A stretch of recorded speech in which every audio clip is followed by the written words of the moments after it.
Meow. All right. Hello, everybody, and welcome. Welcome to episode 2 of season 2 of Infection. I hope you're all having a lovely evening. Thank you for joining us tonight. A couple announcements before we get started.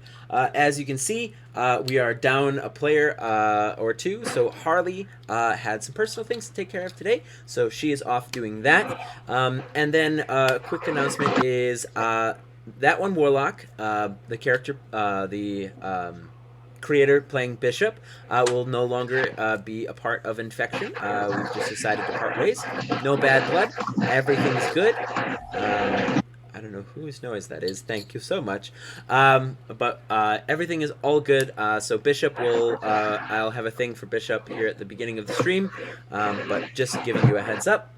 A couple other announcements is we will be having we'll be being better with getting our VODs together this season and getting them up on YouTube for you all to watch, because I know I got a lot of people after season 2 premiere that wanted to see what happened, but because of the VOD save system on Twitch, we lost some episodes and things, and I do apologize about that. But unless there's any questions in the chat or for many of the players, we are going to get this bad boy underway. Underway.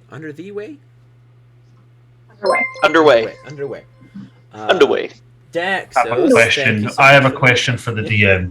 What's up? I would like to ask Alec, how am I supposed to live, laugh, love in these conditions? It's a fair point. So I hope you guys are ready for the backup character Delusion. Oh, shush. No. I haven't created a backup character yet. It's so weird. All the NPC villains are going straight for Lucian. So to recap what happened in the season premiere, season panini.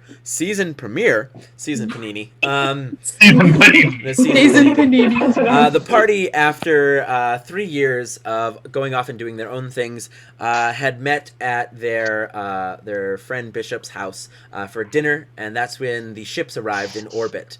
The ships of the collective that ended up attacking the planet and laying waste to everything. The party were confronted by some familiar faces, all people from our party's pasts, some good, some bad, that seemed to have been infected and taken over and transformed.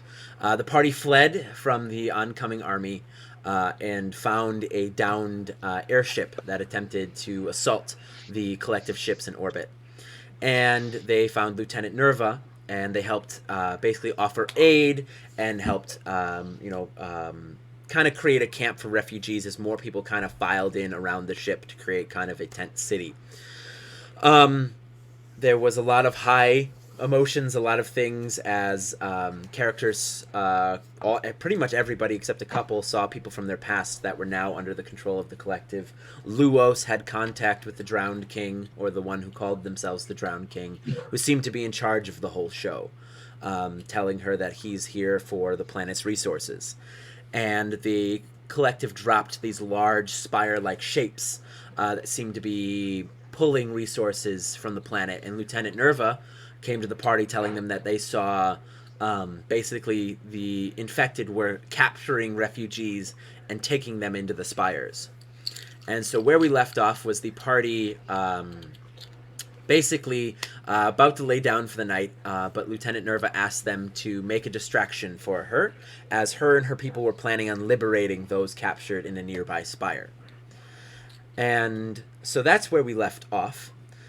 And so where we begin our session today is the party lays down to go to sleep. They rest somewhat easily, somewhat uneasily. Some may not rest at all. But in the middle of the night, off to the side of the camp, there's... What's up? What's up, Gina? Can you hear me? Yeah, I can hear you. I was muted. Never mind. Okay. All right. Back to the description. As the camp has kind of cooled off, and there's guards going around, the Lord of Blades arrived along with some Warforged to help assist with the relief efforts, and they kind of stand sentry around. And the whole world seems to have gone under this eerie quiet after the arrival of the collective. So the night is very, very still, very, very quiet. And we see Bishop get up from his bunk. And he walks to kind of the edge of the camp. And he sees something in the woods. And he begins to dash after it. And Bishop kind of shoves his way through the branches, and he keeps kind of like losing them, and then he'll hear a whistle off to the side, and he chases after them again. And he kind of comes to this clearing. The moonlight kind of coming down, and there's a large crater there. And the moonlight illuminates the figure he was chasing, and it was Remo, the man who stole his life. And his figure has now been twisted and changed by the infection. His skin is this inky kind of dark color, dark blue, dark greenish color. He has this constant ooze of black coming from his eyes and his mouth and his nose and his ears. And he's also has 2 extra arms that he never had before. And each hand wields this wicked-looking blade. And he just smirks at Bishop. And Bishop, we see, pulls his blade. And the 2 of them begin to fight. And the fight goes on and on and on. It goes back and forth, dealing wounds back and forth. But both of them being infected, they keep healing. They keep healing again and again as they strike, thinking it's the mortal blow, but they continue to fight. And at one point, Bishop seems to get the upper hand, and he grabs and pushes Remo over the side. But before Bishop can realize it, you see Remo's hand extend and wrap around Bishop's leg, pulling him down into the hole below. And we see Bishop and Remo fall into the darkness. Morning comes, and sun begins to rise over a very gray and ashen sky, and you all, I don't know how you slept, we'll kind of talk about it in a moment, but the air is cold, colder than it normally is around this time of year, as you see kind of a thick cloud cover has kind of grayed out the sky and the sun. And the morning comes, and you know at some point you all are going to have to meet with Lieutenant Nerva to go over details of your plan for the day. But I'll start with Rhiannon. Rhiannon, what do you do in the morning when you get up? You are muted. No, I'm not. You're good now. Hear me? Okay.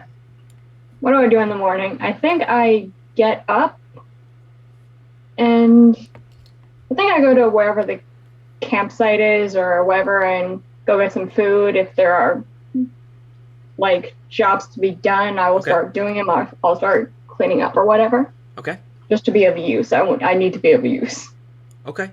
So you make your way over, and it looks like a couple of people have set up kind of what looks like a food line, where they're parsing out what looks like rations and things, and they're making looks like some sort of soup and porridge and things. Give me a perception check. What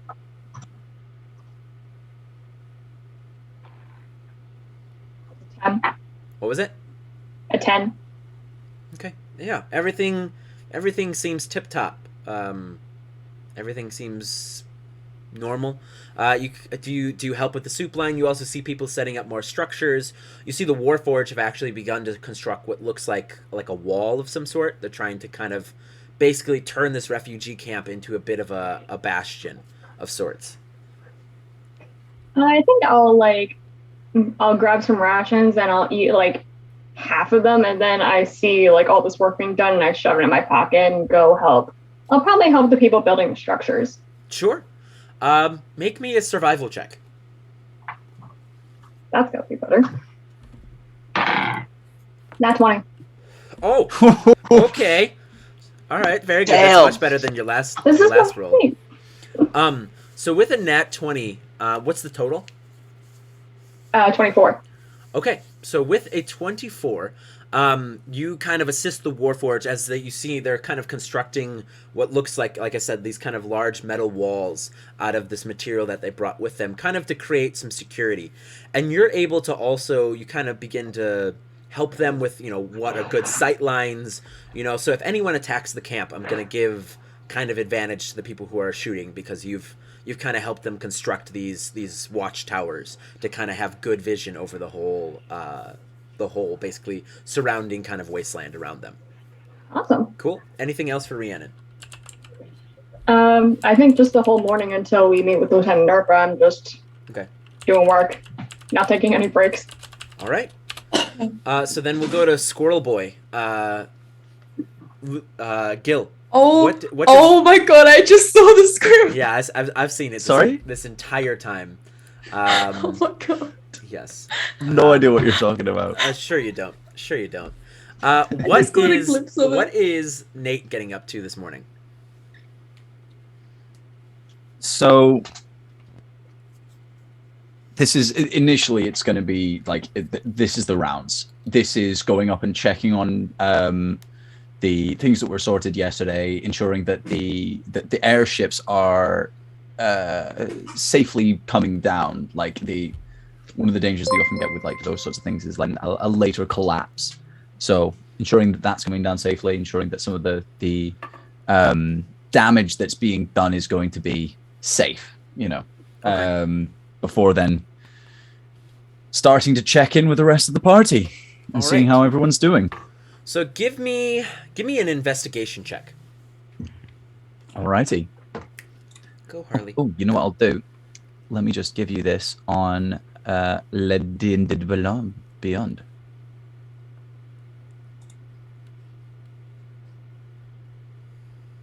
That's pretty good. Has that come up? It has. That's... Oh, I'm on the wrong... I got a 19. Okay. I'm on the wrong thing on Roll20. That's all. Okay. So, with a 19, you're kind of helping out in you're helping move, you said you're helping bring down the airships and just kind of making rounds?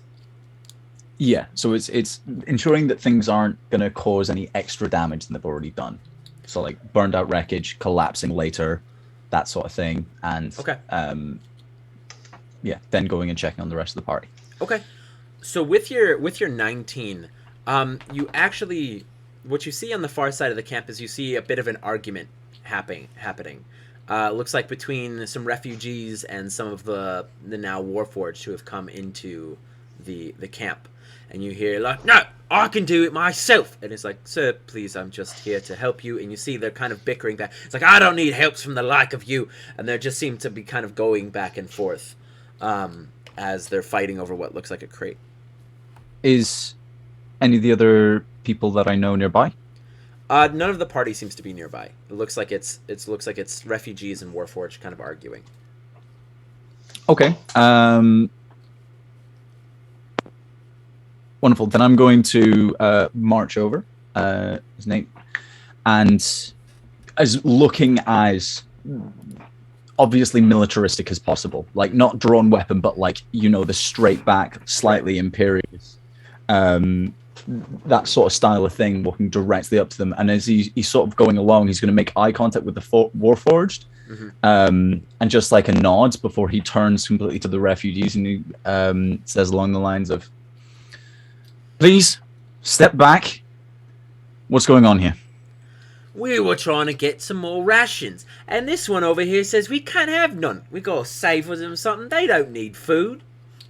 No, they don't, but you do, for over several days and weeks. If you start eating it all now, what will happen is you will not have any to eat over the next few days. What these guys are doing, by the seams of it, is saving your life.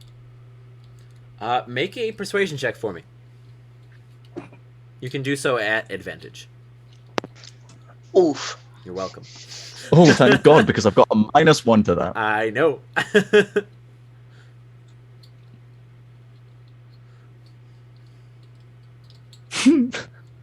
What did you roll? What'd you get, bud? An 8? 8. Save I've rolled an 8 and a 9. Oh man. No, Getting militaristic doesn't help. So they're like, "Oh, you with them? You working with them? Well, they're giving you extra food to take food from us." You can think what you like, but that is certainly not the case. And he just kind of like tosses the box. And he's like, "Oh, I'm watching you." And you see him kind of just hobble away. Is there anyone else with him, or is he just on his own? And there was like 2 other goons with him behind him. Ah, goons. Got Goons. you. Okay. Is there anyone else that's part of the military that's nearby? There are guards walking about that you could draw the attention of very easily. Yeah, no, I think I'll do that. So if I can sort of drag across one of the guards, I don't know if I can pull rank, but I'm certainly going to try. Okay. What is my rank at the moment? Where am I? What am I? You don't have one at the present moment, as far as I know. I'll look like I do. Captain Dunkers. That's my rank, not Nate's. So what are you trying to do? I'm just going to pull aside one of the guards. That bunch over there. Yes, sir. They're complaining about rations. I'm not sure if there's anything to be done. Maybe not rations, but potentially drop them by a slight extra ration of ale. At least it will stop them complaining about the food. Oh, yeah, well, everyone here is a bit hungry. We're still trying to scout for more supplies, but I'll see what I can do. Yes. We'll have to see if we can do something about that. Thank you. Of course. And you see and he he's gonna just kind of try- snaps to attention and walks away. I'm going to turn to the Warforge. I'm sorry for that. Oh, it is quite all right. We are used to it at this point. You shouldn't be, though. I'm fond of one of your kind. She's been with us for a long time. Ah, yes, Miss Luos, correct? That's the one, yeah. Yes. She is quite extraordinary. One of a kind. Just one. I'd say so. I hope that we'll be able to work together in a timely and efficient manner in the future. I would agree. That would be nice, and hopefully our aid will be more widely accepted in the future. Yeah, that, and I hope we don't all die. Chin up and all that. Well, we can be rebuilt, but yes, for you that would be quite unfortunate. On that happy note, enjoy the rest of your day. And he's going to head away. Jesus. All right. Anything else for Nate until the group meets together? I don't think there's much else that he's got to do here. He's going to check on the rest of the party and just double check in with everyone slowly, Okay. but we can get to that later. Okay, cool. Vidar, what would you do in the morning? Vidar is going to wake up probably next to the burnt out campfire that he passed out next to. He's going to get it going again, and he's just going to stare at the fire, saying a few prayers to Boldira. And knowing that things have changed, he's unsure of what's going to happen, and he's going to pull out his journal. Okay. Write a few letters, one to his father at the Citadel, one to his sister, the Queen's Guard, and one that I will message you about later on, Brick. Okay. Can you message and then- me the full list of Secrets. letters you're going to write? Yeah. Secrets. And then Secrets. he will then spend his time until the party gathers, writing out everything he can remember from the past timelines of where the other dragons of the apocalypse are, because things may have changed for the Drowned King, but we don't know what the Prime's doing. Okay. What traps may have been there, what things we face, how to get there. And he has an insane thought of, if the Drowned King is here for resources, what if we can stop him from getting anything? And he thinks about unleashing the dragons. Oh. Okay. Dragons. So this is kind of all to yourself. You're going to kind of keep to Yeah, yourself. he's those- just You go He's to the just party. sitting at the fire and just writing. Okay, sounds good. And Ember will just be kind of like curled up, like around his neck and just purring. Can you roll me a percentage die, please? Percentage. Ooh. I will use the Harley dice, because why not? 94. So Ooh. with a 94, can you tell Jesus. me what prayers did you kind of give up to Baldera? A prayer of wellness, strength, and growth for the survivors and people we have rescued. Just general, because she's the goddess of the community and all that, and he's the paladin of the earth. That's basically keeping as many people safe and comfortable, happy, and all that. So just general, well taken care and comfort for the survivors. So as you're sitting there and you're praying and you're kind of writing these letters, you see, for a moment the campfire you're sitting around it seems to kind of spark a little bit. It sparks a little bit, kind of like bigger than it normally would with the amount of tinder and and all that's there. And you see a bit of the kind of these sparks, they kind of go into the air a little bit, and they move almost unnaturally for a moment.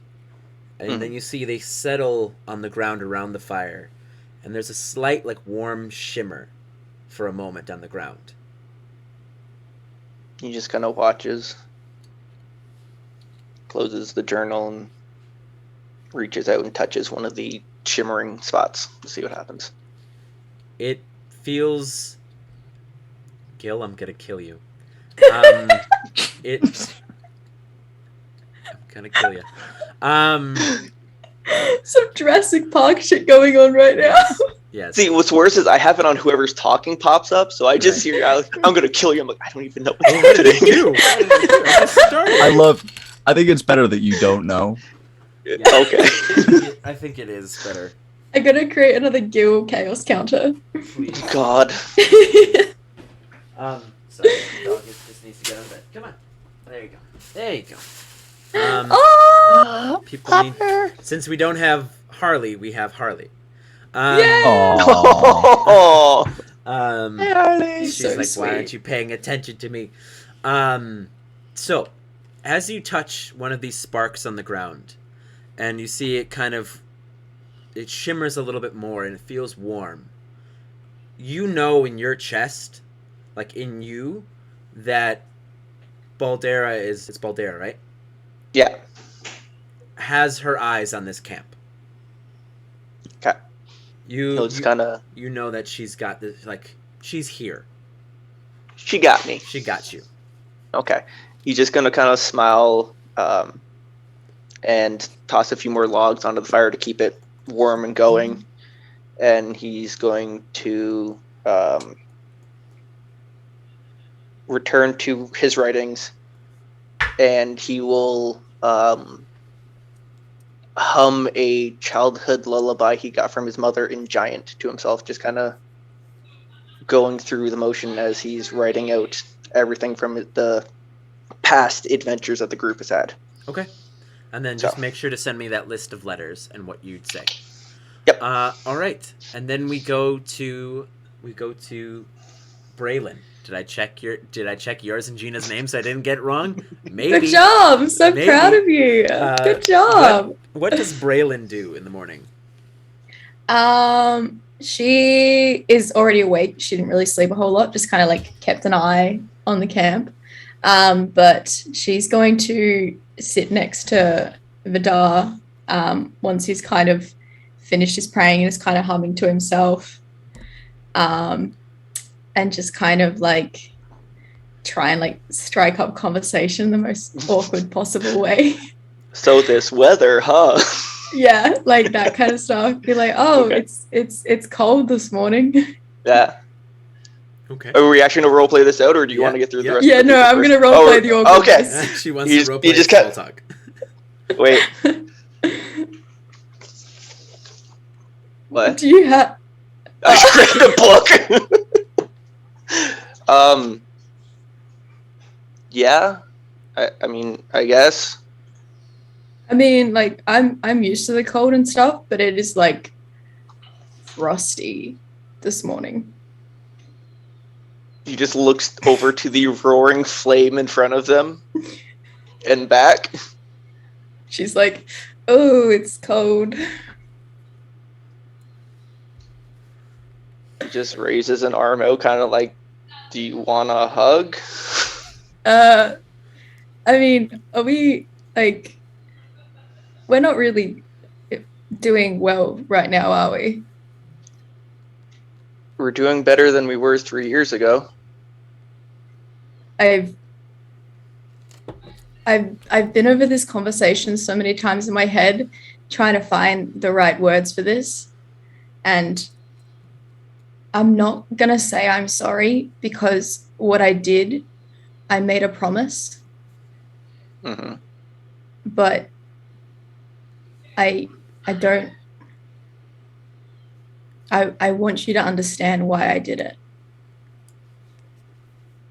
And he'll close his book, and his arm kind of goes back down to his side, and he just kind of looks.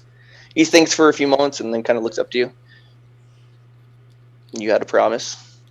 I know nothing of what it was. I don't need to know because I was not there for it.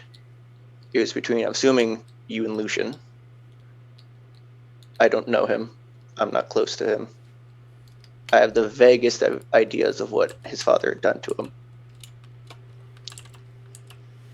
And in all Lucian honesty, I would not have faulted him for his actions. My problem was he was clearly being manipulated by the Prime. It could have waited until after we had dealt with the Prime. And I would have gladly helped him deal with it after the Prime.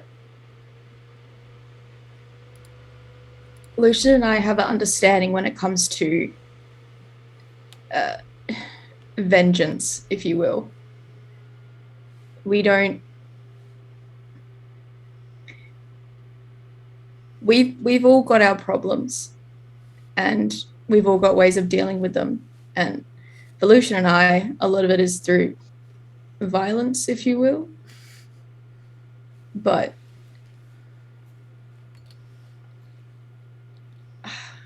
I still want to be friends with you, Vidar. Sorry. It's all good. How did you pick her up my middle name? I broke the third wall. Let's go. There's still a chance. If it wasn't, we wouldn't be having this conversation. I wouldn't have shown up to the dinner. You know, I'll always have your back. And I'll try to keep all of you healed and healthy. If not, I mean, I got the armor. I'm very big. I can take the shot if someone tries to take one of you or anyone else. All I ask is that if you're going to go after violence and vengeance, consider that the actions aren't going to affect just you. There's a reason our group was constantly in this time loop with Prime. And it kept happening until he joined the party.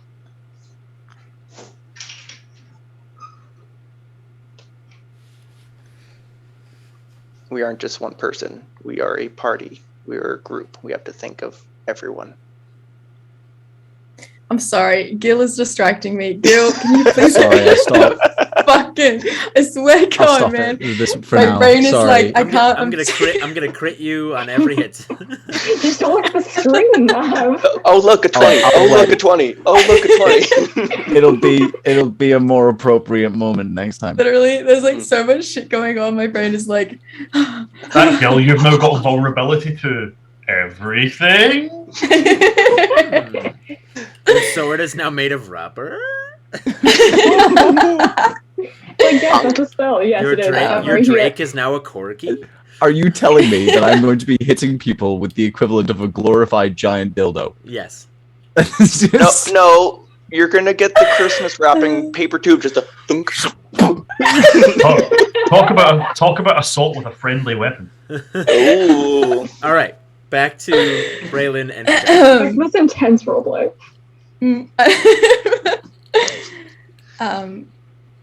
I appreciate that. I really do. But you still need to remember that we're all in this together. And even though you say you're happy to take blows for us, you need to allow us to take blows for you as well. At that, he just kind of goes quiet and looks back to the fire. Yeah.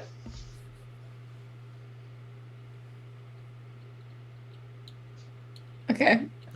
All right. She's gonna get And up.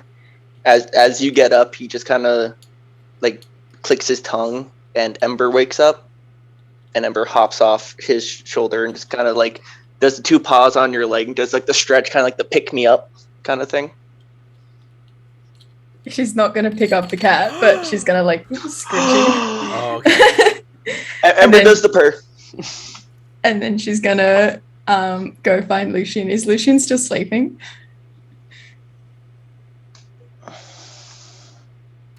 Lucian doesn't sleep. Oh, okay. I was hoping Lucian's he been was awake sleeping. the entire. He doesn't need to sleep. He's a dampier. Okay. He's She's just gonna go awkwardly find. laying. He's just Every awkwardly now- laying there watching, just like, oh, okay, great, guys. He often takes the position of sleeping and closes his eyes, but then just lies there like, well, this is going to be a fun 8 hours. Nah, Lucian was awake the entire night. Okay. Damn, I was gonna poke him. Okay, that's fine. I'll just go I find Lucian. mean, his back's towards the camp. He's standing at like the edge of the camp, looking, just like watching, waiting for people. So I mean, you could definitely prod him. Yeah, I'm gonna go prod him. I'm just gonna go like poke him in the back.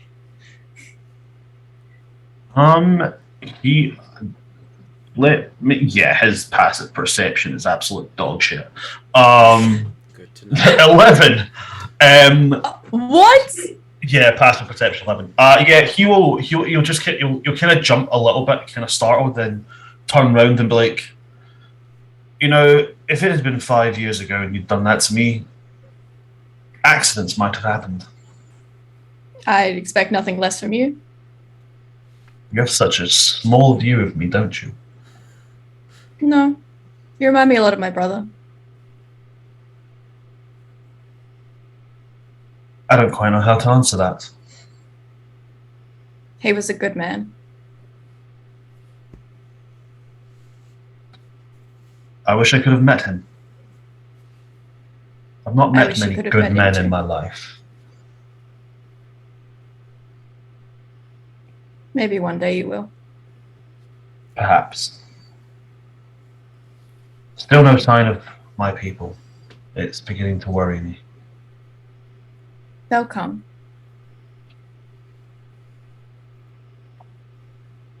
How is everyone? I don't think that Vidar and I are on good terms, but I'm trying my hardest.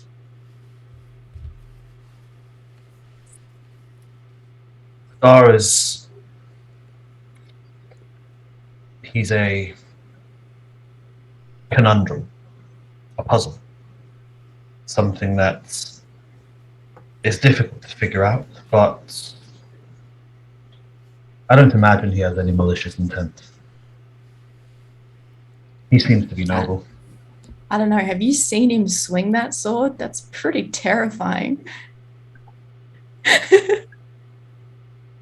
I suppose that is fair, but then again, I've also Like, seen you with a gun. Two hands beheaded a man right in front of me. Kind of terrifying stuff.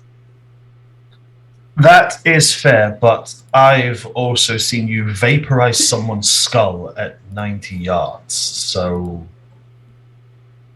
Fair.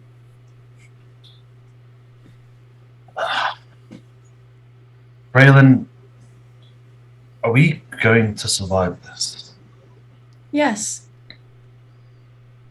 Don't say things like that. It's one thing I envy about mortals, despite your finite time. Always find something to be hopeful in. I watch too many Yeah. people around me die. I can't watch anyone else. Well, if I have my way, you won't have to.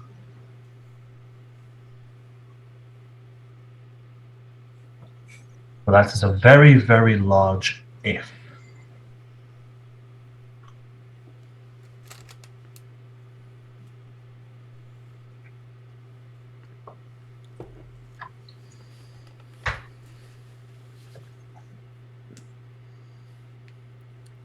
Anything else for Braylon and Lucian? Okay. So We have a hydrate. I did see that. Hydrate. God damn it. Hydrate, you I just- thirsty bitches. Well, that has just water in it. Bruh, Just that was said water. intense. Shit. I need some water. That was good shit. Lucian, do you have anything else you want to do in the morning after your conversation with Braylon? So first thing I wanted to ask, obviously, with Lucian not needing to sleep, Mm-hmm.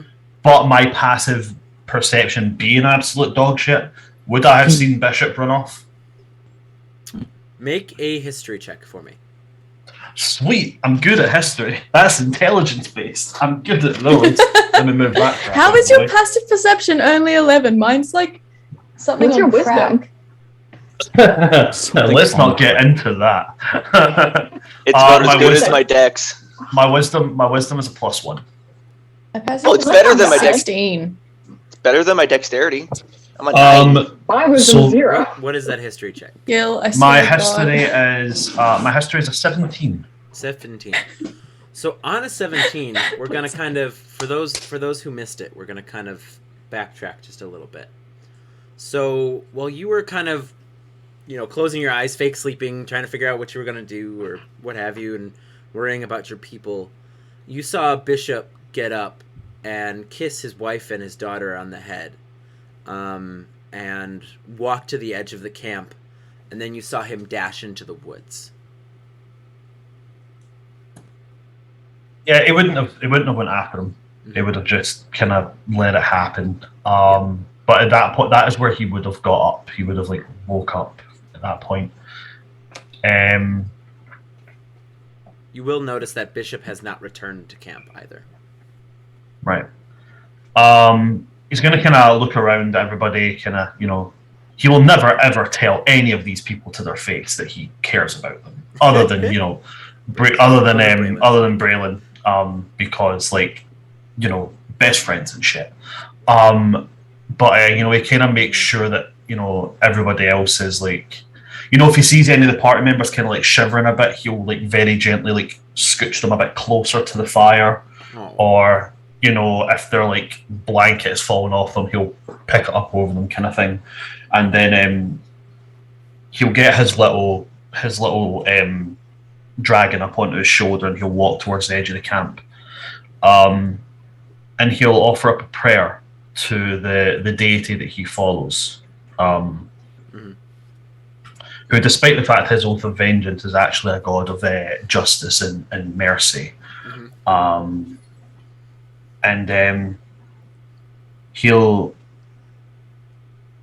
it'll pretty much go something along the lines of,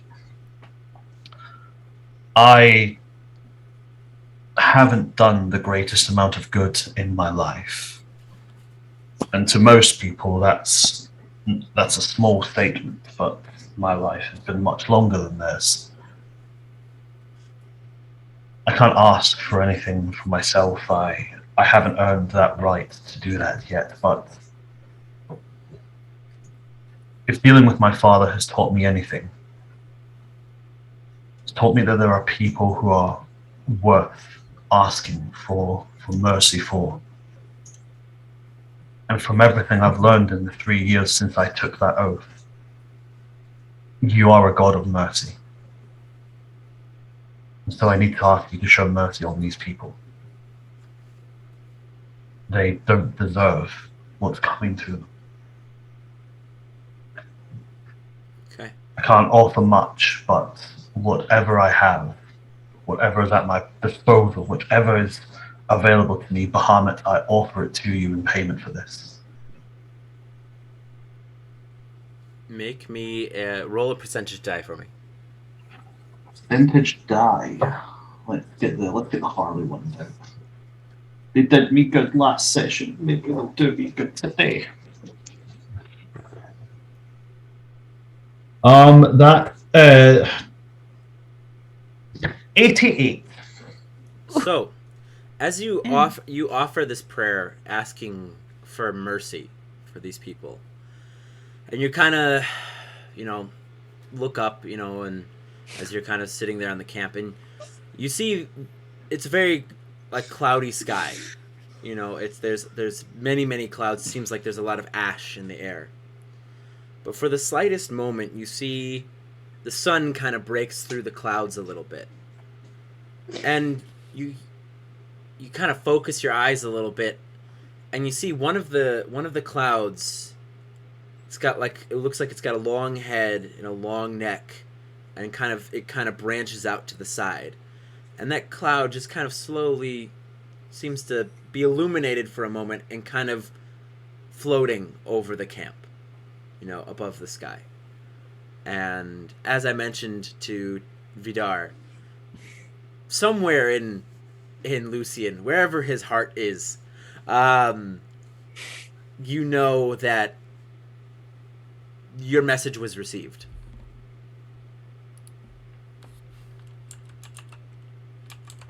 That he'll just continue to watch for his people.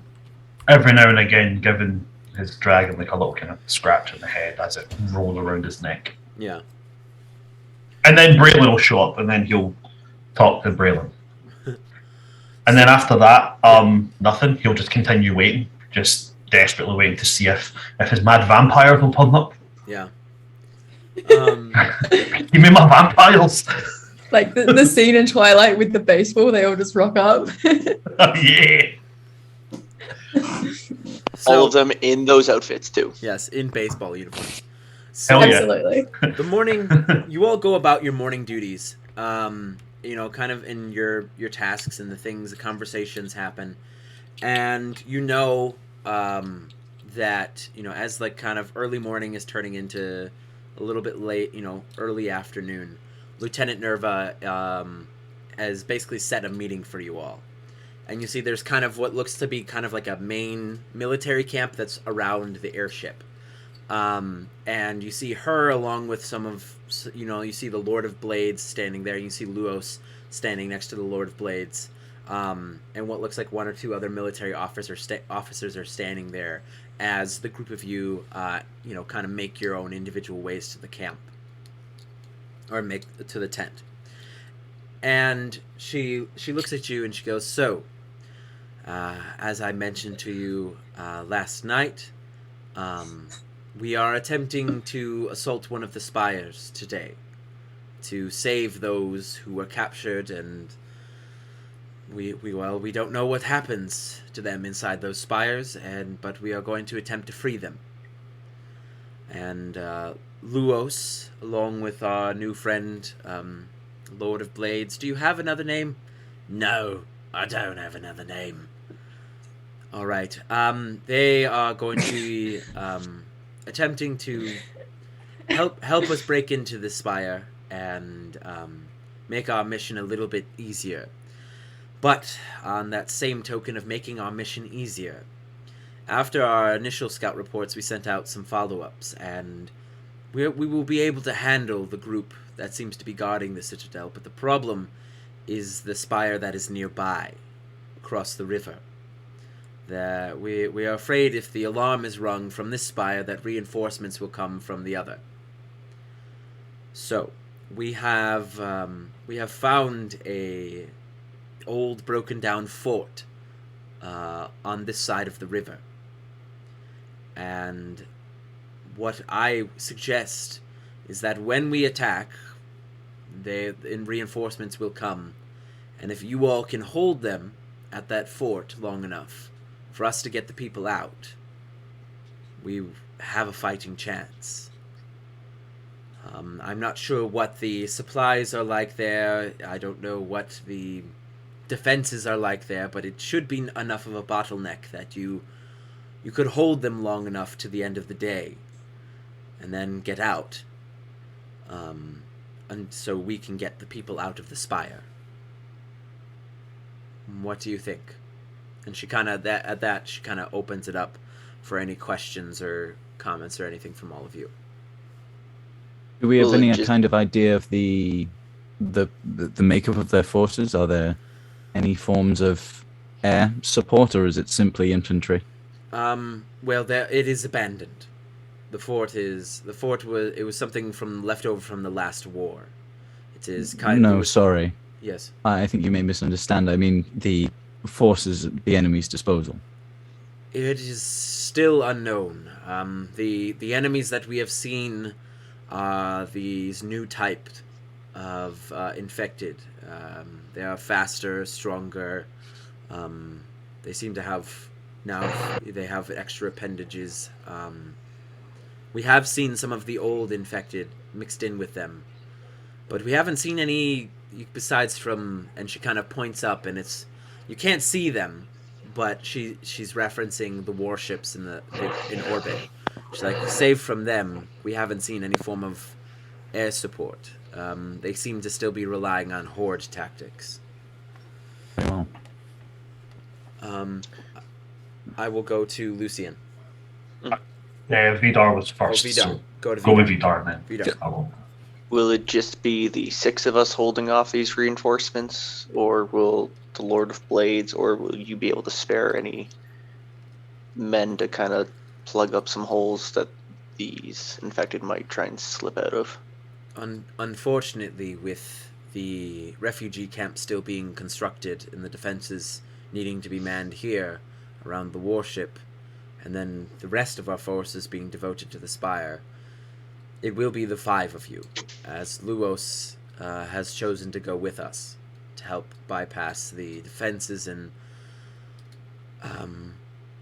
see what she can learn in those spires. So it will be the 5 Alright. of you. All right.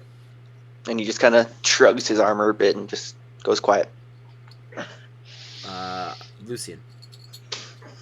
Lucian will ask him, have we seen anything? Any kind of damage that's been done that's made more of a lasting blow against them? Any form of magic? Anything at all? Against these new infected. Yes, against any of the enemies that we're going to be going up against.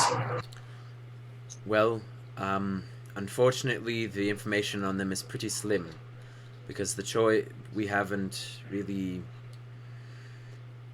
None of our scouts have been able to survive encounters with them. They either run and barely make it out alive, or they don't return at all. So, we are, according to Luos here, though, the weapon that our ship was attacked with still has an aversion to fire. So, perhaps that will be our best tactic until we learn more. Okay. Right. Rhiannon. So to go over the plan, correct me if I'm mistaken, there's going to be a rescue mission for the hostages in the spire, and we are going to lead an attack on this fort as a distraction. You are going to man the fort. There is an abandoned fort along the riverfront, on the opposite side, and when the reinforcements are summoned from the opposite spire, they are going to have to pass through there. And so the 6 of you will hopefully hold that fort long enough for us to get them out. Now, what happens when we inevitably get overrun? What's the exit strategy? We will have one of our smaller airships sent over when we are out. When we have secured the hostages, hostages, the refugees from the spire, we will have an airship pick you up. We'll pick you up at the end of day, at sundown. There's a small plain, just a small area of grass, just past the fortress. It will be there at sundown. Yes, Nate. We have no idea what's within the fort. Yes, as in supplies, equipment. No, it's a relic from the last war. So you can expect cannons, perhaps. The walls are high enough, but I don't know about the state of the fortress. No, I think more what I'm thinking of is potential traps that we could use. Because the one way that we can shore up our own defenses is by, as you said, bottlenecking, but also ensuring that we're not flanked by setting up some form of defenses where we cannot be, or at least cannot look at all the times. Do we have any equipment that we could take from camp, potentially just to set, try and absorb some of the damage that we may take? Or anything from the ruined airship. We could send some of the Warforge's construction equipment with you to help patch up any holes you may find in the walls, to patch up any breaches you may have, or perhaps bolster the gates. That could work. Stronger door makes him go to the weaker one. Yes. Gives us control. Braylon. You mentioned the last war. Do I know anything about the last war?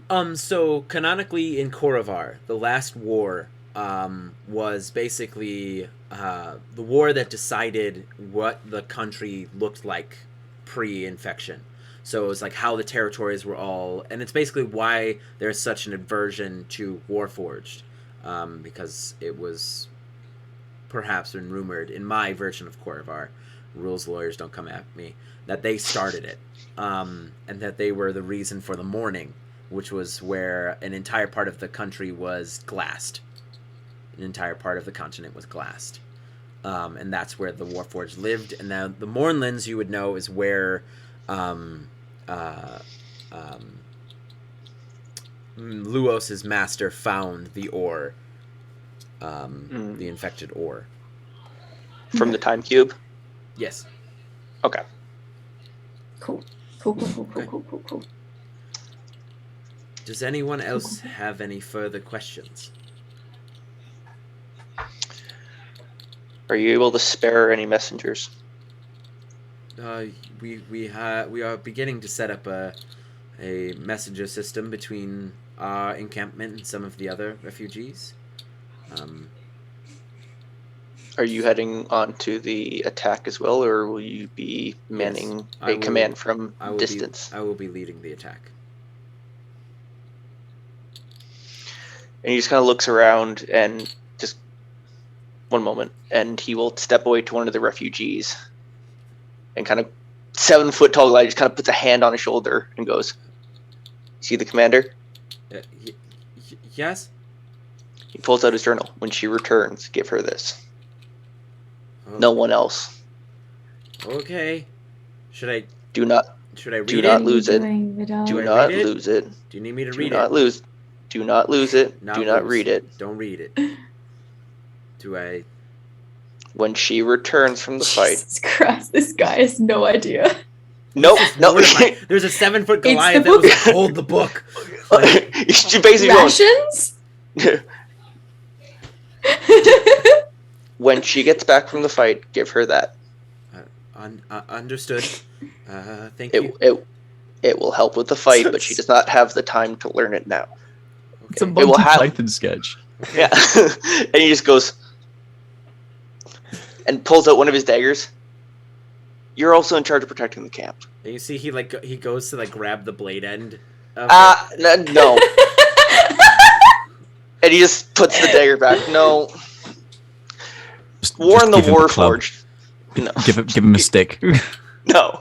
He goes, "Just Give him a pointed Unsharpened. It's got to be blunt. You might hurt No, himself. I- have a sword. Okay. Don't cut yourself. Let Vidar finish. he just takes the dagger out and goes,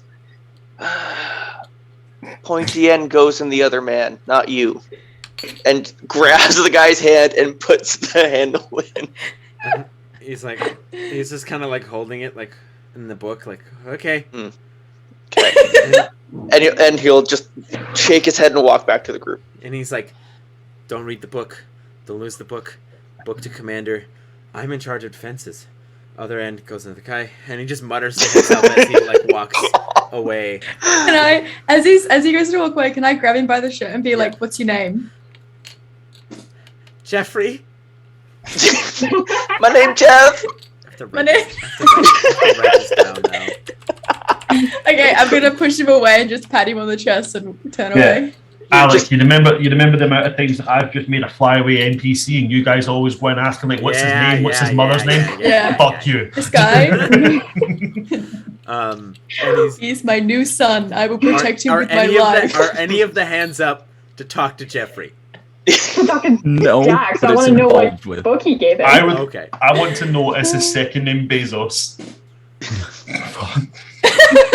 It's My name Jeff. it's Zebo. It's Zebo. Just to absolutely clarify, as he walks away, I want to just grab a random like soldier from the camp and just like, he's not in charge. Don't let him tell you to do anything.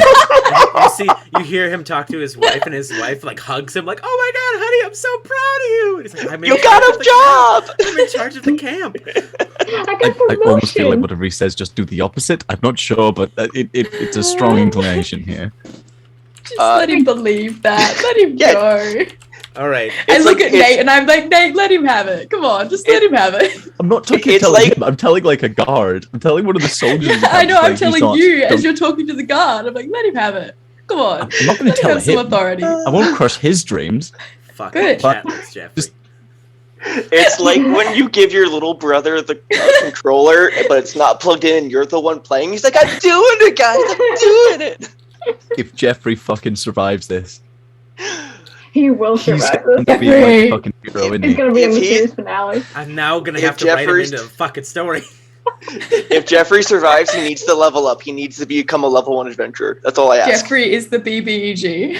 Yeah. I promise if Lucian dies, I will play Jeffrey. Yes. I look in the background. What? BBG? No. That's ridiculous. Okay. Anyone dies, they play Jeffrey. Fuck. But Gina, you, Rhiannon What would did you know. give him? It's his journal. Vidar's journal? Yeah. Are you like passing on your will? No, he's passing on like all the information he had from the fights before of where the dragons are, and so passing on sensitive information to the higher up in command so that it's not lost if or when we die. Giving It's sensitive just porn. information to It's a just random full guard. of porn. Okay, It's well- just porn. No way, Vidar's too pure. And at the other, This is As you open the book, Okay. it's just like Circling as you back. open it. Rhiannon, Sorry. are you actually saying anything to Vidar? No, I probably know what that is. Okay. Yeah. So this interaction happens. Yes, you would. And Lieutenant Nerva looks to you all, Sorry. and she says, "All right, well, we'll have the construction equipment brought around for you to take, and we'll have a horse and carriage to guide you to the camp, or to the fortress, and good luck." And you see she like looks directly at Braylon for a moment. She says, "Make sure to come back."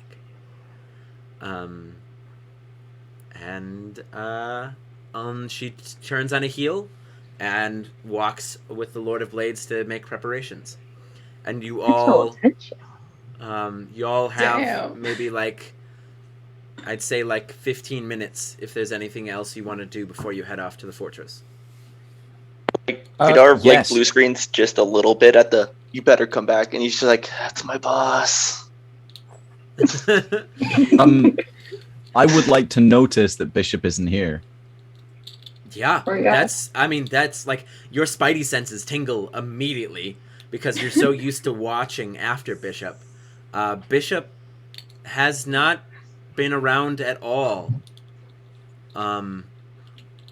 whatsoever today. I don't know how Nate would deal with this. I guess I'd have to look and try and find him. Lucian, is what you're gonna say in response to what Nate's doing? Yes. Okay, go ahead. I would try and catch Nate's eye as he kind of looks around like, oh shit, Bishop's not here. I would try and catch his eye and just kind of shake my head a little bit. It depends on if Nate would see that or not. But Lucian would be definitely trying to kind of subtly catch Nate's eye and just kind of It's got pretty good passive perception. Yeah, what's your passive? Is it better than 11? It's better than 11. My passive perception is 17. So yeah, so you see Lucian kind of giving you this look and shaking his head.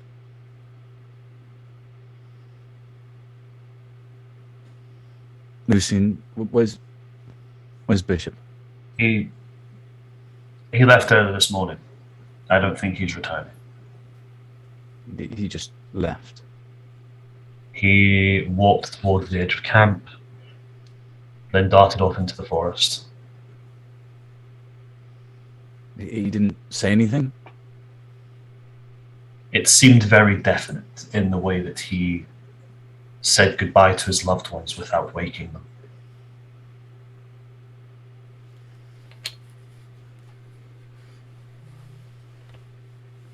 I see. I must admit there is a part of me that wishes to search for him, but we have something we need to do. He obviously has something he needs to do. If we get past this, perhaps we can look into tracking him down. But we do have priorities that we have to look into first. Yes. Braylon, what's up? As we're heading to the carriage, we have 15, 20 minutes, Yeah, right? Okay. Basically, you see the kind of hubbub of the camp. All this, the soldiers are getting together, as all the gear is getting brought up for you guys to take to the fortress with you.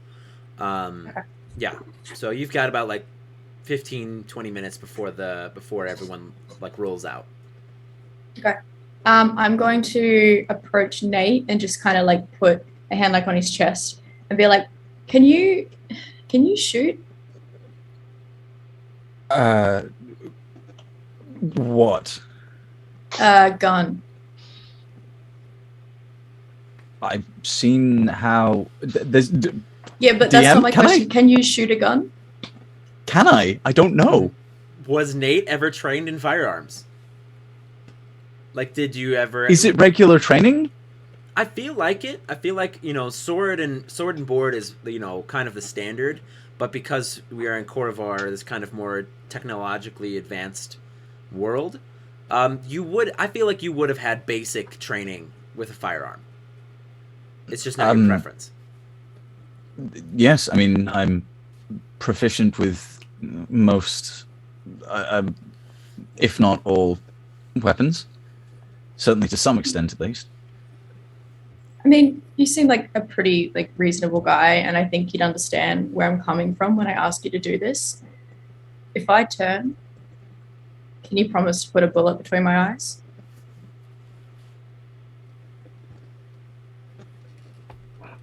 Spot on. Give me a second.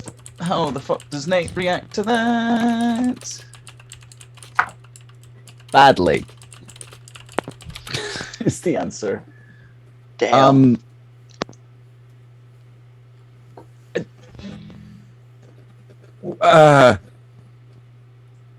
Braylon, this is a lot. Of course I would do what needed to be done, but this is certainly more than I bargained for. I don't like the idea of this. Neither do I, but I can't allow myself to become one of those things. No. I just have a question. Does it need to be a gun? Yes, and I gestured a promise. So that one. Can I tell the difference between the two guns? Yeah, so Are they promise different? is a short musket, and try me is a long rifle. Okay. If it comes to that, I wouldn't ask you. I I would usually ask Lucian, but I don't think he would be able to. Ah.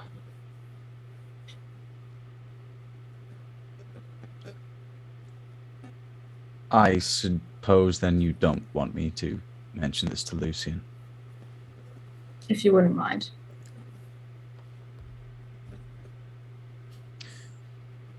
Raylan, I can make this promise to you. If you turn, your gun will be what stops you. If any of the Thank rest you. turn, my blade is what will stop them. Thank you. All right. I appreciate it. Thank you. It's nothing. I feel like it's a little obsolete by this point, but I kind of feel like the wind's out of my sails, but you know, vice versa. Yeah. Do you have a preference on like how I do it, or are you happy for me to just? Honestly, I don't think I'll care by that point. Okay, Just, I'll think of something creative just for you. well, you don't need to be overly dramatic. I just, just stop. No, it. like I can like organize something. We can have like an hour if you want. Are you I'm gonna just happy to- personalize it? Can I just Yeah, point like out? I can make cards and stuff if you really want. And if you Are we don't do it talking quickly- about execution? Yeah. Is that Jeff? Jeff just walked over, just like standing there next to us. Are we talking? I don't allow executions in my camp, personally. Just saying. That Jeff? was great. Yeah.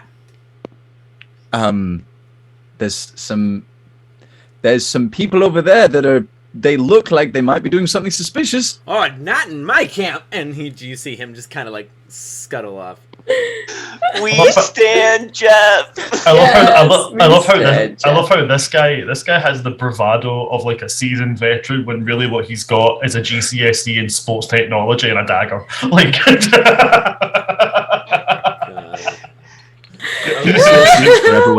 for everyone else, a GCSE is your basic passing grade in your first set of exams. All right. sports technology. Um, Technology. Anything else for Nate and Braylon? Yeah, if I die, kill me. I got it. I've already got like stuff. I'm thinking about it. Not like in a way that I'm going to kill you like just now, but like if it comes to that, like. Just bullet through the head or sword up through the neck, whatever. Just can we just stop talking about this now? Yeah, I think that's a good idea. And she like pats him on the chest and walks away without saying anything else. Just as she goes, I'm like, I think this is the longest we've ever talked. She doesn't say anything else. She just keeps walking. Lucian. So weird. How are you gonna follow She's that up? notable. All right, let Lucian talk. Lucian is going to, walk up to Braylon, and try and, get Braylon away from the group. And I actually had already planned on doing this, so it goes rather in theme. Jesus. Usually when he speaks to Braylon, his kind of serious demeanor drops a little bit. He's a bit more joking, open to, as we'd say, the banter. But he walks up and he's like, get his really, really serious face on, and he's like, "Have you ever killed one of my kind before?" God. Suicide pact. Ah! If I die, kill me. If I Hold die, on, kill me. hold on. Sorry, that was me. Sorry. Just No, I haven't. We're much tougher than normal mortals. A normal bullet won't stop my kind. You have to aim for the head or the heart. And he's going to kind of gesture towards that. He doesn't wear like leather or metal armor. He has like a long leather coat that he wears, and then just like a typical like linen shirt underneath it. And he's like, I don't wear armor, so hitting shouldn't be a problem. If I end up like one of those things, you put me down before I get to anyone. Fuck.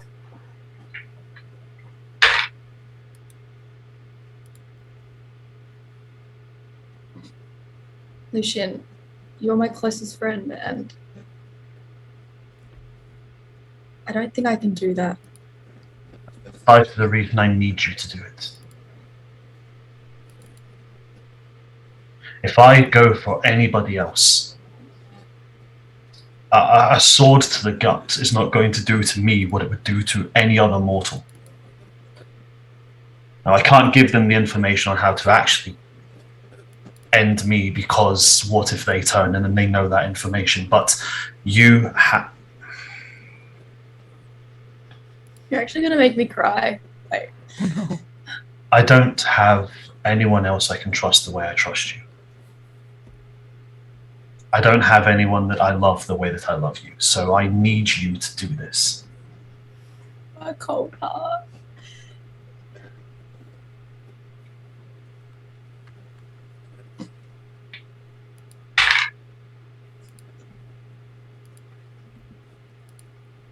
Okay. And she says that with like the most pain in her voice you think you've ever heard.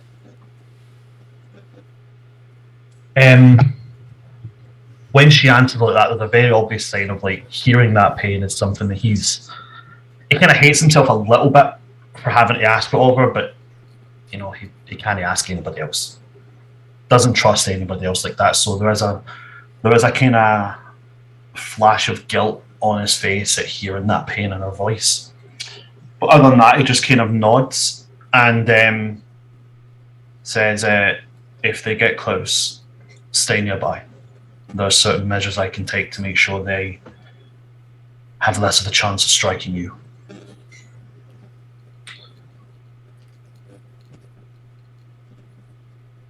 Don't die. You don't die. Don't tell me to not die. You don't die. Can't die. I'm already dead. And he says that with an attempt at some kind of levity, referencing his undead state. She does like the most sarcastic laugh. She's like, haha, yeah. God. So we all die twice. If we die, you die 3 times. I mean, technically he was born undead, so I'm not sure. So you've never been alive? Has he ever truly lived? Can I pull like a compact out of my like pocket, and can I, like, while he's not looking, does he have a reflection? Lucian does have a reflection. Dampiers have reflections. So Dampiers have minor traits of vampirism. When I rolled for Lucian's ones, where he has to drink blood. He has to drink blood at least once every 3 days, and he has to be invited into a house before he can enter it. Other than that, That's gonna be a funny prank. I'm pulling that prank on you so hard. I'm coming for you. You ain't coming in nowhere. Sunlight doesn't bother him. He can cross running water. He can stand still in running water. He, you know, I was about to say he doesn't turn into a bat, but he does turn into a bat. If I was throw some garlic at you, what would happen? He would probably look at it rather questionably because it didn't come with lasagna. That's a fair point. But yeah, so yeah, he does have a reflection. Okay. Anything else for the Suicide Pact squad? I would like to go up to the dog. No. Oh, Jesus Christ. It's okay, I'm joking. I'm not. As I go to walk away, I'm going to slip Lucian a little vial of blood and then walk away. Oh. Rhiannon, it's just friend things. Rhiannon, I swear, if you tell Vidar to kill you, I am not. I swear I'm not. What would you like to do? I do go up to Vidar. Jesus. This isn't another suicide pact, I promise. You walk up to him. Okay, Ember, if I get turned, I need you to... Yeah, what's up? I go up to you and I say, Hey, can we talk for a second? He just kind of looks around, seeing that everyone else is darting between each other, talking. He goes, I think we're good for a minute or two. Yeah. So back at Bishop's house, I froze. When I saw Tamlin, and I'm afraid that I'm gonna do it again. Okay. I'm afraid that the next time I see him, I know that I have to kill him. I have to put him out of his misery, but I don't. If he ever comes back, can you just look out for me? If I ever get stuck again, just knock me out of it. Of course. But I will remind you, it's not him anymore. It's something else wearing a mask of him. It's not the one that held your hand. It's not the one that watched the stars with you. He is still here, and he will just kind of tap her on the forehead. He will always be there. That is not him.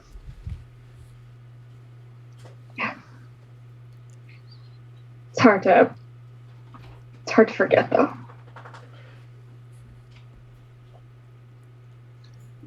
Then don't. Oh, What is mourning and grieving if not love living on? Don't let go.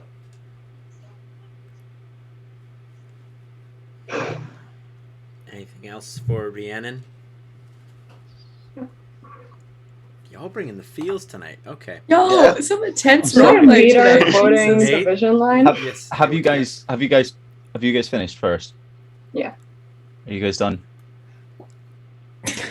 Bring out. Nate Come on up. He is going to pop I his need head. you to kill me.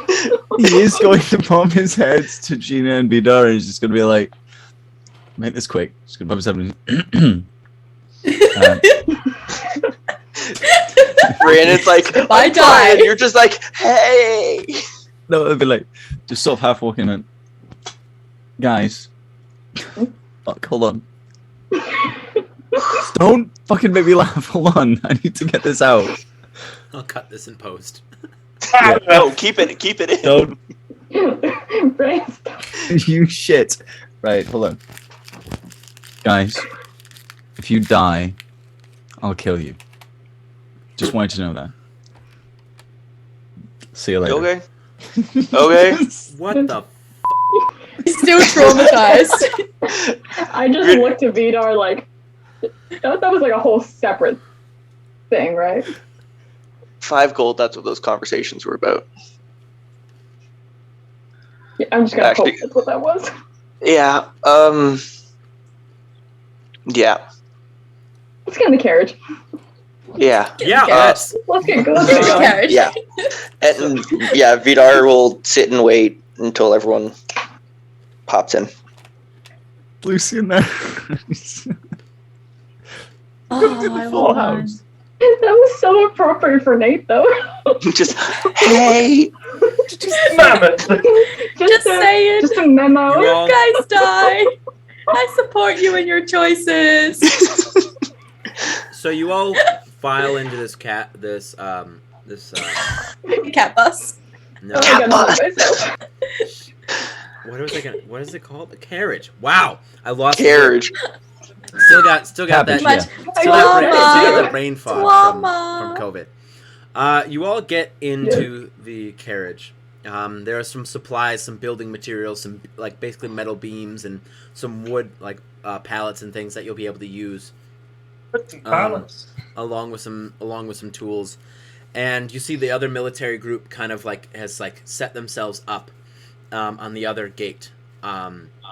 And Lieutenant Nerva basically gives the signal, and the carriage begins to move, and her troops begin to move. And you would now know basically it's going to take you about 2 hours to get to the fortress, and Wonderful. it's about, you're basically going to have to hold the line until the sun sets. So you're going to have, and now at this time you're leaving like mid-afternoon, you're going to have to hold the fort for 3 hours. We can do that. pretty much. It.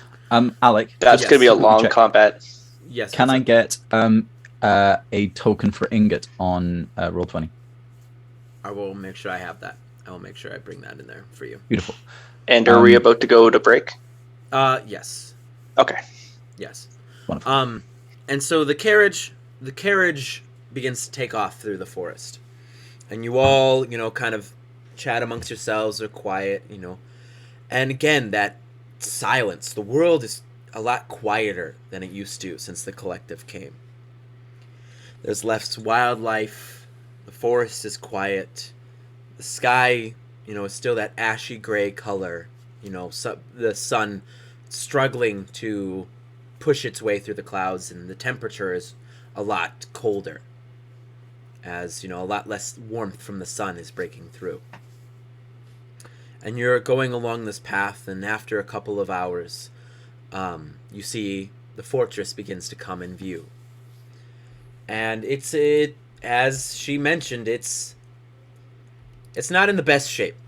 It's Roll 20. it's a relic from the old war, from the last war, and it sits on the edge of this riverbank. And the walls, they're about 30 feet high. They're made of a mixture of stone and wood. The gate is wide open. You see kind of little piles of rubble and things as the carriage begins to make its way. And the camera pans over to the spire. And we see I guess I'll call it like the resistance troops kind of all waiting in the wings. And you see some infected kind of walking amongst the crowd. And as you see Lieutenant Nerva kind of give the signal, and the troops begin to pour out of the trees, you see some of the infected respond right away. The gates open up, some come out as they begin to attack. And the camera kind of goes through the gate of the spire and up, and we see a familiar silver-haired figure sitting in there. And he goes, about time I get to have some fun. I was in charge of the show while Dad was away, so I guess it's my turn to play now. As the Prime gets up from his seat and makes his way down the stairs. And that's where we're going to take our break. Oh. Gonna cut his head off. Okay. So, we are going to take a quick, 10-minute break. So it's currently 8:40, I'll say 8:44. So we're going to come back at 5:02. So take a 10-minute break, y'all. Please leave your cameras on. Go do what you got to do so it doesn't mess up the layout.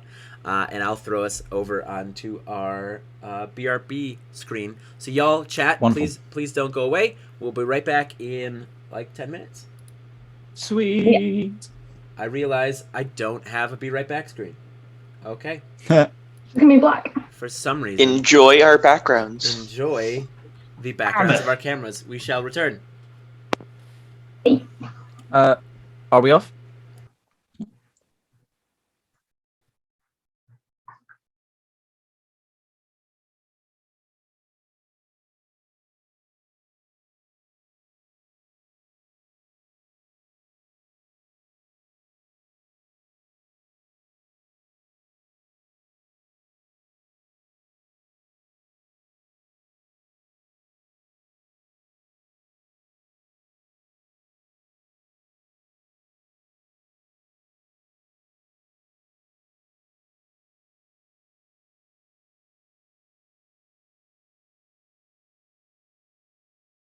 Back in. So behave yourselves. No. Alex, just to let you know, Thankfully. I do have something specifically I can do if I'm within 5 feet of somebody. So I've put an order up as well, so I know if somebody's in range of Okay. me being able to do that. It's 5 feet, you said? 5 feet. 5 feet. Got it. Alrighty. Boom. And boom. Yeah, auras for days in this game. Okay. Mm-hmm. All right. So, we are back from break, and you all enter the fortress. You all enter the fortress through the gate, and I will bring you all over in Roll20 so you can see it, and then I'll bring the chat over so they can see it with us. So my feat, my Eldritch Invocation, I still have that because that's not linked to me being a warlock. So my detect magic is constantly on. Got it. Well, that shit. Okay. None of you look at the stream, or I'll kill you. Reasonable. Yes. Dax, looking at you, buddy. I want to read. I'm looking at Roll20. Excuse you. I know, but you're Just, always like, in the chat. intensely You're always in looking. the chat. We're not allowed to look at the stream? No, not right now. Damn it. In a moment or two. So you all walk into the fortress, and it is, as I mentioned, it's dilapidated. It's still standing. There, as I mentioned, the walls made of wood and stone going around the fortress. And the main thing, if you look at Roll20, is this is basically the one way through where the ping is going off. This front gate right here is up at the top there. Yep, is where you do not want to let them through.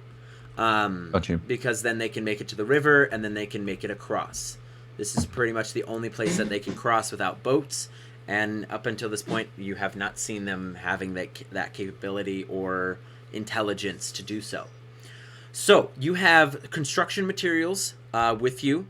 You have some stuff that you can strengthen the defense to kind of do certain things. Otherwise, you can you see there's some broken down, well, not necessarily broken down, but some kind of like dismounted cannons. There is a larger breach in the wall. I'd say about 10 feet by 10 feet. And there is the gate is open. So, what would you guys like to do to bolster the defense of this? Yes, Lucian. I would like to go around the perimeter. Okay. Of the encampment, and where is it? I do have it. Give me just a little moment to find it. Sure.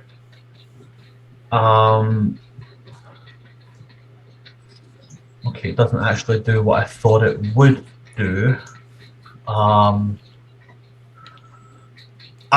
would like to discuss a possible rule of cool. Okay, what you got for me, buddy? So I have a couple of spells, specifically erupting earth tremor and such. I'd like to go around the wall and try and kind of make the terrain as difficult as possible to maneuver on foot. Whether that's using erupting earth to make like some spikes jut out, kind of make it so the ground is a bit crumbly and a bit rocky. If that's something that you'd allow. So what I'd say is then you going around basically. Are you going around the outside of the fort to do this, or the inside? Yeah, but only in that kind of. Let's see if I can kind of show it. How do I do a ping? Click and hold. Click and hold. Yep. Only within this kind of area, just like the kind of front. Area. Yeah. Okay. Yeah, I will allow you to do that. Make sure to mark off the spell slot for Erupting Earth. And I'll say that's going to be your action to prep the fortress. That's all I would have wanted to do. Okay, cool. I'm just going to take that. I'm going to take a note of that. Okay, and Braylon, what would you like to do to bolster the defenses? I want to try and find high ground somewhere with a bit of cover. Is there any way for me to get up into the higher levels of the fortress? Yeah, so you see there are ladders leading up onto the walls, where there are walkways, where basically you also see a guard tower up there, but it would be very easy for you to climb a ladder and get up to the walls. Okay, I want to kind of sit somewhere like here. Wait, okay. How do I ping? Click and hold. Click and hold. It's not working. Or you can just drag your mini to where you want to be. Everything is visible. Check top left in the tool options to make sure you're on the little mouse. On the arrow. So you're gonna be up there next to the guard tower? Yeah. Okay. And anything else specific for you, Braylon, while you're up there? Can I do just a general with my keen eyes to try and look in the tree line and just in this other sides and see if there's anyone else with us, or if it's just us in the fortress at the moment. Make a perception check for me. Okay. Don't fuck me. Natural 20. Oh, Let's go. Very nice. Let's go. very nice. Who Good you dice. hidden here, Alec? Alec, Okay. who's What are hiding? you hiding? hiding? What am I hiding? Well, let me tell you what I'm hiding. Ellen, what do your elf eyes see? So as you're kind of like looking out above, about around the forest, that kind of that separates the other spire, which you can very clearly see in the other distance, this large black shape extending into the clouds. You hear this like wah, this like large kind of like loud booming sound, and then you hear rustling way off in the distance. Like it's almost, it sounds like almost like an avalanche in a way, as this wah wah, this like large kind of like this loud, basically like booming, think like tornado siren begins to kind of go off from the direction of the spire. Okay, I relay that to the group. Sorry, the spire that's closest to us or the one that's being assaulted? No, that is behind you. You guys are basically between the two spires. So Got you. So this noise is coming from the one that's being assaulted. No, this noise is coming from the one that's in front of you. The So we know reinforcement. what's happening. The Reinforcements coming. reinforcements. Got you. Can I just ask, you know how there's a bridge on the other side of the fortress? Yes. At the Is that bottom. where we're expecting them to come through? As I pinged in the beginning, it's gonna be coming right Sorry. from here. You never Okay. listen to me. No, I'm South is sorry. where they're Can I aiming for. change my position at all? Sure. Yes, please. Go ahead. I want to kind of be a last line of defense kind of thing. And I wanna that move. southeastern door, is that open, or is that actually a door, or is that a wall? Back a gate? back left. Back right over Bottom here. right. Right over here. So that good eye. So as you're walking around the camp, you see there is a second gate. It looks like a smaller one, perhaps for just civilians and stuff. No carts really to go through. It looks like a back door to the fortress. Got you. What was that?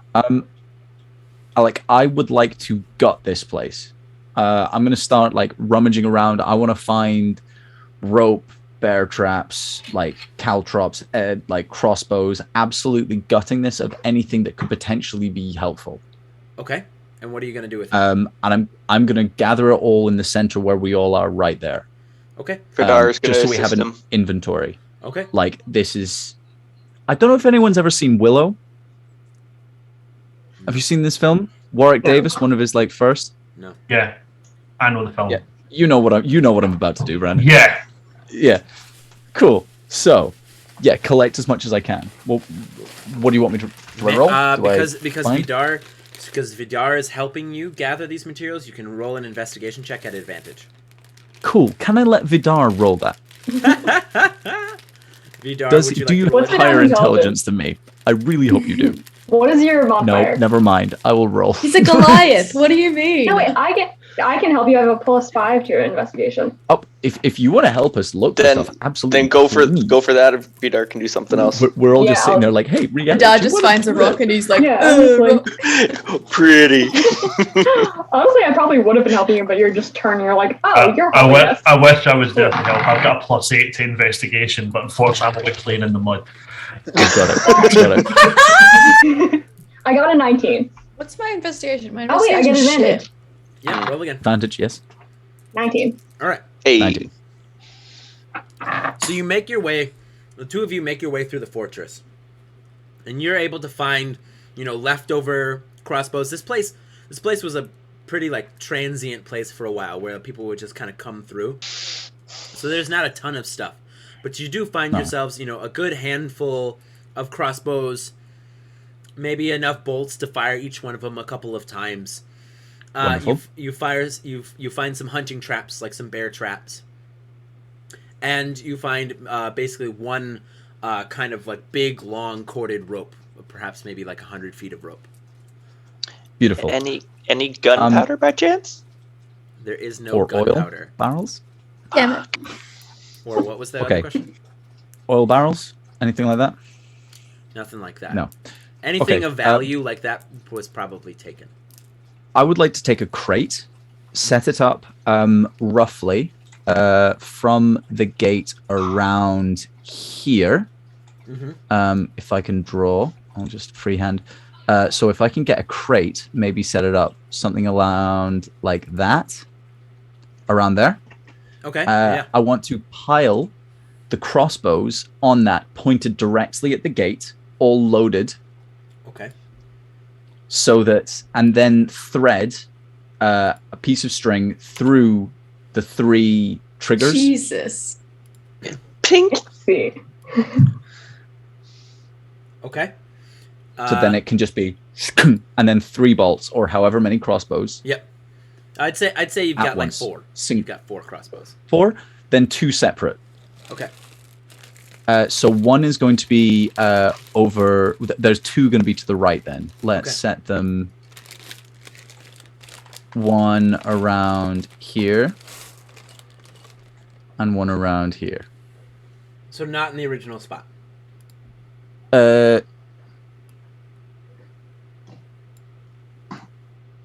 Actually, hold on. We'll leave one of them. One of the ones that I put is going to be there, but I can't delete my. Which of the other one are you keeping? Hold on. Sorry. I'll. Come on, I'll Gil. just put this one. I'm trying. I'm doing a plane there. That sort of area. So we've got like 2 lots. One pointing from one side, one pointing from the other. Okay, I'm gonna draw a prettier shape Yeah? for aesthetics purposes. Yeah, please. I didn't do the art school. You did performing arts. That's I didn't. I taught myself. all right. Well, never mind. Pretty shapes. Yeah. So I just like 2 crossbows set up on that, and I would like to have each one of them loaded with a single cross, or like 1 or 2 crossbow bolts next Yep. to each one. Okay.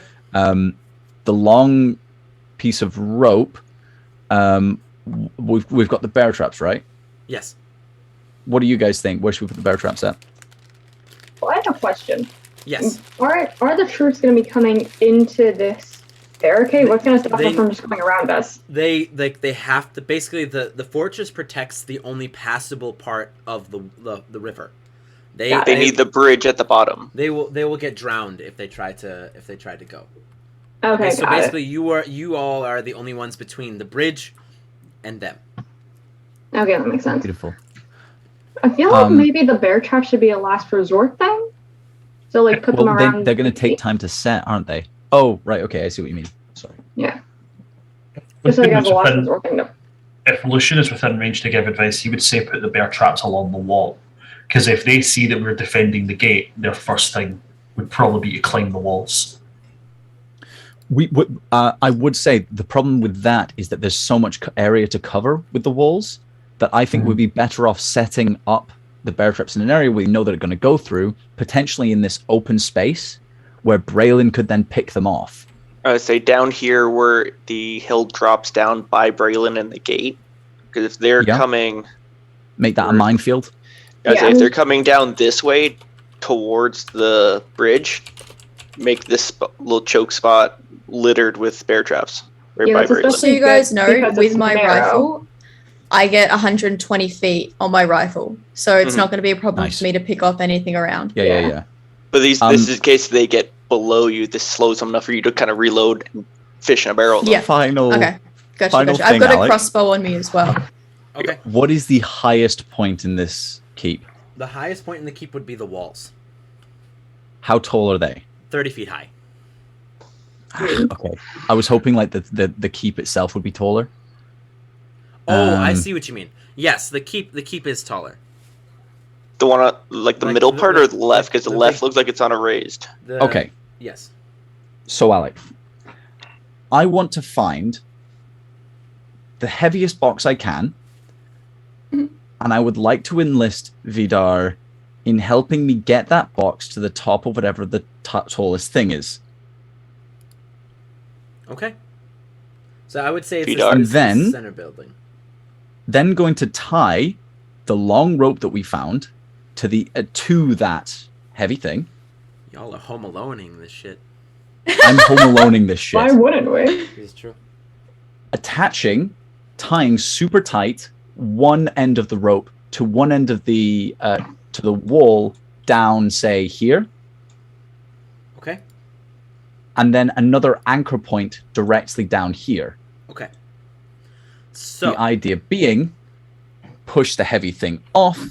As soon as it starts pulling tight, the whole rope whips tight and pulls itself across the space, basically taking out legs. okay. So Do you understand what I mean? yes, I understand what you mean. So what I need from you for all of this tinkering and all of this setting up, I'm gonna let you. Ooh. I'm gonna let you choose. You can make a.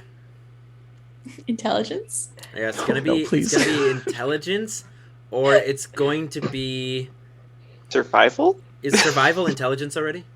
It's Oh, wisdom. it's wisdom. 5 of wisdom. All right, you can do a straight intelligence check, or you can do a survival check. I have will a take high the plus intelligence, step. Ooh, so I I'll can take help the him with plus. this. Oh, if you can.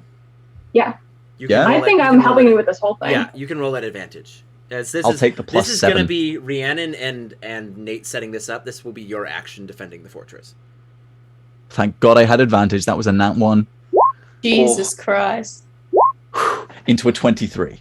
Okay. Yes, let's go. So Thank God. you set up the rope trap, and how we're gonna do that as far as like game mechanics go is you tell me, I'll tell you what's happening, and you tell me what would trigger it.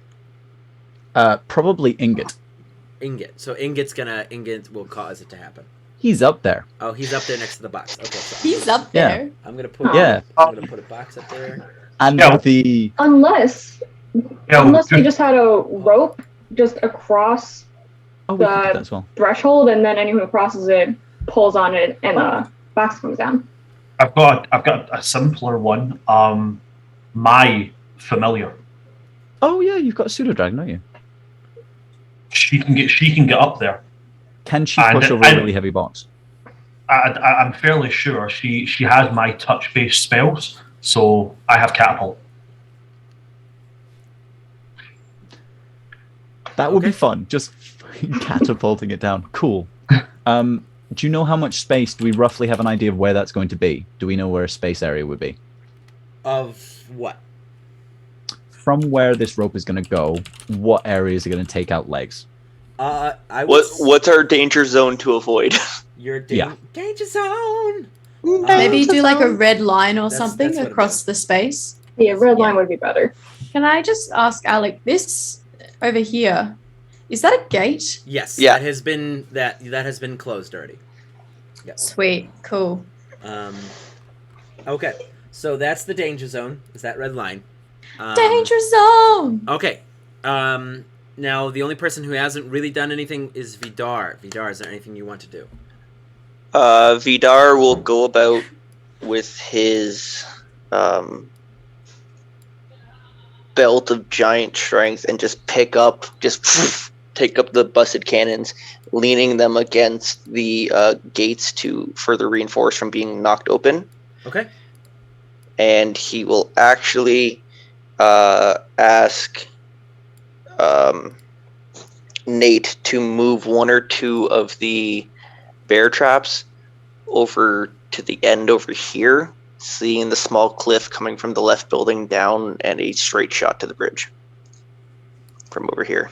Okay. I'll place. I'm happy to move them wherever's needed. Yeah. I may also ask, can we take one or two of those cannons to above the gate to potentially just off down onto people below? Yeah, you can do that. Then whatever little bit of rope that they have left, he will just kind of tie just enough so that if it's shot or cut or burnt, that is just going to roll and fall off. He's going to have one above the main gate and one above the gate by Braylon. Okay. Sweet. Any other thoughts on what we can use all this? Any more MacGyvering to be done? All right. Um, So Not allowed to do anything anymore. that so- being said, you've all done a lot. You've all readied Mhm. the fortress, and readied yourselves. At this time, I'd ask you that you put your minis where you want them to be as your starting positions. I would call before we kind of split up to go where we're going. I would try and call everybody within a 30-foot radius, so I can cast Bless. How many You people? know, kind of everybody get close before we kind of start combat. Take If left. if we step out of that 30 feet, do we lose our bless? Don't think so. No, Doesn't say anything about that in the spell's He just description. needs you within 30 feet to initially cast it. Okay. How many people can you cast on? If I cast it at 3rd level, which I haven't used any of my 3rd level spell slots yet, if I cast it at 3rd level, then I can get all 5 of us in that. If you want, I also have bless. If you just want to cast it on 1st level, we could both have bless running. Yeah, okay. Well, in that case, if I How many cast it, plus is it? Sorry. it's a plus 1d4 to attack rolls and saving throws. So in that case, I'll be able to cover up to 3 creatures. So I'll cover myself, Braylon, and Nate. Okay. Okay, then I'll cast bless on myself and Vidar. And can I cast it on familiar? You can't cast it on well, actually you can, but You can my cast it familiar, on Ingot, you though. can cast it on Ingot. Mm-hmm. I'll cast it on Who Ingot. is cool. So everybody got 1d4 It's so to attack rolls and saving throws. Mm-hmm. Okay. I want you to save your 3rd level spell So, slots. as you cast Bless, you can now put your minis where you want them to be to start. I can't move mine.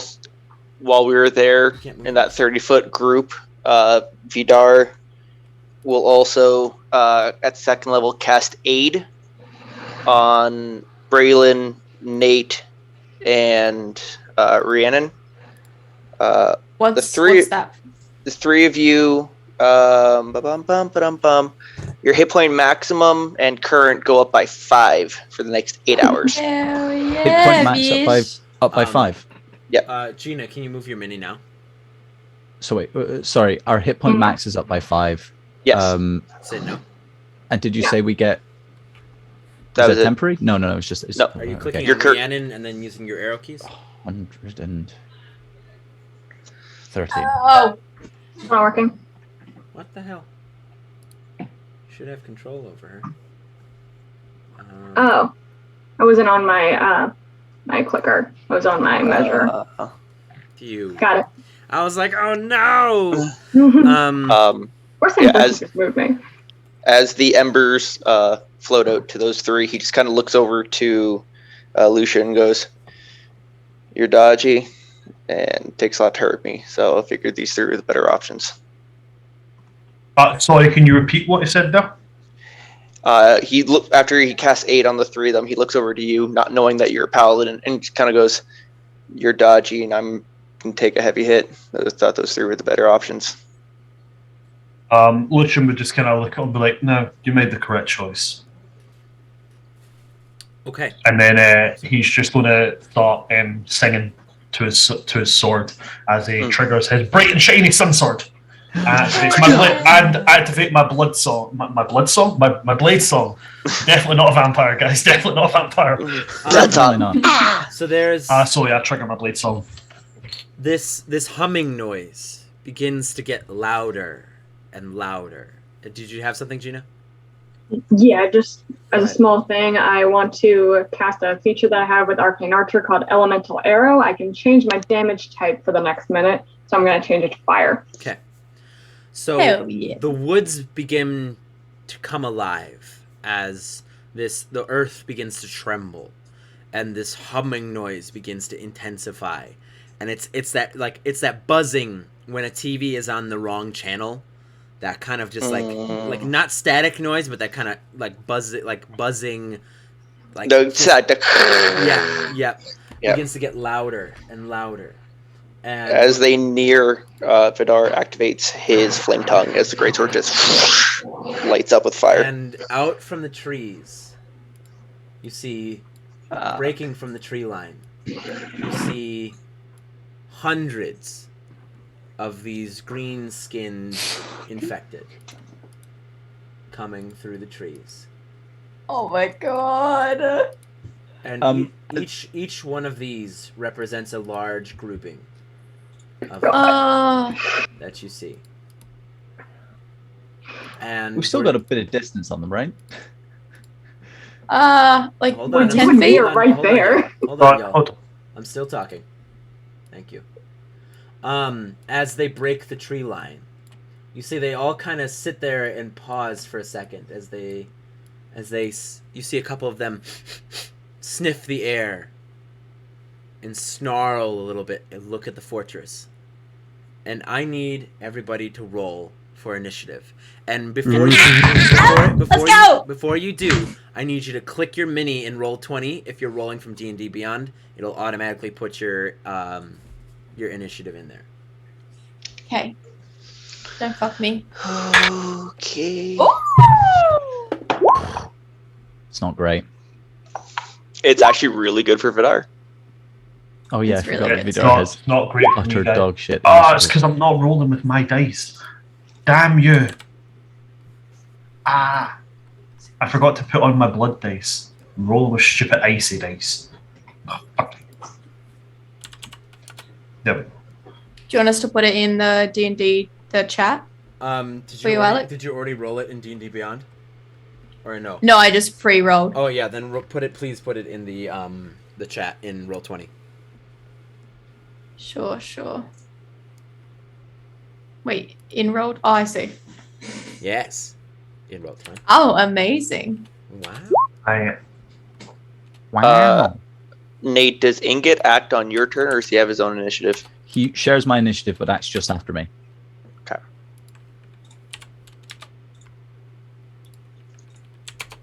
As I'm getting this all set up, please think about what you want to do. When they start coming out of the tree line, can Lucian say what is essentially the D&D version of the redcoats are coming, the redcoats are coming? Sure. Just like mutters under his breath very sarcastically. Okay. I think hold I on. have I'm on the everyone. wall with Lucian, right? Yes. Hey, Lucian. Yes. I'm not usually the type for this, but there's a lot of them. Fancy keeping score? He doesn't even answer. He just smiles. That still only counts as one. I'm keeping a tally. Nate, what is your Nate and Vidar? What are your dexterity scores? 9. I have a negative 1 to my Jesus. dex. Everyone's always going ahead of me. +3. Okay, so Nate will be going first. Good, I'm not going ahead of you. Okay. How do you not have? I have a negative 1 to my dex. How are you not ahead of me? I rolled a 4 + 3. So Oh, these yeah. creatures burst through the trees as hundreds of these things piling over each other, seeing you and seeing their way in and understanding their orders. They begin to head for the gate. We start at the top of the order with Braylon. What do you do? Fuck. Basically, Okay, question. Each one of those large squares represents a large group Yes. of creatures. So it's not like Okay, 6 cool. large creatures. It's like each one's a horde. Attack Okay, on awesome. Titan coming at us. Amazing. Okay, so in the position I'm in, can I actually see over everything to be able to see those hordes from where I am? You can see, yeah, there's enough of them. And how this is gonna work, y'all, is when you attack, you're gonna be applying damage. So I might describe a bunch dying, I might describe a couple dying as you deal damage to the individual hordes. So Amazing. yeah, you can see them. Sweet. Sorry. So I'm going to use one of my my grip points, so that basically is just like a little extra attack with my gun. So I'm going to use. I'm just trying to read. I need to put on some music. I got some music going. I do. Okay, cool. I'm going to use Dazing Shot. So basically what that does is they have to beat a DC of 16 or they suffer disadvantage on attacks until the next of their turn. So I'm gonna roll a hit. So which horde are you targeting? I am going to go for, sorry, I just changed my thingy. This one just here. Okay. So what do they have to roll? Or you have to roll the hit? So they have to be, I rolled a hit, and then if I hit, they have to beat a 16, or they have a disadvantage on their next turn. What kind of save is it? One more time. I think it's strength. No, wait, sorry, it's Constitution. Constitution. Okay. Yeah, Constitution. Okay, so that's a 24 to hit. Okay, yeah, that hits him. I mean, there's so many of them. It's almost impossible to miss. Amazing. Cool. And then they have to beat a saving throw. I'm not sure if it includes damage. I think it's just the just the days? for the Okay. Yeah, it's just the days. So what was the save one more time? It was Constitution. 16. Okay, so as you kind of like you cock back your rifle and you fire into them, what does your dazing shot look like? So as the bullet kind of flies from the gun, it makes like this like whirling noise as it flies through the air, and as it makes impact, this kind of bluey green energy kind of sparks around the horde. Okay, yeah, and they are dazed. That group is dazed. And confused. All right, dazed and confused. So they will have disadvantage on their attacks. Anything else for you? They're not within 80 feet of me, are they? They're way too far. I believe they are way too far from you for that. Okay, cool. They are 90 feet from you. Just out. Damn. I can't roll to see if the big bad guy is there, can I? Because I've already had my turn. I mean, you don't really know about the big bad guy anyways. Okay. No, that's fine. Cool. And then she will just sit pretty. Okay. So after that, we go to one of the horde's turn. And you guys see this group of them begin to pile towards the wall. And Rhiannon, as you're sitting up on the tower, you see them begin to kind of like crawl and claw at the wall. And it seems like whatever they're doing is ineffective. But make a perception check for me.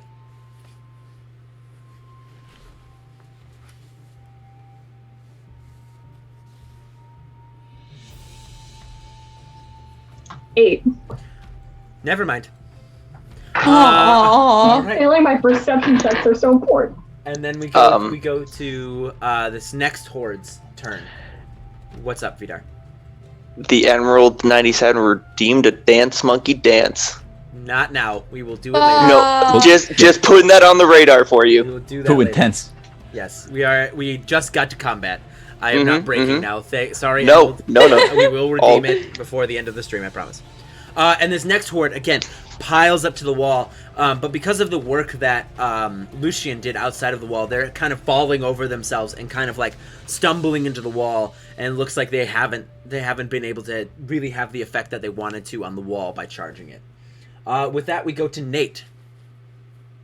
So this group on the far right that are next to the wall, they're sort of scrambling at the wall as well right now, yeah? Yes, those two groups that are next to the wall are beginning to kind of like try to get it, but the ground, they're kind of falling over each other, so look like it's going to take them a round or two to get up and start having an effect on the wall. Lucian, I'm going to leave that side to you, and he's just going to start turning towards this ones that are going to head straight towards the gate, and he's going to be trying to make as much noise as possible, shouting and screaming as he pulls out his longbow and starts raining fire. Okay. So, first attack, that is going to be 13 to hit. So a 13, you will still hit. Oh, okay. I'll take it. And I will roll like dog shit and roll in total 5 damage. 5 Ooh, damage. So to confirm, you're attacking the one immediately to your left, right? Yes, the ones to the left. Yeah, of the gateway. So you begin to fire off arrows, and you see you make contact with a couple, but the seals seem to kind of keep moving towards you. All right, cool. Well, I mean, I've got lots of attacks. So, second attack. Same. Second verse, same as the first. Nice. Longbow. For fuck's sake. Buddy. So, unfortunately, with an 11, there's just so many of them that like you're not sure where your arrows are going if you've even hit them. All right. Do we have a tally of how many got taken out by that single arrow? Is it one or is it like a couple? Roll a d4. Just because I'm Roll a d4. just for keeping tallies. 2. All right, you took out 2. All right. All right. Anything else? I'm afraid with those rolls that they're a little too far for me to do much else. Okay. So then I'm afraid not. We go to Vidar. Vidar, what do you do? Vidar watches Nate starting to shoot and just kind of takes a slow breath, lets it out, takes another one as embers begin to float around him and kind of go with his breathing. D4s. I've got bless. You do have bless. 11 plus the D4. Sorry, do you mind if I? Yeah, please. That's a 3. Yep. So 14? You'll definitely hit this time. So roll damage. Hey. Okay. Bless your bless. Hashtag bless. Stop. That's gonna be 6 points of damage, and this time there's gonna have a quick connection. Sort of Ingot, who is sort of sitting behind the boxes, seeing that Nate is pulling back and firing, is going to try and channel some of his energy into that attack. So I'm going to add an extra D6 to that attack, to that damage. Yep. So that's going to be, I believe it's a D6. Sorry, let me double check that. Okay. Yeah. Yes, it is a D6. 6. 6. Yeah. Wonderful. So it's gonna be 12 points of damage. So Damn, son. roll me a These bitches D6. want some. That's how many you killed.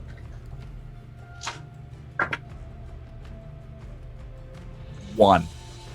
You got a big one. You got a big one. You got him good. You got him good. All right. Back to Vidar. As the embers are kind of going with his breathing, as they go out, they begin to actually take the shapes of people.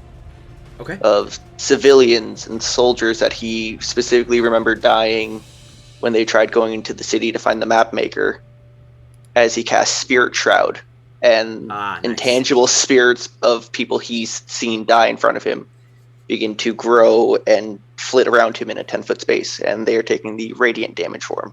Okay. And he will hold an action in case any of the horde come close to him to slice and dice. You got it. You got it. Okay. With that, we move to one of the other horde's turns. So we move to this one, and that's far out here. It's going to go 5, 10, and again runs into the same issue as the other because of Lucian's work outside of the walls. They seem to have be just falling over each other as there's so many piling up against the walls and the gates. Nice job, Lucian. Then we go to this one. This one seems to move right up to the front of the gate, and again, same issue, same problem. It's not able to. That horde of them isn't able to burst through the wall or attack the wall like they wanted to because of the work that Lucian did. Rhiannon, you are up. Awesome. How high is this building that I'm on? Are you on top of the guard tower? Or are you on? Yeah. Are you I'm, in on the the guard roof. tower? Oh, you're on the roof. So I'd say you're about 40 feet up. 40 feet. Okay. I'm gonna cast Ice Knife. Okay. At which horde? And so that is +9. Then my bless. Oh my god, that is a 16 + 4 + 9. Jesus. Yes. 29. Whoa, girl, you go. You hit. Damn. Do I? Do I Yes. hit? Hit them Yes. real good. Yeah. No, So you it don't hit. takes. That one's real Do tough. I hit? Mhm. Ooh, Okay. 14 do hit I before. hit? Do I hit, please? Ooh, So they take 1d10 damage, which. That's gonna be a little bit of damage. just a little Wait, bit what is damage. that saying? So it was I can't even read that. So I have to roll a dexterity saving throw for them. Yeah, so one of them gets 1d10, and then It everyone within explodes. 5 feet of them make a dex save or take 2d6. Okay. Yeah. So they Got so that they splash so they damage. they failed. So the total damage the horde will take, I'll say we're gonna double the cold damage just for the amount of people that are in there. So they're gonna take a total of 24 damage. As you fire off this Ice Knight, and I need you to roll a d10. A d10? Oh, yeah. 8. 8. You killed 8. if I see this, I would like to call out to Lucian and to Rhiannon, just be like, she didn't say she was playing! That doesn't count! Still Wait, only what? There counts was as a game? one. I didn't know there was a game. And also, my ice knife manifests as an arrow to fit my aesthetic. Yes. Love it. All right, anything else? No. All right, Lucian. What you got for me, buddy? You are muted. I'm going to look at Nate and everybody else is going to made their attacks and say to Nate, now that is a fair point. She didn't say that, and I'm going to aim to. I don't know if it shows up when I draw this. I'm going to aim for here. Can you see the line I'm drawing? Yep. Because then all these three groups are within a 20-foot radius. Yes, they are. You go, Glen Cow. And I'm going to cast a 4th level fireball. Boom. Wicked smart. Went to Harvard. So that's what's the deck save? So the dex saving throw is going to be an 18 because of my amulet and my grimoire gives me a +1 both of them, which stacks. One fails. So second dex one 18. fails, and all 3 fail. So they will be taking So that's- max damage. That is 9d6 of fire damage. Yep. Roll it for me, buddy. I like the idea. Oh of shit! like, Wait, no, as, not that. as I'm like, I'm on 3 already, and he just turns to me, and there's just like a spark in his eye, and just this fire appears in his hands. And I'm like, no. So it's rolling just now. Roll that Joe DiMaggio for me, please. It's not great in all honesty. It's a 29 fire damage. 3 groups though. All three of them take 29 fire damage. But so as he does it, he kind of like holds his hand out and almost like breathes on his hand, and these kind of silvery tinted flames appear in his hand, and he just throws it right towards the area, and So 29 damage. 29 fire So damage. as it goes, poof, and this huge explosion lights up this area of the forest, and you see some of the trees catch fire. You see, I need you to roll me a D100 for me, please. Ooh. That's 87. That is how many you killed with that blow. How many? Firing that fireball into the... He fired it straight into the middle of the 87. horde. That's true. Jesus Christ. He fired it dead I'm into just the going to middle of the then. horde. I'm just going to then look at Nate and go, I didn't catch that. How many is that? Did you see that? I can't quite count from here. Did you see how many that was? I mean, did I get just hear many? Braille. You just hear Braille in the background being like, yes, go! This is probably the first time Nate has ever been pissy with you. This is like, Nate is generally quite calm and collected, but like he just set a challenge and he just instantly got fucked. Someone who wasn't even playing beat you. And then for my bonus action. I'm sorry. For my bonus action, I am going to. For my bonus action, it goes. What's the range on that? It goes 15 feet.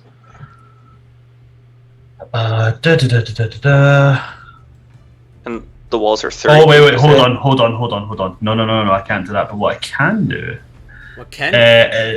as a bonus action, I am going to cast on myself a Chardalon Stride. The billowing flames of a dragon blast from your feet, granting you explosive speed. For the duration, your speed increases by 20 feet, and moving does not provoke opportunity attacks. Yep, I love that. When I move within 5 feet of a creature or an object that isn't being worn or carried, it takes 1d6 fire damage from the trail of your heat. This is not a saving throw. When I cast a spell using a spell slot of 4th level or higher, I increase my speed by 5 feet, and it does an additional 1d6. I'm not going to do that. I'm just going to cast it straight at 3rd level. Okay. And I get to move an extra 20 feet. Okay. So where are you going? So each of these squares is 5 feet, right? Yes. So I'm not holding the right one. So I'm just going to go 1, 2, 3, 4, 5. That's 25 feet. 30, 35, and then try and use I have up to 55 movement speed now, and try and use the rest to get back up the wall to where I was starting. So basically, I just want the ones that are kind of scrabbling about, patting out flames from being caught on the other side, I just want to run a circle around them. Okay. And just like light the fuckers up. So I guess that's one other group will take 1d6 fire damage. Yep, roll that d6, please. Certainly.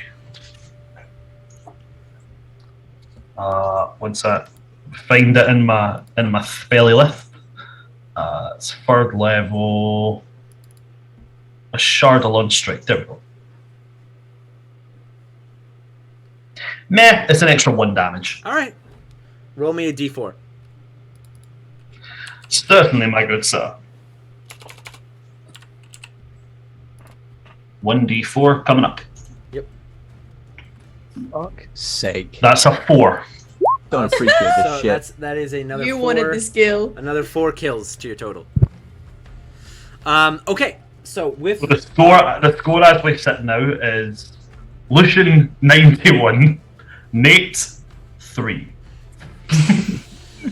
and Rhiannon's has 8. Rhiannon's not playing.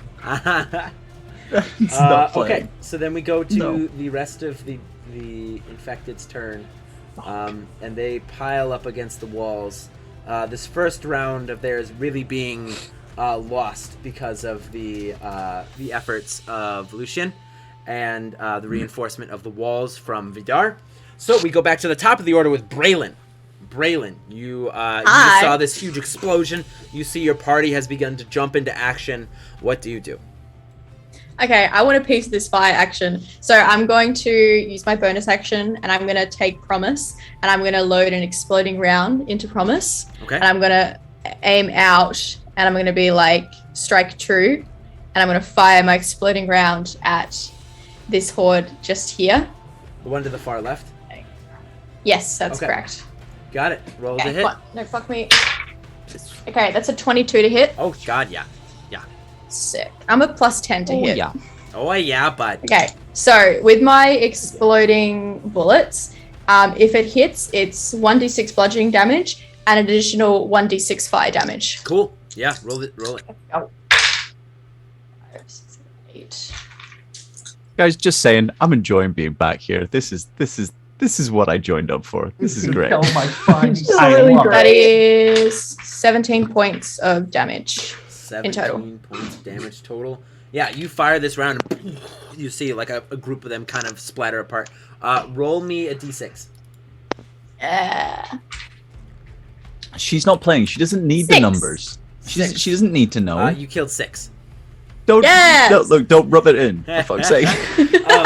And Braylon, Six were on the board. how long does your dazing shot last for? My dazing shot's only single use.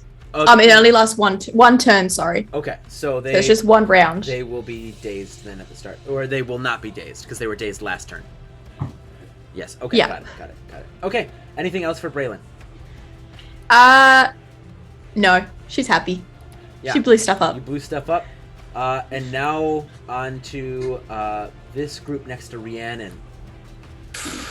Shit. And you see Rhiannon, as you're shooting down, as you're firing your ice knife down into the horde, you see they've gotten their shit together. And you see them all for a moment, like, pause. And then you see them, like, kind of almost align themselves. Almost kind of in a phalanx, in a way. And you see they begin to kind of all at once rush the wall. And you feel the wall beneath you kind of shake, and you hear this kind of crack as you see them then back up one more time, and you see them charge the wall again, and you hear this other crack, and you feel the tower shake a little bit, and you can, like, from the kind of sway of the wind, you can feel your part of the wall probably won't survive another 2 of those before they bust through. All right, and then we go to the next group, which is over here on this side of the wall.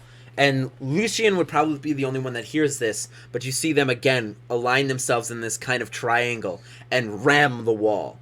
And you kind of, Lucian, you can hear this cracking noise coming from your right. as the group on that far side begins to push their way through. Nate, you are up, buddy. Vidar being near that wall, does he just watch it shake?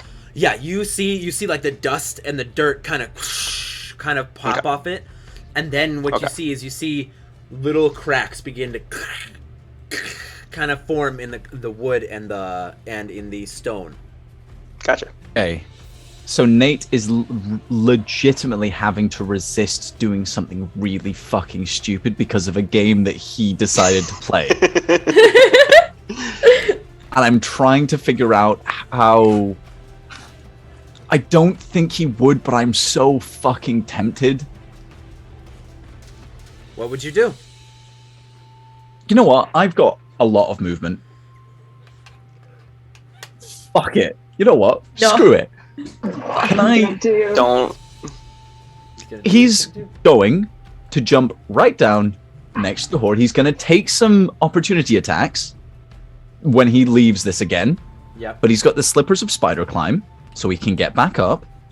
He is going to drop down next to the horde, and he is going to throw his javelin of lightning. Nice. Boy, yes. I have not used at all in this campaign so far, and he's going to aim at the back horde over here. So he's going to fire through. Let's say so. Yeah. So he's going to drop down right there. So like right there. Yep.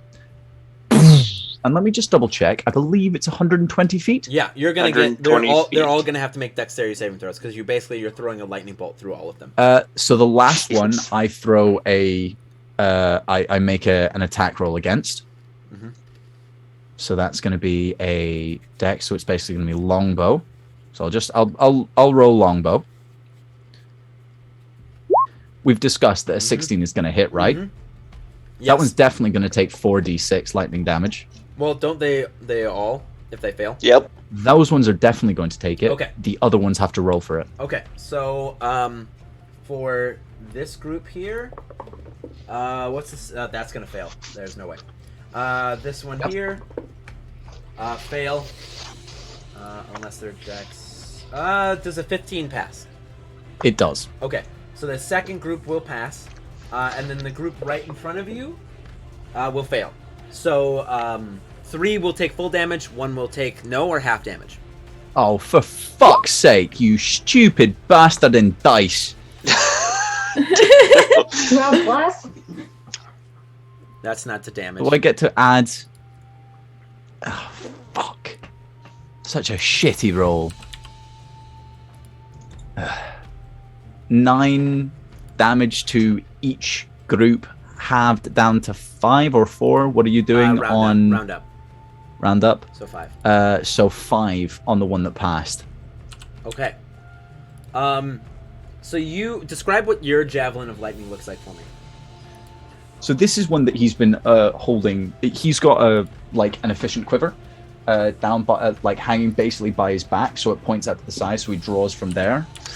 And this he just slightly fumbles into the compartment and pulls out a spear that is far too long for the quiver, which then comes out. This is basically a straight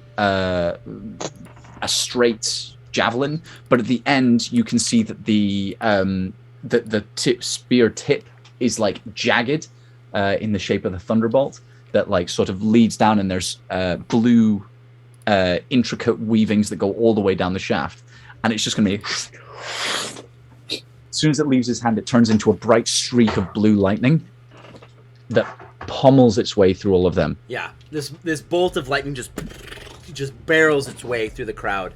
And I need you to roll a d20 for me. Come on. Come on, D20. Come on. Natural 20, bitch. Let's go. Something Let's back. go. Something. Give me Look at that something. one. What'd you roll? No way. Bloody. No way. Yeah. Add your strength bonus, and that's how many you killed. Strength plus proficiency, that's how many you killed, buddy. He rolled a nat 1, chat, since you can't see it. I knew it was coming. I fucking knew it was coming. How Fucking many jinxed is it. that kill? Yeah. How So, many You fucking jinxed it. I'm sorry, I so put with it in the your universe. proficiency bonus and your strength, how many is that? Don't fucking take pity on me, Alec. All right. I mean, Don't do that shit. logistically, story-wise, there's no way that you only killed one, because you dealt a total of like 30-something damage. So You. just add it, beach. Okay. just 9. 9. So you 9. You killed 9. There you go. Don't Good job, don't buddy. give me that fucking Good job. tone. Good job. I'm so proud of you. You're No, doing great. fuck off. Moving on to Vidal. Oh no, you gotta No, move, don't no, you? I'm not fucking done yet. All right, what do you got? I Oh, Jesus. What you got, buddy? fuck. I gather my fucking pride off of the floor in the The dirt, shattered bits. and I stalk back up the wall. So Head there hung will in be- shame? There will be an opportunity attack coming your way. I give them the V's as they like try and swing at me out. So I'm assuming a 13 doesn't hit. No, it doesn't. Okay, so you're able to get back I up. poke him in the eyes. I go With the back. V's. armed attack just to prod them right in the I'm eye. crying. Oh my god. As I go back up, can I just set like that was my main action? As my bonus action, can I like boot the fucking cannon that's hanging by the end of the cords and try and drop it on them? It would probably you'd want to wait till one of them gets in front because you see they're just both off to the either the left or the right. Just to point out, I have 19 strength and I'm like reliable athlete alright. or whatever. Make Can a I make a drop make kick a that make an fucker? athletics check to I am to drop the pulling cannon. out all the fucking stops on this. I am pissed. This is where Nate becomes a barbarian and activates his rage. You absolute No, buddy. Oh, another net one! Yeah. Oh no! Hold on. Does he do an Aragorn from the Two Towers and break his Yeah. toe? Yes! Yeah. So you're gonna kick the cannon down, but because you are so pissed, I need you to take a d6 of damage. Improperly Hey, guys. kicking the cannon. Hey guys, do you know how that scene in Two Towers when Aragorn kicks a helmet? Did you know that when he did that, he actually Yeah. broke two of his Yeah, toes? he broke- Oh my god! Alec, no, let me fucking roll it. Because Okay. knowing me, I'll roll fucking 1. Okay. Give me a minute. No, Go my ahead. this is where you're gonna roll six. He rolls a You're- six. Don't fucking say it. If you do, Rolls a Vidar, 20. cover for your fucking nuts. 4. So you take 4 damage, and now I need you to roll 2d10 for the cannon falling on them. So like they're gonna take 2d10 damage from the cannon. Good they are. Right, fine. I hate Who won? everything right now. Who won? Stop fucking laughing. It should be about 10 What'd you roll, buddy? damage. I don't know. Hold on, 2d10. 2d10. Who won? They're not showing up. What is that? 11. I got another. Okay. I got another 1. 11. One of them was a That's 1. not bad. Oh. And now I need you to roll me a d8, and that's how many you squish. Thanks, Dad. Thanks, Dad. Don't fucking patronize me. On today's my episode of God. How Fucked Up Is Fucked Up. What did you? No way! He rolled another one. This is no way. Stop using D&D Beyond. Oh my god! All right, well you crushed 1. Okay, moving on. On in the today's order. episode of How Fucked Up Is Fucked Up. So, V- ba- So in I'm- total, after Vidar. all of That's that, fucked up. all of that, after like a fucking javelin of lightning, drop kicking a fucking cannon onto a pile of fuckers. You know how many I fucking killed? That was 4d6 plus another like, however, what was that? 2d10? What 2d10s? I killed Just let fucking him go. 10. Just let him rant. He's good. Yep. Just let him go. Vidar, you're up. Now, Vidar, show us how a real paladin kills shit. Vidar, strangely enough, is not going to kill anything. He's sees the wall kind of break and It's shake, everything. and he will take his hand along his greatsword and actually go through the flames, casting his channel divinity of what's it called, burning weapon, to add an additional 2d6 on top of his already flame tongue sword, so the Yep. flames just go white hot Nice. as he runs along it. And he looks to the wall cracking, and he will step up, and he'll just take his sword and hold it in arc, as he holds onto a level 1 burning hands. Okay. If you could, And he will. so was the casting is the channel divinity in action, or is it just free? Bonus action. Bonus action, and then you're And holding then action. holding burning your hands. action till when the wall breaks. Wall breaks, and when they are within 10 feet of me. Got it. Basically, as soon as that wall breaks, they're going to be within 10 feet. Yeah, and I just sit there and hold, and then I just hear the cannon, dunk, dunk, dunk, dunk, and I just hear "fuck," and he just smirks just a little bit. There is no fucking noise. It doesn't He- give you fucking satisfaction. He hears the shattering of your ego.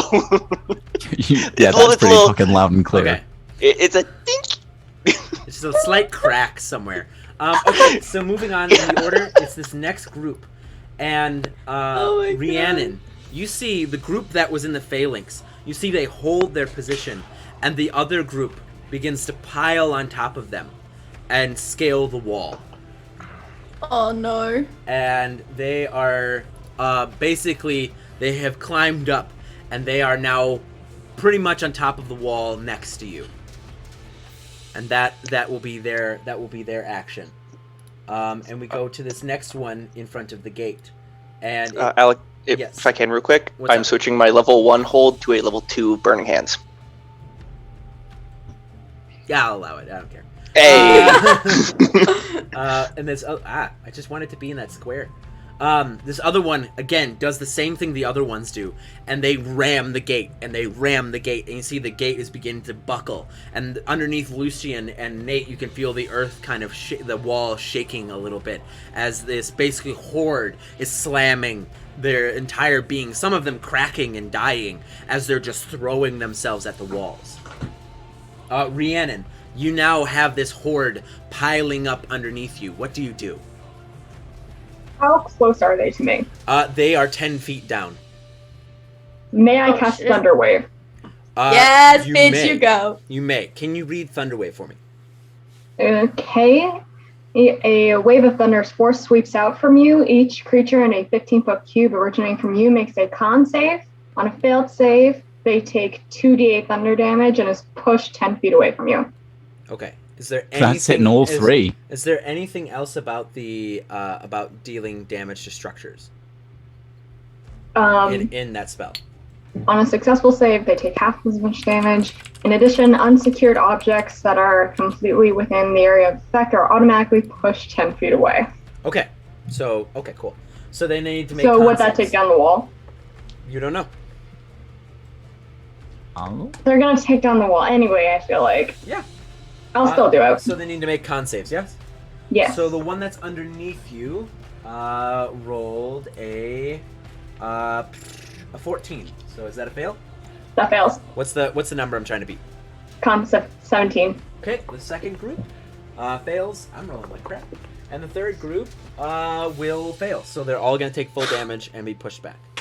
Do I roll 2d8 3 times or just once? Just once. Okay. What are my d8s? These two. That is that it? Yeah, that's 6 damage. 6 damage? So describe what your thunder wave looks like.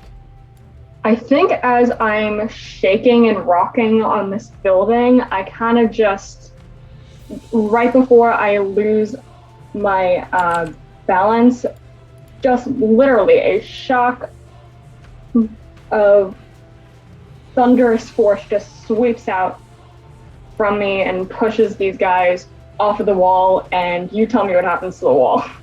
So, hold on, I just need to put down the rest of the HP of all these guys. And then I need you to roll me a d10. I know she's not playing, but this is fun. Damn it, 2. Oh, you killed 2. 2. So that's on not the so board. bad, is it, Nate? That's not so bad. See, no, I can see. Yeah, no, it's wonderful to know that other people can roll anything other than ones. Hey, now we both got 10. Don't. So, How many did you kill there, Rhiannon? Hold on, excuse the fuck me. Lucian has 87. I have 10. Excuse Dylan has 6, No. Nate has 10. I have 91. Nate has 91. 13, you have 10, and Braylon has 6. No, 91 and who's 18. really You counting? slam your Who's hands really together. counting here? And you create Oh. this Brand is thunderous. counting. Shut up!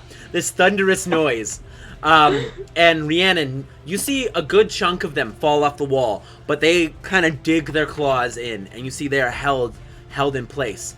And you feel the structure underneath you begins to crack and fall. And I need a dexterity saving throw.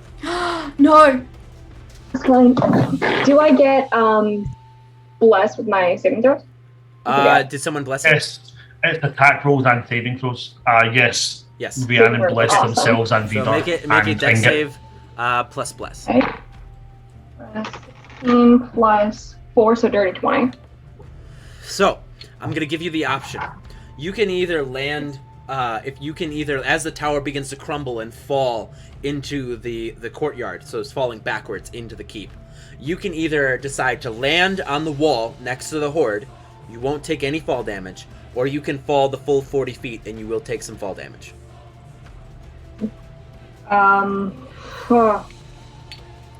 Does it look like the wall's gonna crack any second? It looks like it's going to crack pretty soon. Okay, yeah, I'll decide to take the fall damage. Okay. Let me roll that really quick. Bran, remind me, fall damage is how much per feet? Fall damage is past 10 feet, it's 1d6 per 10 feet. Okay, so you're going to take 3d6 bludgeoning damage. So the first, so to confirm, if you fall 10 feet, you take nothing. Yep. Any 10 feet beyond that initial 10 feet, you'll take 1d6 damage. Yep. That's 36. Okay, so you took 9 bludgeoning damage as you poof, you fall down as the tower collapses, and I'm just gonna make a mark that tower is destroyed. It's just gonna look like a squiggle, and I'm gonna move you to where you were. Boom. So this tower is destroyed. Squiggle. Gone. Okay. Anything else Tina, for I Rhiannon? do not appreciate the scoreboard right now. I'm gonna fix it. I would like to let you know that it is 13, not 10. No, I updated it. I gotta send it again. Wait, how okay. many people did Vito kill? Rhiannon, anything else for you? Don't. Just talk about this over Discord Messenger. Rhiannon, anything else? I think I'll run back a little bit. Okay. So can Yeah, I'll run back like 15 feet. All right. So move your guy. There you go. And Lucian. I'd also like to point out that Lucian has 91, not 87. And it's about to get more. I'm going to cast at 4th level, MILF's Minute Meteors. MILFs, minute meteors. Yep, 100%. 100%. So I am. Yeah, I'm going to cast that. Basically, I create because it's 4th level, I get to create an extra 2, so it's going to be 8, which is kind of not what I'd like because ideally I'd like 7, but yeah, we're going to say one of them fires off early. Well, I mean, With 8 mils. So I need how am I going to lay this out? Right, okay, so I'm going to go. If I've got 8, I'll go.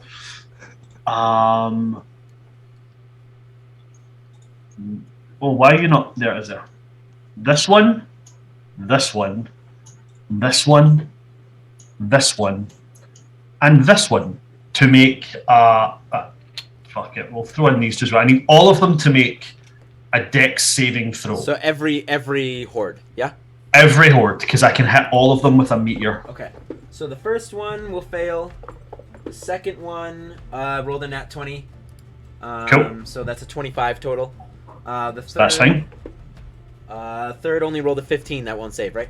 Nope. Okay. The fourth DC's 18. will fail. The fifth will fail. Sixth fail, and seventh will pass with a 24. So it'll And be then the two on the far ends are the ones that passed.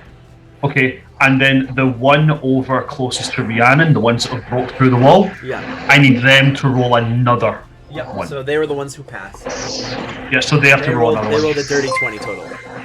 Okay, yeah, so they'll still pass. Okay, so now each of them are going to take 2d6 damage. Okay. The ones that succeeded will take half of that. Okay. So what I'm going to do is I'm going to roll the ones next to Rhiannon first. So I'll just roll both of them. Yep. So in total, they will take 3 and 7 is 10, so they'll take 5 fire damage. The ones by Rhiannon? Yup. Okay. And what's the other one that succeeded? So the two that succeeded are the far left and the far right.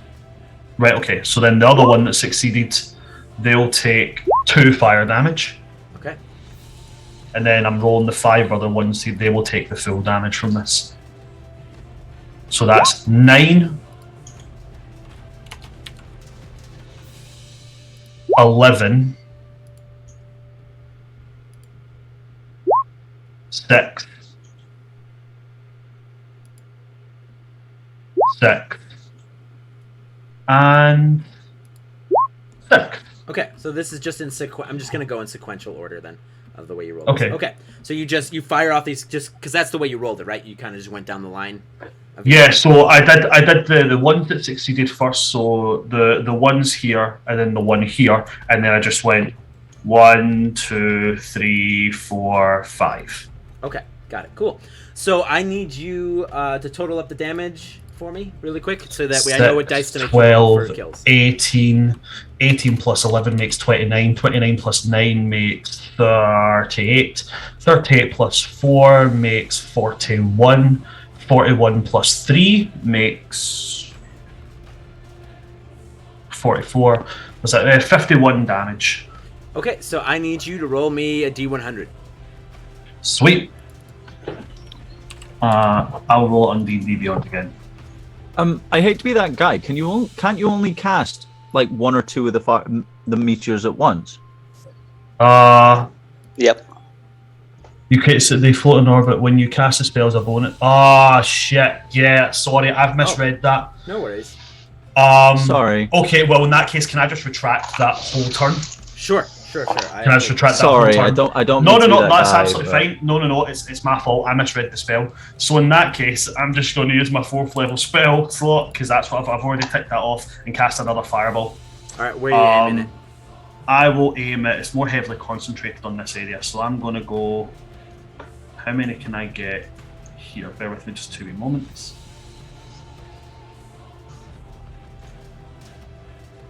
Yeah, because they can be used every turn as a bonus action. but- Yeah, I misread that. I do apologise, guys. No worries. No, it's all Yeah, so good, no. I'll cast it here, so I'll be able to hit Those 4. this group, this group, this group, and I just touched the edge of this group. Yep. So I'll let you decide if you want. No, that you to can hit include. them. You can hit them.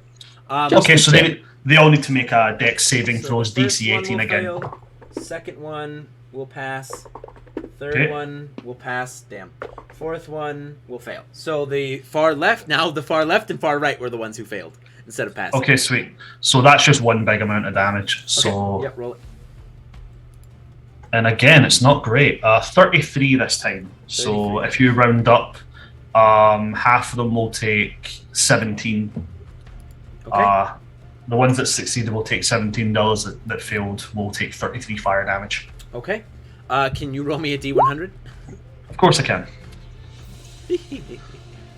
D100. This is where I roll dog shit on rolls this. so low in my life. 98. I fucking hate you. You killed another 98. of them. You can't. You can't keep doing this. It can't Uh, keep getting away 98 with plus this. 91. So that's 189 in total I've killed. And I'm gonna try and rub it in a little bit more because now I'm going to use my I'm going to use my movement speed, and I'm going to go because I've got spider climb, but I don't need to use my hands. I can just run along walls. So I'm going to go run down 5, 10, 15, 20, 25, 30, 35, 40, 45, back up the wall, and then I'll just go 50, so I'm over next to Nate. And I'm going to run through the 2 groups that are down below us at the gate. And again, they'll both take 1d6 fire damage. All right, roll that fire damage for me. Do they? Sorry, They don't get attacks of opportunity on me. No, I know. I was like, there's someone in my head, and I'm very sorry that just really wants them to hit you, and I apologize for that. But somewhere I really want you to fail somehow. Is your burning speed spell a concentration that's also stacking with your MILFs? Melf's Concentration isn't spell. So I concentration. didn't cap. Not? I dropped milfs. We redacted the milk. We redacted Oh. milfs. Right. Sorry. We redacted That's The what I was milfs, just going have, off. the milfs have been You retrieved. can't redact It's- the MILFs. You The can't. Never. MILFs are also not concentration. Yes, they are to maintain them as concentration. Oh no, you're right. They It's are. only it's Never only mind. a only a one. one. They- Okay, they so only you can take roll an a extra you can roll a one d4. damage. A d4. Okay, I'll D4. take that. That's fair. Sorry, I Okay, misread. so moving on to some of the infected. It's a 1. All right, you get 1. See, I rolled 2 ones in a row as well, Gil. Shut up. So you see this group again arrange itself, but this time instead of a phalanx, you see a group kind of like slam against the wall, and then another group piles on top of them, and you see they are beginning to make their way on top of the wall. If I could put them there. So that group is now Nate. There's a group, or Lucian, I guess. Lucian, Nate, you would see this one half of the horde has climbed up onto the wall. And great. the second group at the gate, you see them kind of, the other group is kind of filing away a little bit and slams, and you hear this big busting sound as the gate busts wide open, as this group has now made it into the courtyard. And this last group Busted. Yeah. out on this side of the wall busts through this half of the wall, as it was already damaged from the previous turn from 2 groups. Vidar, your action triggers. And he will swing his sword in a straight arc across, and half of the flames shoot out from his sword itself as the action for the burning hands. Okay. 14 fire damage. Okay. They take an additional 4 radiant damage with being in 10 feet of my spirit shroud. Okay. They do not regain hit points until the start of my next turn, and their speed is reduced by 10 feet. Do they get a save against burning hands, or is it just a cone? Dex save 17. But So they'll still fail, so they'll take the full damage. So that's the what? How much again? 14 fire and 4 radiant. 14. So as the fire goes roaring out, the much ember-filled 4. 4. The ember-filled radiant specters of the lost souls begin to latch and claw and trying to hold the infected back from getting closer to Vidar. So you lash out with this thing, and it ignites enough of them. But you see, they push over the burned bodies of their allies, and they are going to attack you. Yep. Right. So the first one is a dirty 20. Hits. Okay. Second one is a 19. Hits. Okay. By 1. I have an 18 AC. Damn. whoa. And you are going to take some Joe DiMaggio here. Yes. So that is... Okay, I rolled pretty shitty. So 2 plus 9 plus... You are going to take 15 slashing damage. 15. 15. As they pile over each other, and just there's all these hands, dozens and dozens of them, that are raking your armor, raking your exposed flesh, that are beginning to kind of pile forward. And I'm just trying to swing at every hand that comes at me. All right, back to the top of the order. Braylon, you've seen one wall get breached. You saw the tower that Rhiannon was standing on fall and crash to the ground. You've seen 2 of the hordes have climbed up on the wall, and you've seen another horde break through the gate. What's up, Vidar? 22 on the con save to hold up Spirit Shroud. Okay, cool. Thank you. All right, Braylon, what are you Okay. going to do? Okay. As she's like packing her rifle and her gun, she's like, fucking infected, fucking fuck, and she's like swearing to herself as she's like getting her guns ready. Okay, she is going to shoot both guns at this horde that is currently attacking Vidar. Okay. So she's going to fire both Promise and Try Me at them. Okay. Okay. So that's my action and my bonus action to fire both of them. So that's a 23 to hit with Promise and a 22 to hit with Try Me. Oh, yeah. Let's go. Okay. Yes. 8, That's not great. 6, 7, 9, 10. So that's 15 points of damage with those ones. Okay. Then I'm going to use action surge, and I'm going to repeat my shot with promise, which basically just gives me additional turn on my action. And I'm going to shoot promise because that's got better damage. Oh, that is a dirty 20 to hit. Yep, that'll hit. Okay, come on, don't fuck me. Let's go. That's 12 points of damage. I need you to roll me a d20, please. Oh! No, that's a shit dice. Go away. You said 12 points of damage, right? No. Yes. Yes. An additional 12, yeah. Okay. That is a 6. 6. So you killed more than 6, I'll say, because Vidar, as you see these things are piling at you, you see once like mid jump and just poof, a bullet kind of collides with its head as Braylon is just raining down fire on these fucking things. She's railing them. She's railing the shit. You just hear like 3 shots, and you hear one of them like whizzes past your ear, just missing you and hitting one that's like on you. As the horde I'm in here front for of it. you looks really, really weak. Yes. Okay. Let's go. Then moving on to one of the other hordes, makes its way through the now broken wall, 5, 10, 15, clambering over to Rhiannon. Wait, sorry, Alec. Yes. Did you have another action? How many did I kill? What did you roll on that d20? 6. You killed 6. But did I?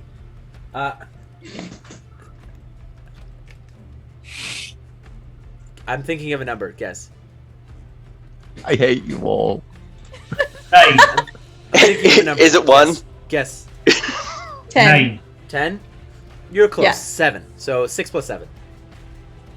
Yeah. That was 18 So wait, how plus many is 6. that? 18 So plus 13. 6. 18 I'm plus so 6 makes 24. inconsolably 24 plus 7 furious makes with this. 31. All right. Braylon's sitting on 31 right now. So Rhiannon, you are about to get attacked by a horde.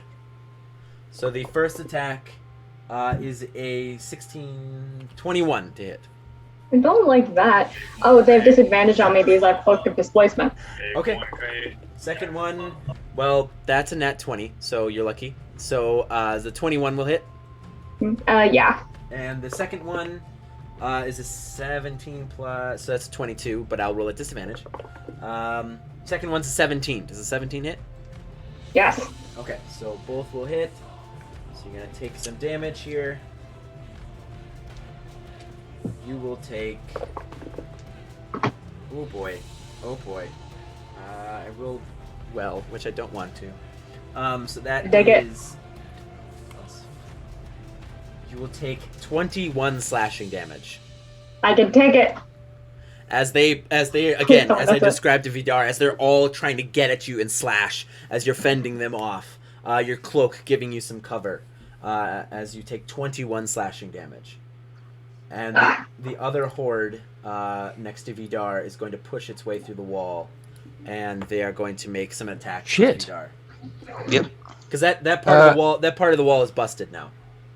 How you doing there, Vidar? I can mark it. Oh, I'm doing great. Oh, okay, cool. Busted. Boss. The gate is busted. I mean, guys, like realistically, y'all did a shit ton of damage for the No, Excuse me. 2 free rounds, except for Gil. I think Excuse you. This is the first round I've done damage. So Don't fucking rub it in. does a 21 does hit you, right? Yes. Okay. Yes, it does. Second one will miss. Okay. Okay. So, because I'm assuming a 7 doesn't hit you. New. Yes. That's what I thought. Chat. Just stop. Oh, What are they It'd hit Gil though. 7 would hit Gil. Jesus, be nice. So that is 17 slashing Never. damage. I had Okay. a vengeance. 22 on the con save to hold of Spirit Shroud. Okay, cool. Then we move to Nate. Nate, they are in the wall. They are in the fortress. Nate has no way to kill these guys as quick as the rest of these guys, so he's going to do the only thing that he knows how. He's going to jump off the wall directly at this horde that's within. Okay. To So he's confirm, dropping- you are jumping 30 feet to the floor. Easy. Okay. You have your Remarkable you have your athlete. You've got your shoes. you have your I slippers. have slippers. Yeah. Yeah. Okay. There you go. Now, I have slippers and remarkable athlete. I guys, fucking do you guys got remember this. the wall in the first session? The first session we played. Yeah, Everyone. I fell did off the wall? fine. I did not. yes. I was perfectly okay. Okay. So Like to let you know, I didn't fall off the wall. You're I gonna stood be- on it as it fell. There you go. You weren't even there. All right. You So came in go at the ahead. end. Go ahead and Evolution do what was you gotta there. do. Fucking Let's see. add 4. I'm. Look, Alec. Do you We got fucking blessed. mind if I roll using my own dice, please? Yes. I don't. You know, like. No, I don't mind. 16 to hit. Yeah, that'll hit. I told you to switch out. I am- We're from D&D Beyond. You said no. Ish. Just dad Hush. things, you know? Just dad things. I am Okay, just so how much damage? Just hold on. Oh, buddy. 4, 5, 6, 7, 8. 8 plus, and that's another D4. And it's wounded. But that is a 4, so 12. 12 points of damage, and they are wounded. Okay. So roll, And then roll me a I'm D. going Go to- ahead. Sorry. Sorry, and then I'm using. I'm going to use Ingot's reaction to add another D6 to that. That's a 3, so that's 15 points of damage. Okay. As like fire and necrotic damage rips through them, with like the great sword. Ingot's kills don't count to yours, just so you know. That's not Ingot's. That was me. All right. That's fucking. Roll a D8 for me, buddy. Everyone else is like, oh, D20s, D100s. Because they've been doing over 30 damage. Fuck off. 1. It's fucking 1 again. I'm not fucking kidding. I'll allow you to take the pity if you want. Otherwise, you can No, keep the I don't want it. Give me 1. All right. Get the 1. All right. Anything Nate. else for Nate? Yes, 14. second attack, please. All right. Go ahead, bud. Nate is fucking fuming right now. Nate goes into his action All right. surge. It's fucking tempting. Okay, so that's going to be a 20 to hit. All right. That Fucking definitely hits. pricks. 4, 5, 6, 7, 8, 9, 10. 10 plus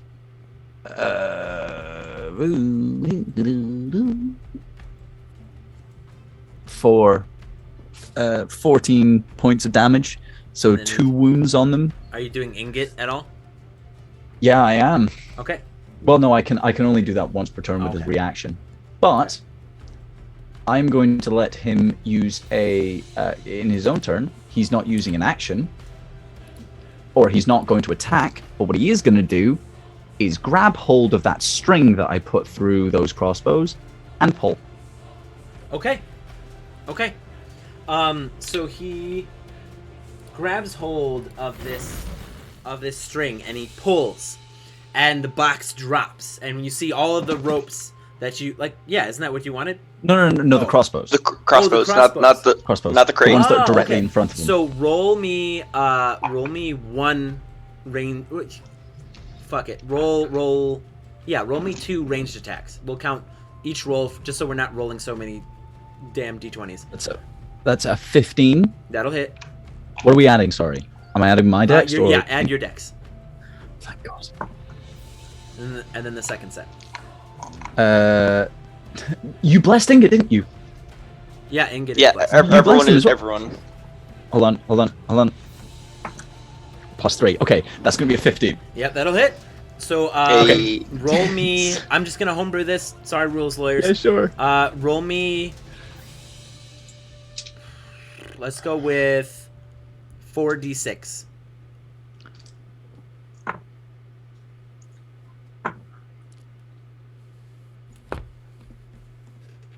$14 points of damage. So how do you and Ingot kill this crowd? Yes. Okay. Thank fucking God. So this is like dropping down into the midst of them, pulling out the greatsword, and like there is so much fucking aggravation that's been going on here. And the greatsword is basically going to go along the top line of wherever their necks are and take off as many heads as they can. This slight burst of fire along the edge, along with the necrotic damage, that is cauterizing them and also forcing them to stop healing. And then Ingot is just going to like the bolt and pin whatever is left.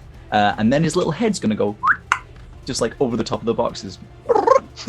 Seeing what he's done. That's heckin' adorable. You can roll me a D100. I swear to fucking God. Right, okay, come on. Come on, buddy. Come on, girl, you got this. Oh, that's a 70. And that's a 77. So you killed 77 of them. Ooh! As you just carve the frustration and the anger, and you carve your way through this crowd with the help of your buddy.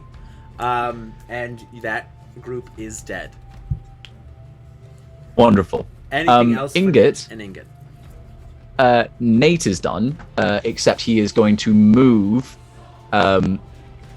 right here to block off that part. So they've got something to aim for. Just directly in front of them. And Ingot is going to run towards Rhiannon. Now, I know that there's a gate here. Yes. Can he climb? What is his speed? He's got 40 speed. He is a dragon, so I assume he's got like... Yeah, he can make it to the top of the wall. With the 10 you move to the wall, and then 30 up, he can make it to the top of the wall. Cool. He's there right now. Yep. He's got some shit to do. Okay. All right. Okay. That's me done. Okay. All right. Then we are on... So... Oh. Vidar, you are up, buddy. You've got these Vidar, two hordes in front of you. Yeah, getting swarmed. He just kind of roars, and the fire kind of pulses off of him as he goes and takes his two swings with his greatsword. One at on the left or the right? Each, because I can do multi-attack. Cool. So the one on the left is a dirty 20 to hit. The one on the right is a 25 to hit. Yeah, both will hit. I'm gonna dump two level divine smites, one into each of them. All right. So the first hit. This is on the group on the left, yeah.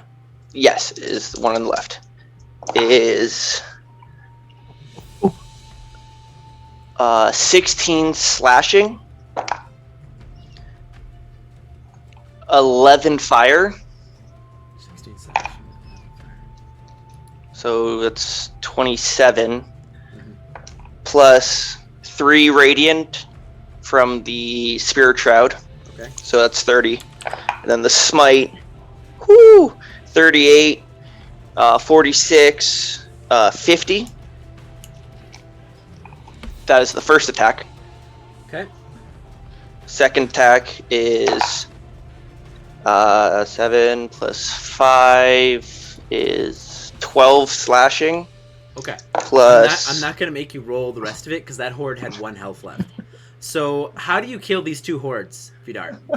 Vidar just roars out, and as the spirit shroud, as he does that, the spirit shroud actually kind of becomes tangible for a few blink and you miss it moments as each person holds on to an infected, as Vidar just slices, and he cuts through them, and there's a delay, and each infected he cuts through just as the burning flames just cauterize the wounds as they slice and just almost turn to ash as they fall apart around him.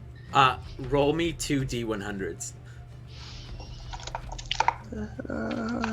You killed 2 hordes. Don't look at me like that. No. I know. 89 for the first one. Okay. 13 for the second. So that is... Well, that would make sense, because that last one only had 1 HP, so that makes sense. Yeah. 102. Yeah. You killed 102 of them. As he just goes slamming through, and if you want to make it sense for hordes, and he only has 2 attacks, as he goes to slam, he slams his sword down on the ground for the first hit, and it slams out the roar of fire towards the group. And then the second one is there wasn't a lot left. That's where the Spirit Shroud was holding on to people, and he just starts slicing through them. Okay. Vidar. All right. And Anything else for Vidar? As that happens, he kind of like takes like a kind of like slowing breath, turns, looks at Braylon, goes, "You got that?" Like just kind of like motioning down to that in case anyone comes, as he looks to the rest of the horde still coming. No hordes, she yells back. And he will nod and take his 30 feet movement. All right. So, it is now this horde over here's turn, and it moves in, and you see it clambers over the building, and gets next to Rhiannon. And you see the first group, just kind of attack with wild abandon after you. So does a 17 hit? You're muted if you're talking. Yes. Okay. So you're gonna take 8 slashing damage. Oh, wait. I have a feature called Arcane Deflection. I can add a +2 bonus to my AC, so it would be 18. Okay. So it doesn't hit. So as you see them kind of claw, the first group claws at you, and then in the same horde, you see these other ones, and you see their bodies kind of shake a little bit. As you see these kind of, like, their skin almost pulls back from their shoulders, and there's this kind of these little gaps. As you see these tendrils begin to come out of these creatures. And they are going to attempt to attack you, and they will roll at disadvantage. So your AC is now 19, right? I think it was just for that. I think it was just a reaction thing. So it's still 16. What? Did they crit? Not a nat 20, bro. But because you're wearing the Cloak of Displacement, Cool. I have to roll again. Wait, I have to see. I think it cancels out if I have already taken damage. But Nope, it resets nope. the next turn. Nope, it's Nope, you're all still good. gets disadvantage. Okay, that is a 19 though. Okay. So you're gonna take some damage, and then I'm gonna need a Constitution saving throw. Yeah. Oh God. You're gonna take. So as these tentacles kind of come out and begin to lash at you, you see they're almost like barbed. So you're gonna take 12 piercing damage as this one stabs into your shoulder, and you feel this intense burning. What did you roll for your con save? My con save. 22. Okay. So as it stabs into you, you're able to. You almost hear this voice in your head for a moment. All are welcome in the collective. But you're able to kind of like push the noise out of your head. But so it'll just be the 12 piercing damage. Okay. And then we go to the horde at the gate. And Nate, they are going to make some attacks on you. I expected so. So the first one, that's going to be a 23 to hit. Yeah, okay, that will hit. And you will take... Oh, Jesus, now... Okay, so 20 slashing damage. 20 slashing damage. 20 Fuck slashing me. damage. And then, again, as I said earlier, you see, like, parts of their skin begin to pull back as these tendrils come out, and they're going to make an attack against you. All right. That is a... Does an 18 hit you? It does not. Okay. So you're able to kind of fend off these tentacles as they begin to kind of try to get a hold of you and grab you. All right. Then we move to Rhiannon. Okay. Rhiannon, how are you So- looking HP-wise, by the way? I'm at 53, 53. but I'm rereading Cloak of Displacement. Yeah, I did miss something. If I take damage, the property ceases to function until the start of my next turn. Well, So Oh, that was the last attack. You didn't get hit by the first one, so the second one was still fine, and then you took damage. So you're all good. Yeah. Okay, So perfect. next turn, they'll attack as normal. Or the next So- group that attacks you will attack as normal. Is this horde still on the roof, or is that come down and attack me. They're like basically, imagine they're just kind of like almost like a swell, like where they're like there's some on the roof, there's some on the ground attacking you.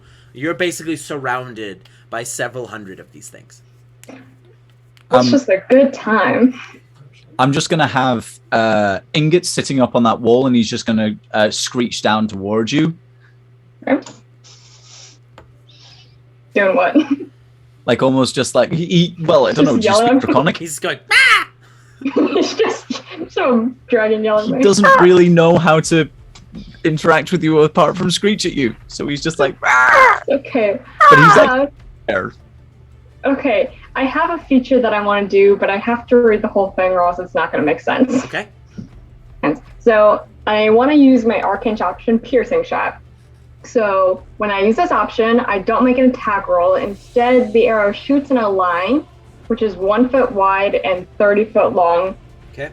before disappearing. Okay. The arrow passes through objects harmlessly, ignoring cover. Each creature in that line makes a dex save. On a fail save, it takes damage as if were hit by the arrow. Okay. So I'll So make it. So which horde are you shooting at? The one on your left or your right? I think I want to go through the gate, so I feel like the one on the top, if I want to get them out of my way, I'll hit this one. Okay. So I'll make a dex save for you. And what's the what was the damage? The damage is it's complicated. I'll tell you in a second. Okay. So they will fail the dex save. Okay, so they take 1d8 plus 4 plus 1d6, and also my arrow is fire damage, so if they're vulnerable, they take double that, right? Yeah. Okay, so Can I infuse? Does this count as a weapon attack? yeah. Well, then I'm gonna. Ingot is going to sort of screech at you. You use Ingot's reaction to help yourself in your turn. Oh wait, no, you've already gone and then done my- his my turn reaction. happens. Yeah, sorry. This is the next turn. And he's going to give you an extra D6 on that damage, and it's going to be fire. Awesome. Yeah. So that's As he sort of seems 2d6. channel. Yep. So go ahead and roll that damage. so there's so much going on. So initial Quick maths. damage is 5 plus 3 plus 5 plus 3 is 8, so 16. Then Ingot's help is 6 plus 6, so 12 plus 16 is 28 damage. 28 damage. I think that's right. I'm just keeping with that. That's all right. And then I need you to roll me a. Here, Nate. What should she roll for 28 damage?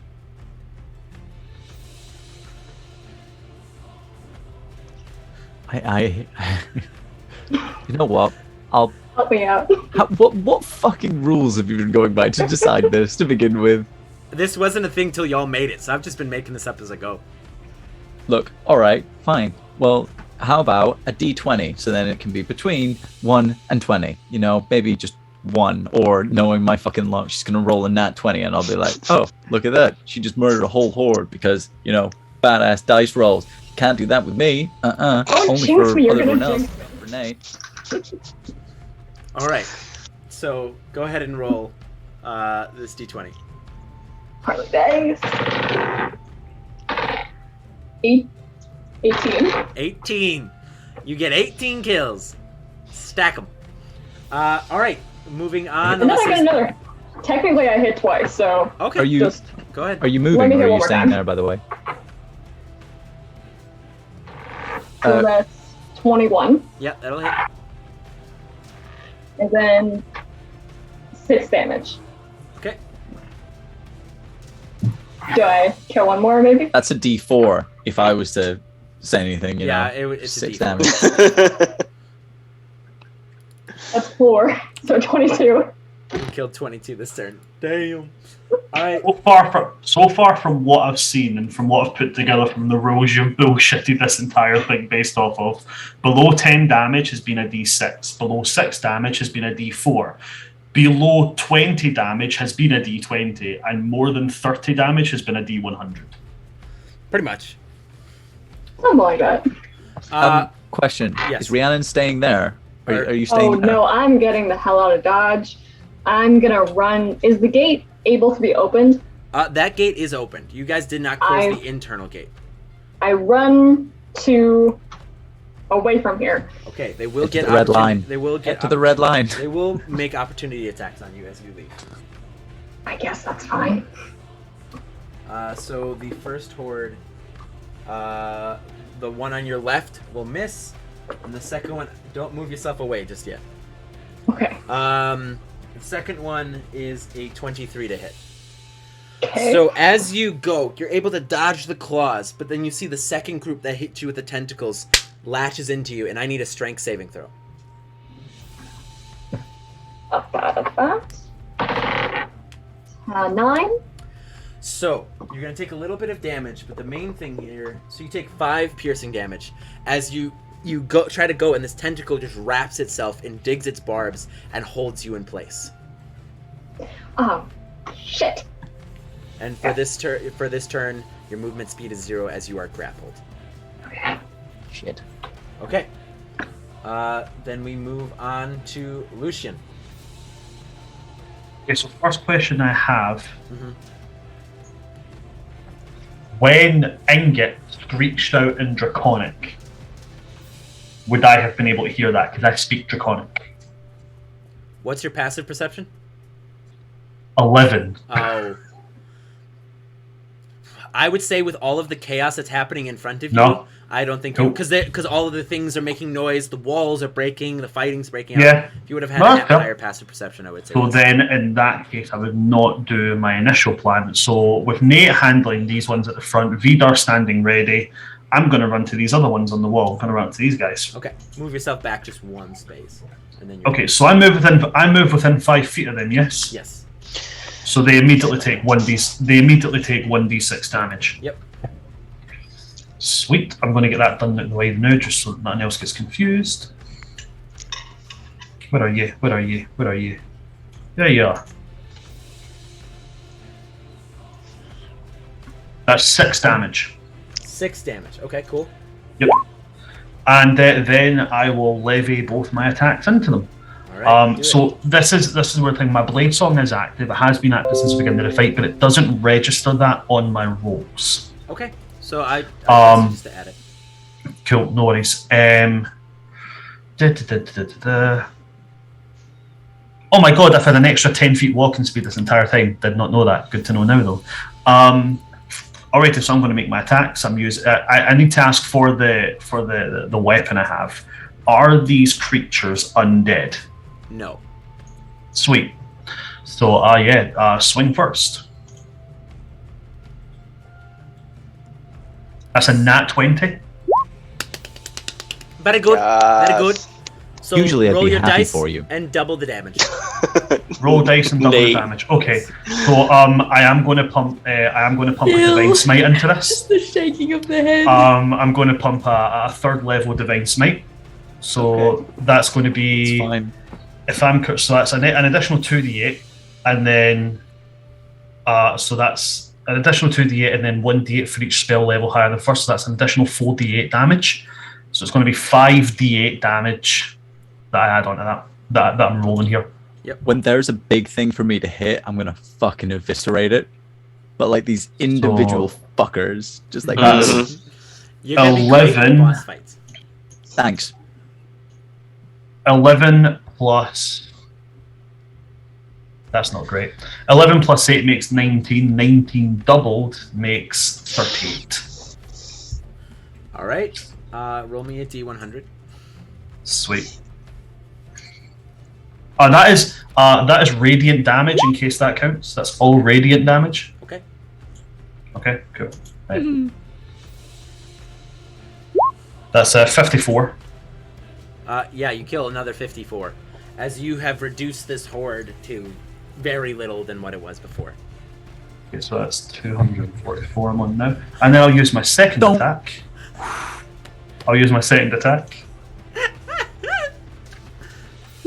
Which is a 15. That will still hit. Their AC is Sweet. 13. I will not be adding in a divine smite to this one, so this will just be Madame's as normal, which is 12. All right. How do you kill this horde? I'm gonna just like be as I'm running through them with this trail of like platinum tinted flames behind me.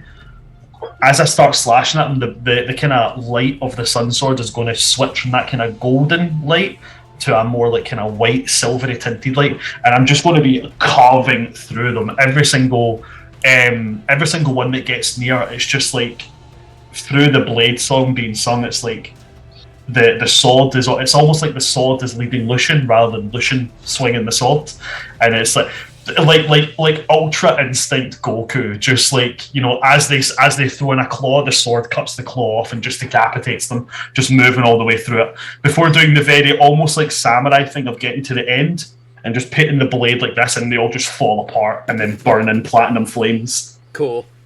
That's dope. Mhm. Okay. That's what did you do? You dealt 12 damage, right? 12 damage on So that D20, please. one. D20. Where is it? There it is. There. Come on, boy. What'd you get? 2. Okay. I mean, I'll take the 2. I'll take the 2. I mean, there was only Suck 6 it. HP left when you made that second attack, so. I'll take the 2. Yeah. I'll take the 2. All right. I mean, I'm kind of running a bit behind on 246 kills, so I find it okay to take the 2. You don't need to fucking rub it in. Like He's just taking the salt and just digging it in now. Okay. Braylon. I want to use my movement speed at the end of that. Yes. So you to come. moved 5 feet, so you have 5 less, and then whatever. Yeah, so I've now got 60 movement speed because my blade song's active and I've got the scorching thing going. So 5, 10, 15. Oh, actually, no. 5, 10. What is it? 30 feet down the wall. 30 feet to go down. Yes. Okay, so then that brings me to 45, 50, 55, 60. So moving within 5 feet of them, which means that horde will also take 1d6 damage. And then I'm basically standing side by side with Nate, kind of like, yo boy, we got this. They ain't getting through this shit. All right. Let me roll that damage on them. 2. The that one. 2? Oh, no. No. That's the one that's already happened. 4. 4. 4 fire damage. All right. Roll me a D4.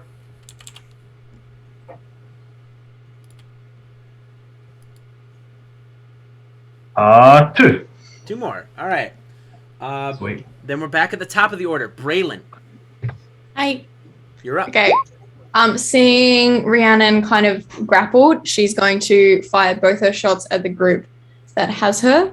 Mhm. So let's fucking roll some dice. Let's roll some dice. Come on. Dice. Roll some dice. That's not the right dice. That's a D10. Awesome dicicles, boy. That's a 27 to hit. Yeah. Jesus. And then she's gonna shoot with promise. Oh, that's a 12 to hit on the second group. The second hit, unfortunately, will miss. Did Oh, you you add blessed. blessed? Plus. My bless dropped. Ah. Oh, so you're no longer blessed. Yeah, damn. No, That's I okay. dropped my Okay. bless. Hits. Cool. So. Cause you were sitting popping out like a plus fuck you on every one of your attacks, I was like, there's a lot more I could be doing with this concentration, so I did drop it, sorry. That's okay. So it's 11 damage on the horde that has Rhiannon. Okay, so how do you want to kill this horde? Fuck yes. Sorry. So I'm like crouched down, holding my gun to like steady myself. The bullet like flies through the air, making this like really high pitched whistle sound. And as it hits the horde, just like there's like a few of them kind of like lined up, she can see, and she gets all of them like straight through the head, Nice. and the back of the head of the last one just explodes. And how much Nice. damage did you deal? 10 damage. Okay. Oh no, 12. Sorry. Okay. So D20. Thanks. Where the fuck are these rules coming from? You're just trying to make me lose at this point, aren't you? That's 12. Oh my god. That's 12 more. Okay. So after I don't Braylon- like this game Braylon, anymore. Anything else for you? No. Actually, I can't move, can I? Oh, yeah, I can. Yeah, you can move along Is the there wall. any you way can- I can jump? See this, like, space between the two things? Can I jump that? So that is a 15-foot gap. So Yes. I need a... Let's do acrobatics. Okay. Okay. Let's go. Just falls into all the bear traps. Oh God. That's an 18. Yeah, you make it across the other wall. Really easy. For some reason, I really hope everyone gets crit fails today. I don't know why. Because if you Like, you just legit- want to take us with Oh, you. Nate, really Nate, don't, want Nate, you to You're still crit in fail third into bear place. traps. Nate, don't worry. We know why. Don't worry. It's fine. Nate, It's you're okay. still Good. in third I'm place. glad You you can know. still win this thing. Okay, so Braylon, you're now on this other side of the wall. Anything else for Braylon? No, all good. Okay, Nate, you are up, buddy. Fuck Don't worry. this group. Holy shit. Don't Let's worry, go the Nate. You're fuck number out. one in my heart. I don't know what that means. You're number one in my heart. 14? Yeah, that'll hit. Why am I rolling with this? Fuck this thing. I'm not rolling on D&D Beyond. Okay, that's 8 plus 4, so 12, 14. Some shitty rolls. 14 total. 14 points from that, and then Ingot's going to use his.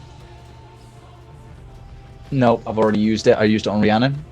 But it's now the top of the order. Yeah, but I used it last round and then used it in between as well. Yeah. Okay. So I'm going to say like it's after me. So that's 14 points of damage. Yep. Second attack. Dirty Yes. Yeah, that'll hit. 20. Why am I rolling Let's go. using this? Fucking. Stop it. That's better. 11, 15, 19 points of damage. How does Nate? Uh, how does Nate kill this horde? Yes, boy. This. Finally. All the other ones have been precise. This one. They have a hydrate and a posture check. This one Yeah. is basically him stabbing his greatsword into the ground, grabbing heads and slamming them into the greatsword. Jesus Christ! Poof. Poof. Poof. All right, roll me a D100. Yes. Hey, Come well, on, you doing Nate. that. Lucian is just looking on it, like applauding, like that's fucking good. I approve. 92. Brutality. Nine- Woo! Yes, buddy. son. Go. Yes, boy. 92. Just, I love the idea of 92 of them just being shoved onto a Just shoved greatsword. into a bucket sword. All right, anything else for Nate? You want more? Well, I didn't know if you had any movement or anything else.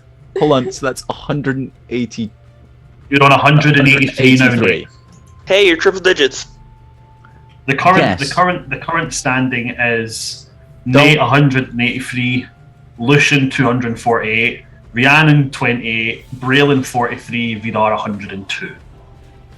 I am then going to run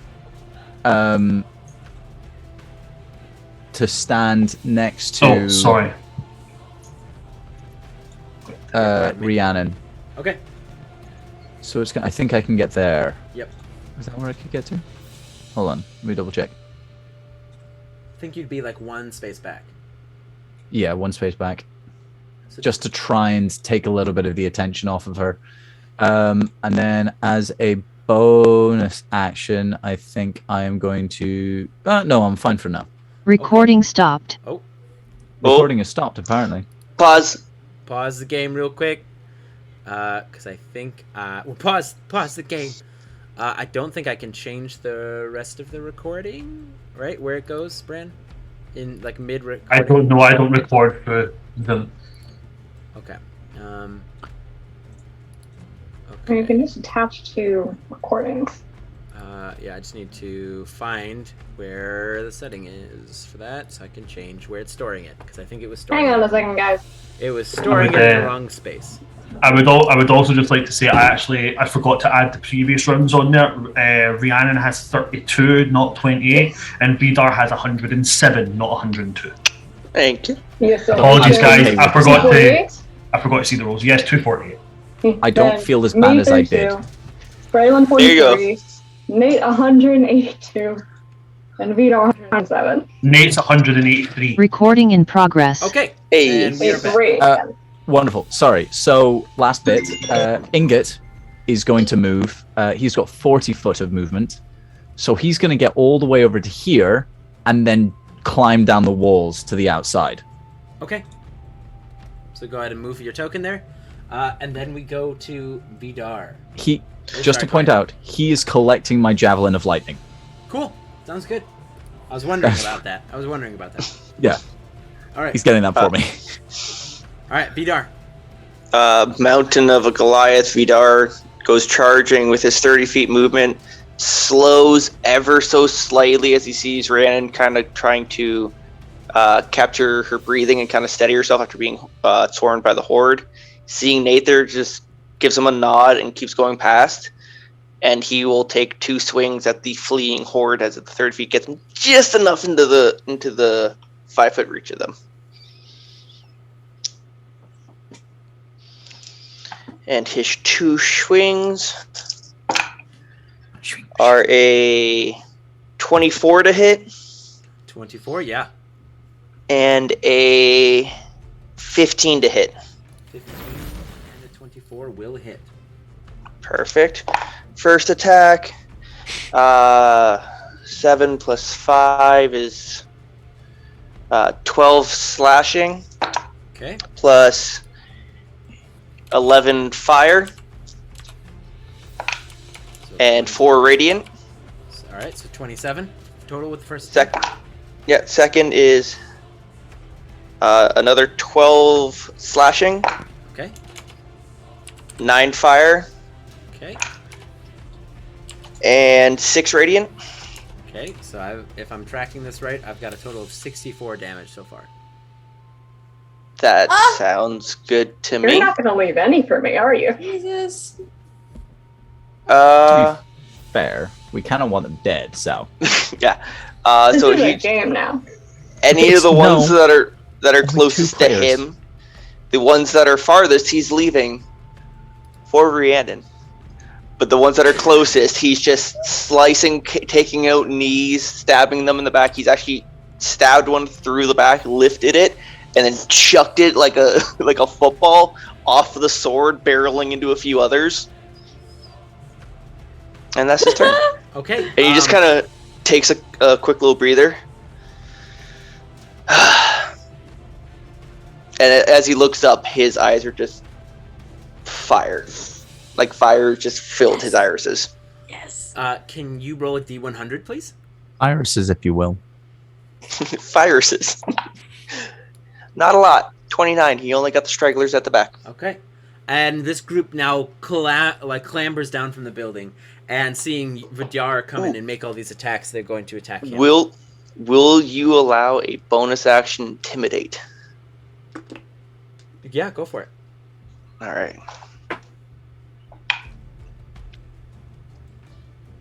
Nat 20.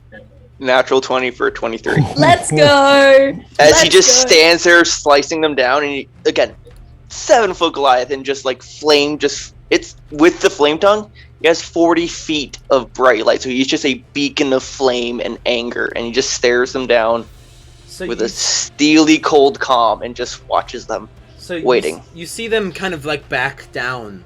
You know, and then they back down. And Lucian, I need you to make me a perception check. Lucian and Braylon can both make perception checks for me. Hell yeah. He will actually, with his 23, he will have that steely calm and just go, "Where's the prime?" He's gonna lose again.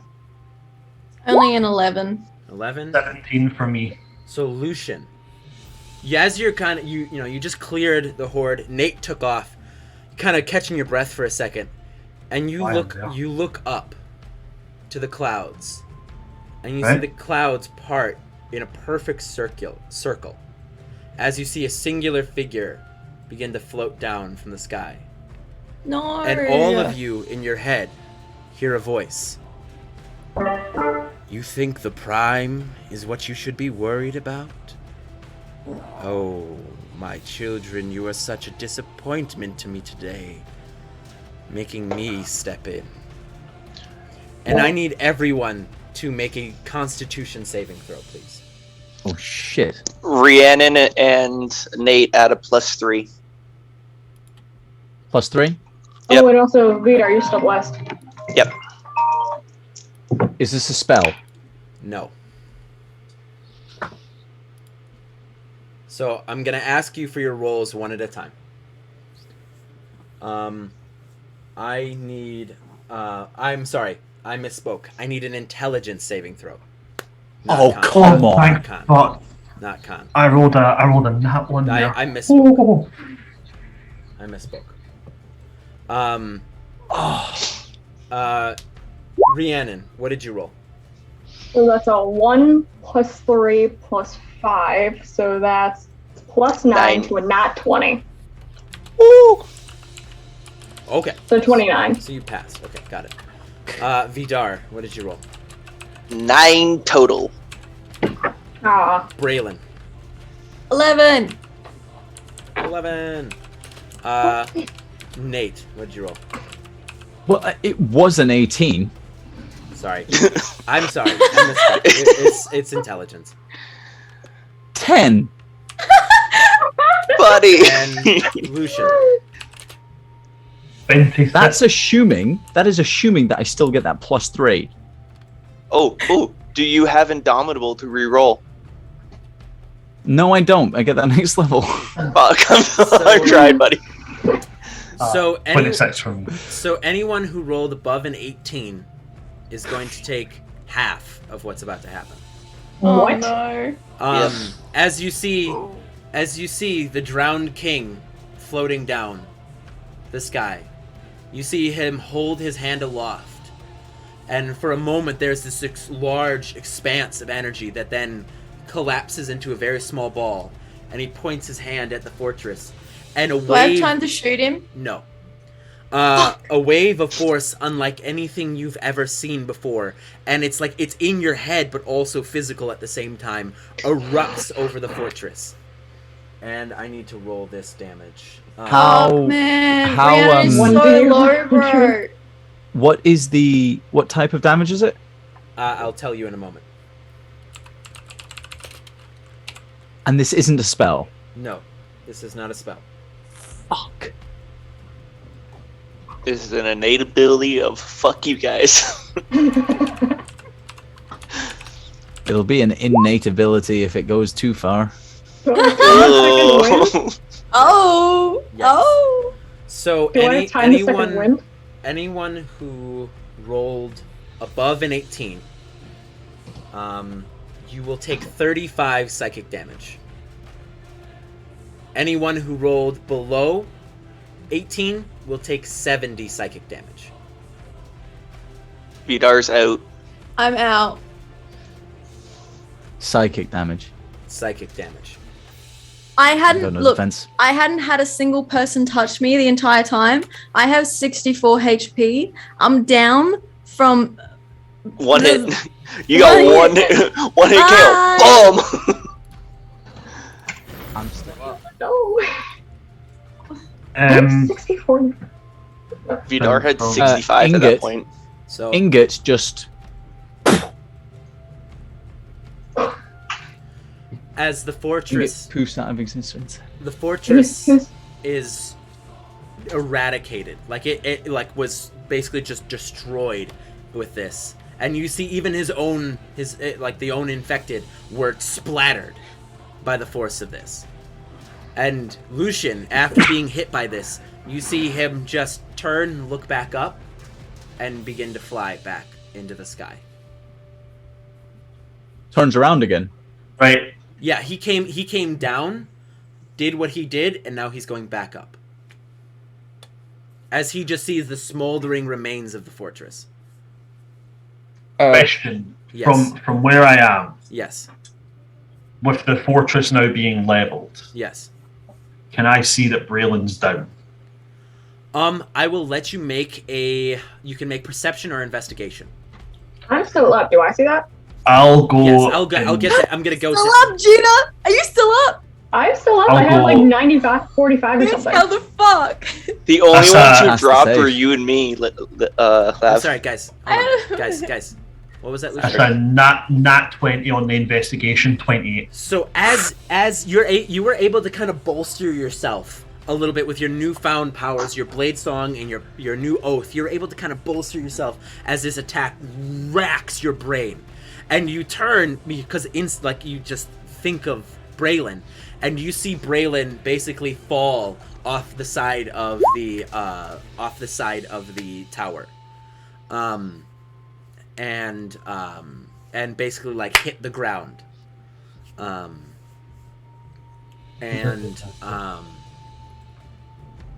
let's see. Lucian, what would you? I'm gonna give everybody an act, basically a round here to respond, and I'll just start where I would have left off, which was. Does that include the death saving throw? Yes. Yeah. Hitting the ground, you will take a failed death saving throw, Oh no. and We you'll. take an automatic fail. She takes an automatic fail from falling. Oh, she does. Okay. So Lucian, how would you react to seeing her fall? I'll give you a round. So I rolled a saving throw to see how he would react. Generally, he would go over and help his friend, but he has an oath of vengeance.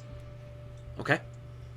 So he's going to turn and he, like, pure rage. There is no concentration on this, like, no focus on this at all. He's just going to turn, start running towards the drowned king is floating up, and he's going to just launch a 3rd level fireball up at him. Okay. But as much as I don't have the actual spell to do it, he is yelling at him, "Get the fuck down here!" Like, but I'm right here. Come and finish this now. Come on, like, Okay. I'm right here. So he will fail. So go ahead and roll the damage. Right, 3rd level fireball, and that. Oh, okay, that's not grand.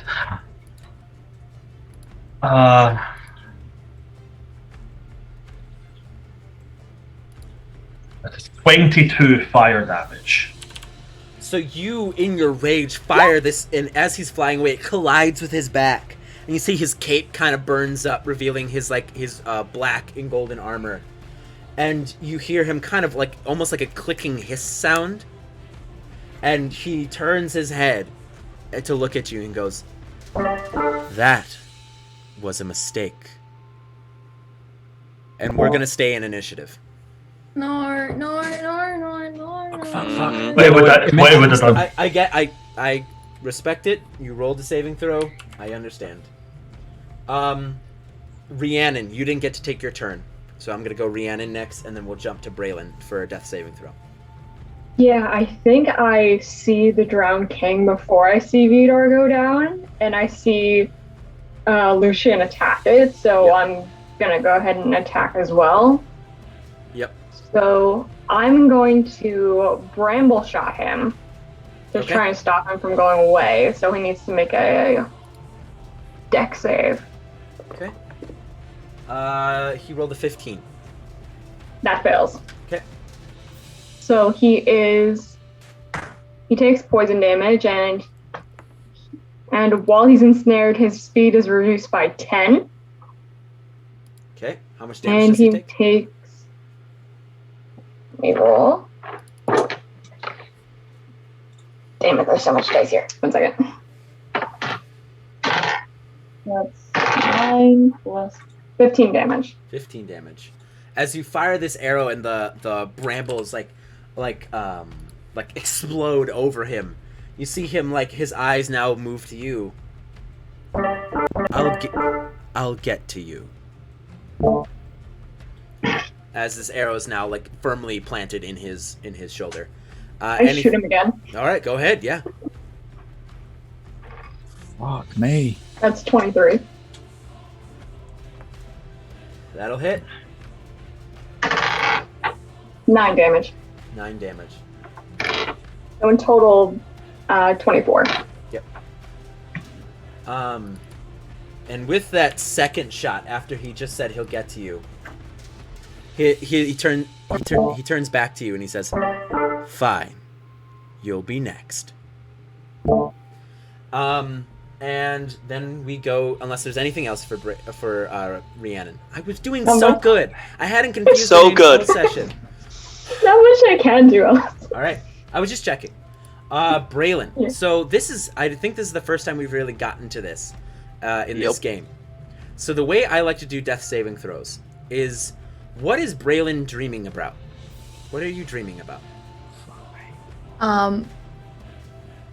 When she lost her brother and she's knelt in the mud in her hometown, holding him in her arms, and she feels the last breath leave him.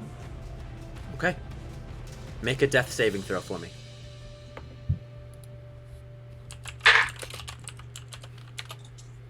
It's a 12.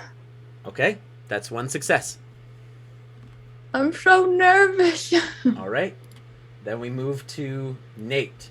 So Nate, you saw this explosion of energy leveling the fortress. You saw Vidar drop to the ground, crumple to the ground. You see Rhiannon's firing arrows. You saw Lucian fire this firebolt at the Drowned King as the Drowned King stands before Lucian.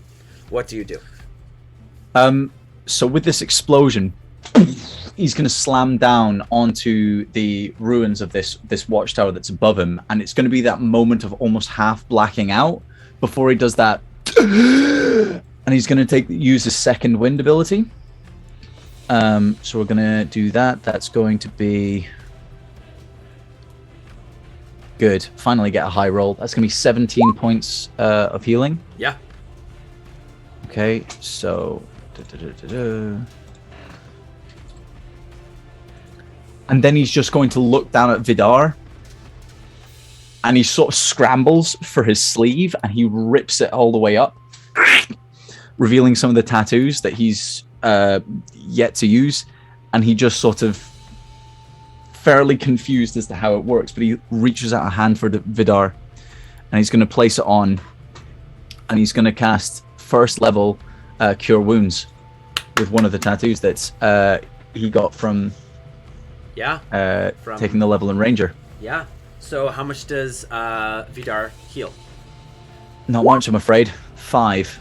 But that stabilizes him. That brings him back up to 5 HP. Yep. So Vidar, get them out. Get her out. And he's going to turn and he's going to start moving towards the Drowned King. okay. All right. He's going to stand right next to Lucian. He's going to go and stand right next to Lucian. Yeah. All right. Vidar, it is your go. You have just been brought back to the land of the living. The scene around you is total devastation as this fortress was blasted apart. Rhiannon is still standing.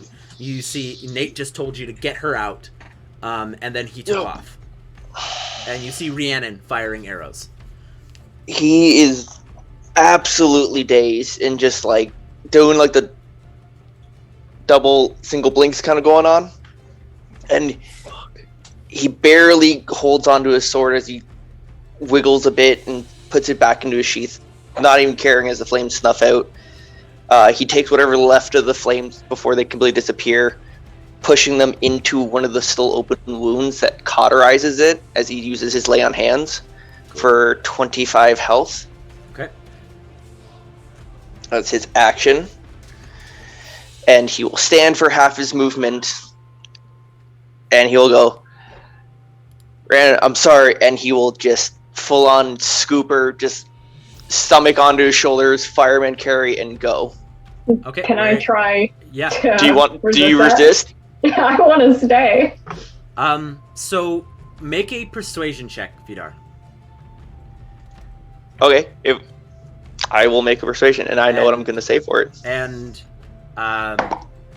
we'll let This is Vidar do something his, good. and then I have a roll for Gina. 26, Okay. and he's going to say, "You can't remember him if you're dead. You can't honor him if you're dead. Let's go. Fight another day. We're not ready. God damn it! I knew he was gonna say something good. So would you still like to resist, or was that convincing enough? I'll let you roll. No, You're not no, gonna that was resist? convincing. I'll be fair. Okay. So He doesn't need to pick me up. I'll just run with him. okay. Okay, so I go to pick her up, and she kind of pushes me, and he'll say that to her. It's not her turn, so unless you pick her up, she will not move from that spot. I'll run after you. Get her out. Get her out. Pick her up, bro. Guess he. Yeah, he's gonna pick her up because he can keep going. So he's still got 15 feet movement. So he'll go 5, 10, 15 going this way, trying to skirt around the. Actually, he can go just through the rubble at this point, Yeah, can he? there are no walls anymore. There are no. Yeah, so buildings. he just clears down this way. 5, 10, 15 going. And as he goes, he'll kind of still cough up a bit of blood. There's a bit of a limp, and he just yells out, "Whoever's running, go! Braylon!" Just echoing out, knowing that she was alone on the other side of the fort, waiting to hear any response. It is now the Drowned King's turn. And, so Fuck. Nate and Lucian, you see him look at the two of you. I'll be back. And in a moment, you see he's gone. And Vidar and Rhiannon, he appears in front of you. Fuck. No! No! Vida- Please, Alec, please! No. Mercy. Alec, may I rule of cool something? Sure. Vidar will put down Rhiannon and stand in front of her. No! How noble. And may not have anything, but he will pull out his sword and just rule of cool. He still has 4 level 1s and a 3rd level spell slot. He will dump every ounce of his divine spell slot magic into his sword, so it is a beacon of pillar of sunlight standing before the Drowned King. I appreciate nobility, but I love tragedy. I need you to make me a wisdom saving throw. No, please. Come on, Vidar. Is this a spell? Yes.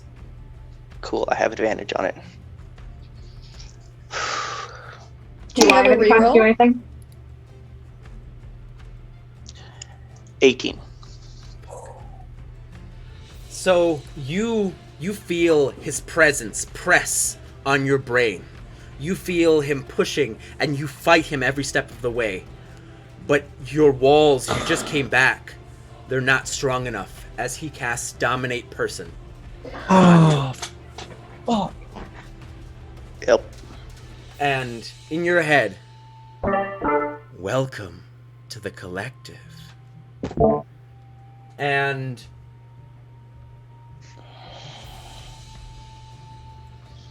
you hear in your head, that one behind you is bothering me. Finish her off. When it is my turn, I shall go.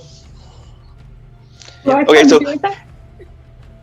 He says that, and Vidar just kind of lowers his sword, looks over his shoulder at Rhiannon, and just slowly turns.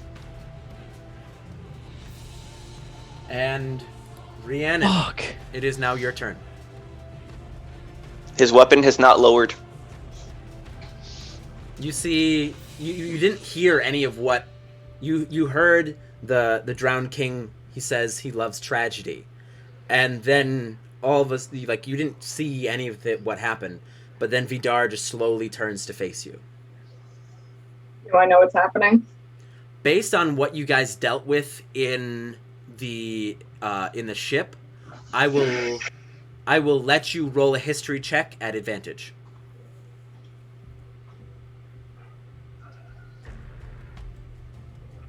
That is 14. You can surmise that something is wrong with Vidar. You don't know what.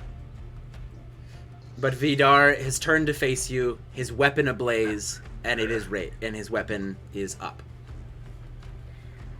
I will shoot the Drowned King. That's a What's 24. concentration? Yeah, you hit him. I'm gonna cast Banishing Shot. Oh! Okay. So Make him drop that that fucking is- concentration. Come on. So that's a charisma saving throw, or he's Charisma banished. saving throw. And he has to Come on. make a con save on that spell if Come it's on. damage. Is it damage? Yeah, Yeah. yeah, I deal damage. So, One. Charisma saving throw?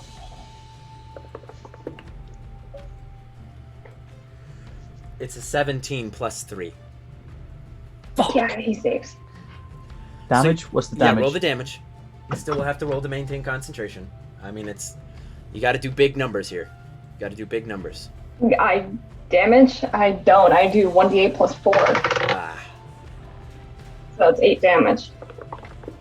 Unless I shoot him Just- again. Straight 10. he will Yeah, maintain. well, I can shoot twice. Does it scale? Does the concentration check scale? No. no. Okay, so he will pass the first one. Second hit, come on. 6 damage? 6 damage. Is that on the second shot? Is it Yeah. the hit? Yeah. Yeah. Wait, it's a damage to hit. Yeah. Oh, I shoot twice, so I have Yeah. to roll again. Oh, yeah, roll the hit. Sorry. That's 22. 22, that will hit. And 6 damage. 6 damage. And he will maintain. I rolled an 11, so he will maintain his concentration. Action surge? So, Serge, Is she a fighter? Are you a fighter? I can't remember. Yeah. Yes. You're a fighter. I didn't use my action surge yet. Fucking burn everything. Everything. Yeah, Vidar is about to just pump some smites into you if you Oh, don't. I know, Vidar is a lot stronger than me. Yeah, I'm gonna shoot him twice again. Him and Come Nate are on. both built 26. for single combat. 26, that will hit. 24 still hits. Oh, I'm sorry. Is Banishing Shot a spell or anything? It's not a spell, it's a feature. It's a feature. Okay. It's a feature of the Arcane Archer. Okay. Question then. I'm just following the rules. Okay. Alec, I'm dominated. I have a reaction. She's attacking my ally. Can I Sentinel? No, he's Okay. he's not gonna, because he's the one in control. He's waiting. No, I Sentinel her. Right, I know, but you are under you take actions only if he determines it. Does that make sense? No, no, As I'm- far as I understand. Did he do it dominating before he was dominated? I don't know. Yeah, but if No, I was so- dominated and she's attacking my ally within 5 feet, because I consider the Drowned King as an ally. person. He's purposely waiting. He's purposely Okay. waiting. He's Cool. holding That's you what I'm double close. checking. Okay. Alec has said that Vidar doesn't have the capability to make that Sentinel because the Drowned King doesn't let him use that Sentinel. Yeah. Yeah, How that's much what I was damage double with checking. with those other shots. Action surge, I shot twice, I hit him twice. Yep. Total damage is 18. 18. So he still needs to just beat a 10. Oh god. I He heard a lot. unfortunately maintains his concentration. Oh my god! Fuck. Any more action surges? No! I've got one option. All right. It is Lucian. Raylan. Oh, Right. by the sorry. way, You're gonna back by the away. way, I see Vidar's on some shit. Are you? I to, tried to knock the. Yes? You're stepping away from Vidar. No, don't step. Don't step away. He gets away from Robin. He can smite. Let him break from it. He can smite on it. Fine, I don't move. Okay. It's okay. Fuck. I should If you interrupt him. if you want to move. You have how many hit points do you have left? 10. 13. 13. And I can't second wind, I already used my bonus action. Can she try and convince me to try and fight the dominate? She doesn't know that you're dominated. She just Yeah, knows I don't something's know. up with I you. don't know what's She knows happening. something. Okay. Yeah, she Cool, just knows. cool, She cool, she only cool. rolled a 14 on her history check. For all I know, you're infected or something. All right. Anything else for you? No. Otherwise, it's Lucian's turn. Okay, yeah, it's Lucian's turn. Come on, Lucian. Holy shit. Come on, baby, I believe in you. I would like to ask for a rule of cool. Yes, go ahead. I have no 4th level spell slots left. Mhm. I would like to, in my head, pray to Bahamut and give him the thing that Lucian holds dearest.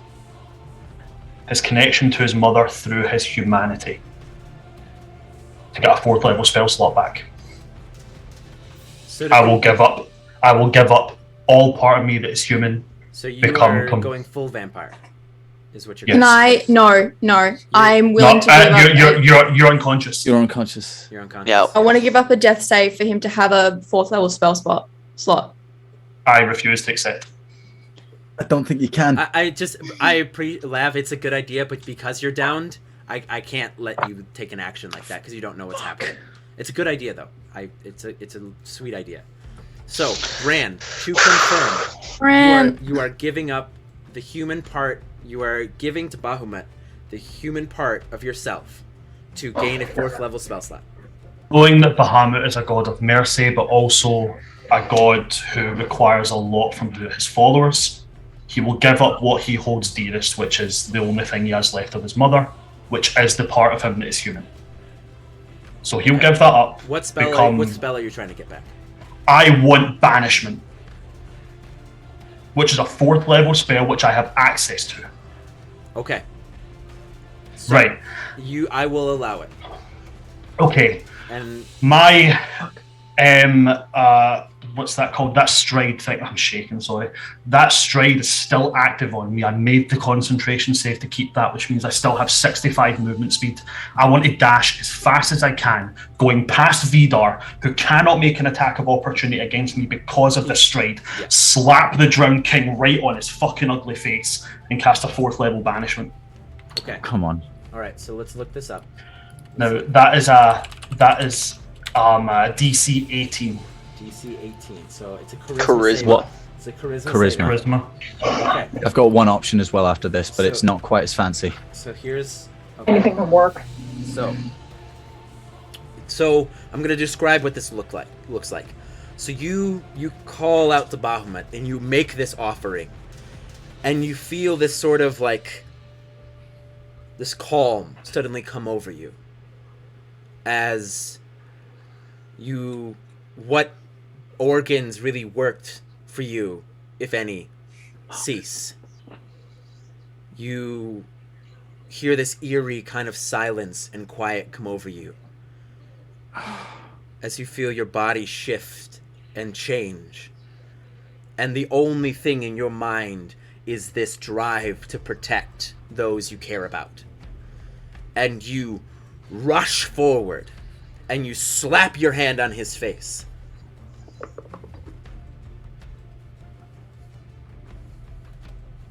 I rolled a 16 plus 3.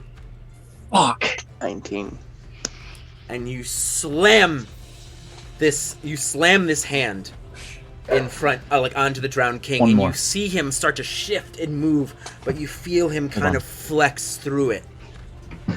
And I'm sorry, but the spell doesn't take. I've got one option left.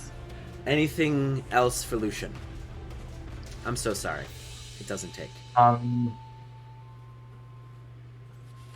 I have anything else? Okay. I'm trying to see if I've got anything else.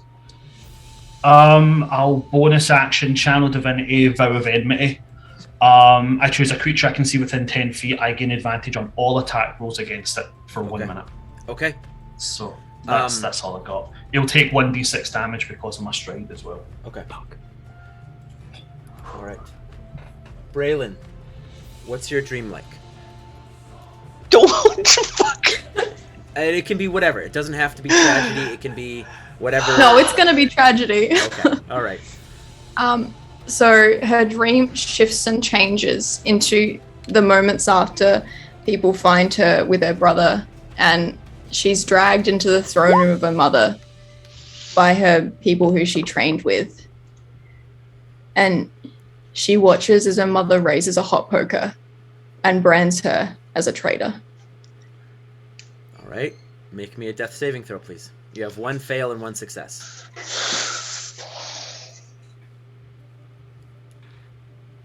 An 11. All right. That you have 2 successes and 1 fail. My heart is racing so fast. Fuck me. Nate, you are up, buddy.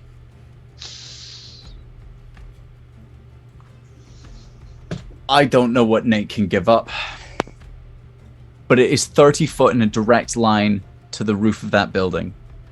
So there is no roof. There's nothing. There's no walls, no buildings. It's just a flat plane of rubble. So it's a straight line to this guy. It's a straight line to him, yes.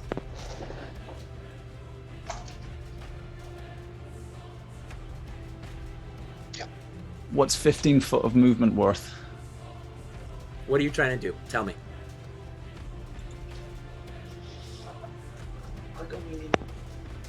The only thing he knows how to do is hit things. That's all he can do. That's all Nate has ever been made to do. What? So you want to somehow get to him? Is what you're asking? I need to get to him. So There's 15 What I foot. want you I to- can. what I'll say is, you see what's happening. You sense the danger. I will allow you to sacrifice half your HP to push your body beyond its limits and make it over there. 18 damage. As you feel your bones Hope you're and your fucking ready muscles for this. tear, your body ache as you push yourself across the battlefield to join your friends. Knew there was a reason I saved those action surges. First attack.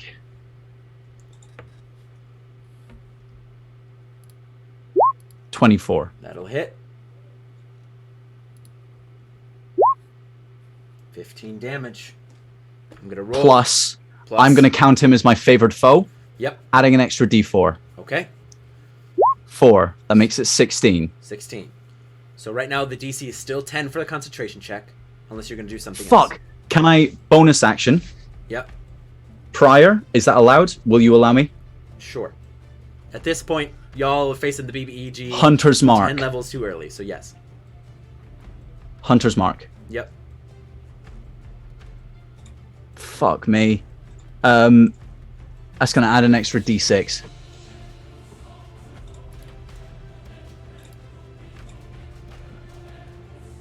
Plus 1. Okay, so how much damage total? Hold on.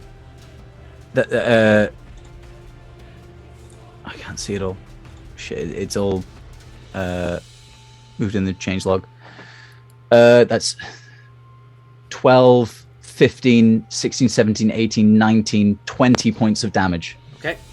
So the DC on the is still- first hit. The DC is still 10, so I'm gonna make this first concentration check. Come on, please, It's a please. 17. He is now wounded. He's a 17. Yes, he is wounded. He is wounded. Second attack. Yep.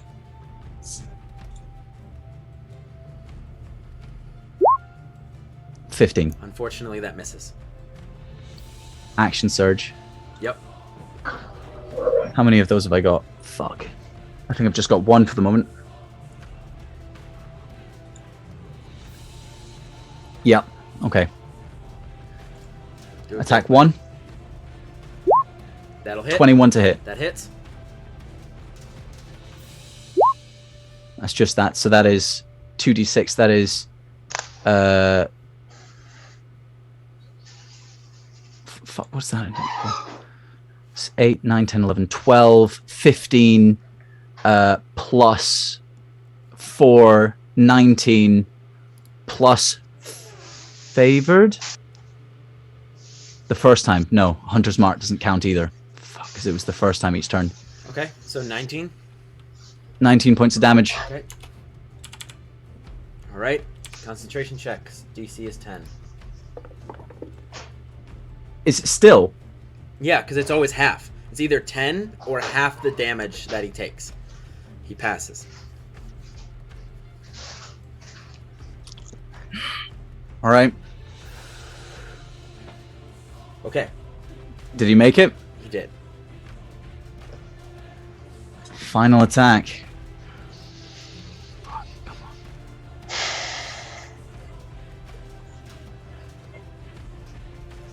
I added my favored foe.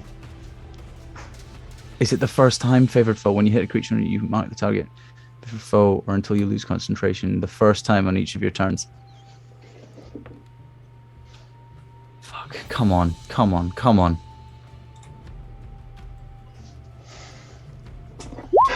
Fuck. That misses. Anything else for Nate? I've used my bonus action, burned health to get close to him, and used all of my action surges. Bonus actions are gone. There is 2 wounds on him, though. Yep. So, it is now Vidar's turn. Now, something's going to happen. Vidar, you find yourself in this great black void. There's nothing around you, no light. You don't have your armor, you don't have your weapons, you're just in your plain clothes. And you hear a voice that says, "Finish her." But then, and you feel compelled to do so. But for a moment, you have this flash of the campfire from earlier in the day, of it sparking and the embers floating when they landed on the camp, and you saw that glow and you touched it and you felt that warmth. You see a spot in this blackness glow with the same light and the same warmth. What do you do?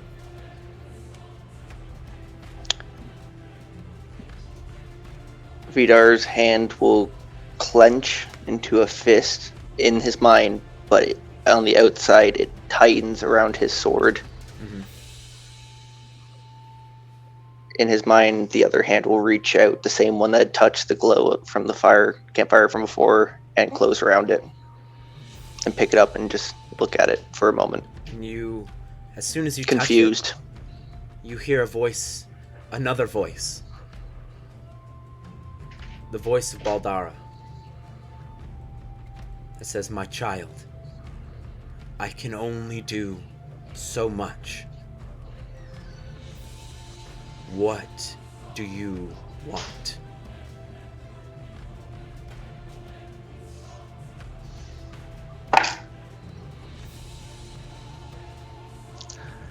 Now you give me the natural one. Okay. Okay. What does Vidar want?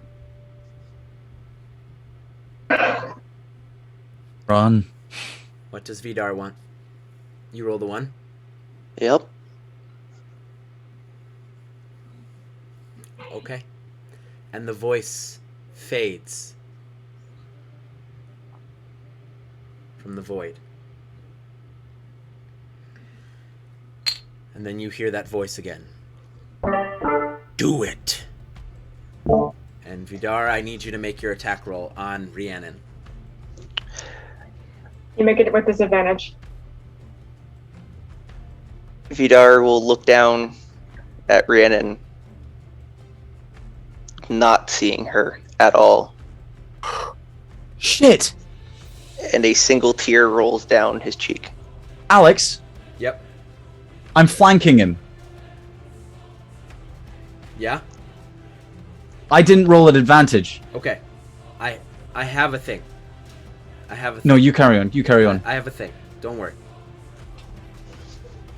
So, First attack. Cocked.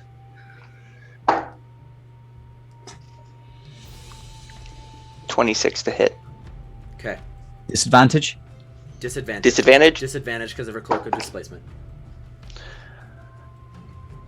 24 to hit. Okay. So I need you to roll damage. And then I need Okay, right. Because I have been told to end her, I will dump a 3rd level Divine Smite into it.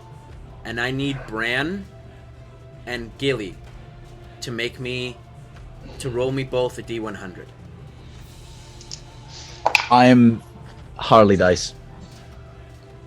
Harley dice. Come on. Harley dice. Come on. Come on, Harley. Oh my god, I'm shaking.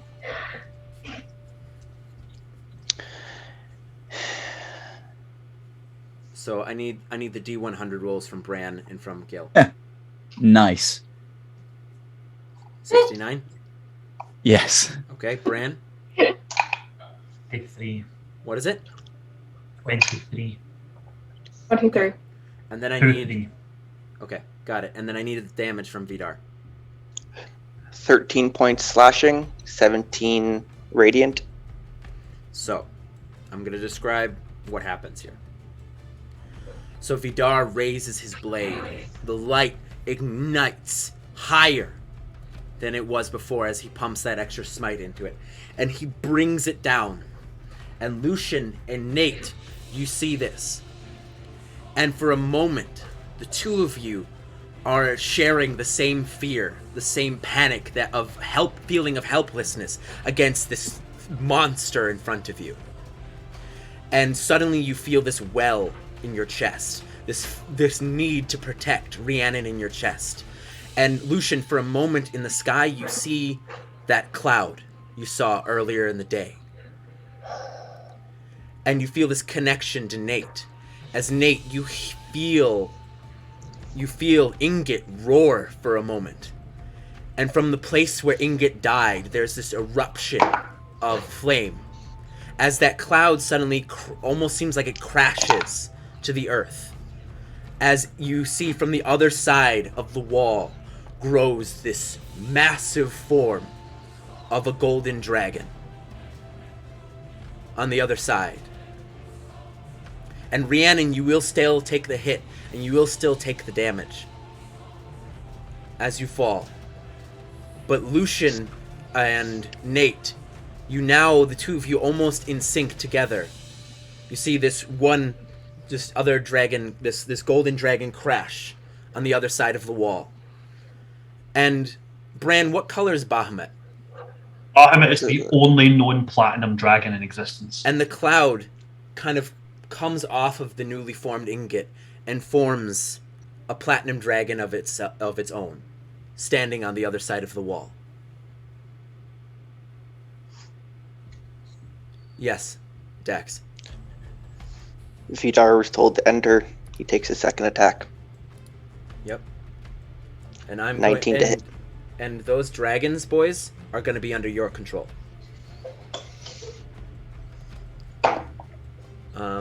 Hey. 21 to hit because she is now prone. Yep. Automatic crit, 2 death fails. Yeah, no, what is Rhiannon's AC? 16. There's nothing I can do about it. The most I can do is bring it to 20. I can bring her back. I've got 1 spell slot left. I can bring her back as well, but oh my god. So Vidar takes his second swing, and this time he just again stares at the crumpled form of her falling before him. Blank eyes. Another tear falls out of the other side as he spins the blade, point down, straight into her stomach. And Third twists. attack? No, that's just his second attack. Second attack. I'm just describing it. Fuck. As he just goes Fuck and me. twists. But he's just staring. And that's it. But the two of you, if you decide to, just see that his hands are just shaking over the blade. Okay. And now we move... And if you would like, Alec, Yes. just for the aesthetic, it's not going to do anything to the damage. Mm-hmm. He dumps another Divine Smite, and burns begin to go over her stomach, cauterizing the wound, Jesus. molding it around the sword. Okay. We are now at the drowned king's turn. Are those dragons sharing our Initiative. initiatives? They will share your initiative. Shit. Shit. Full turn. And it is the drowned king's turn.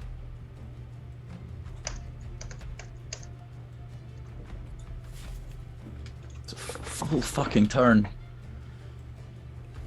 All he's going to do is stand there and smirk.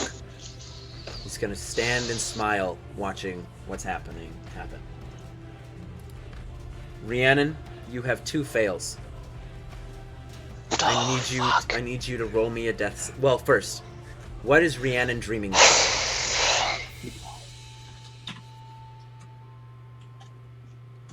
I think I'm back in the woods. My old home woods.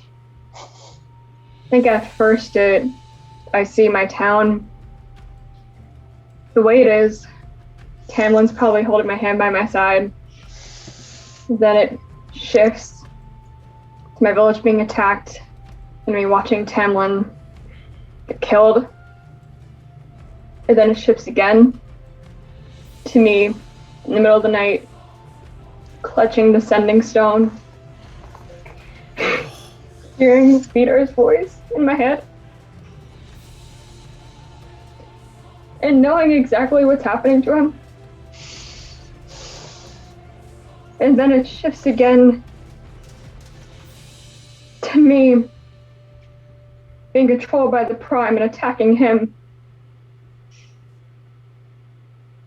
And it's just memories of Vidar over and over again.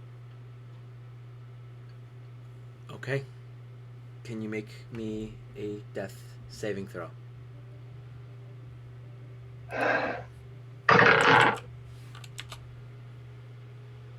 Fail.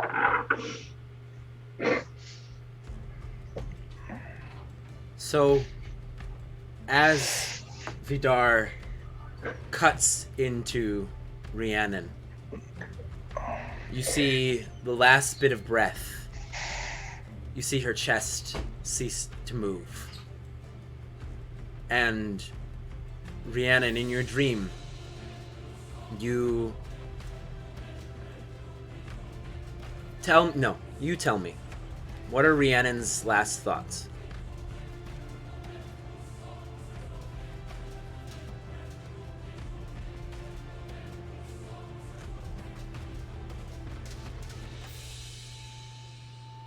Rhiannon, I think she wanted the infection gone. And at the very least, she thought that she would go down fighting the infection. She didn't think that she would have to go down by someone like Vidar.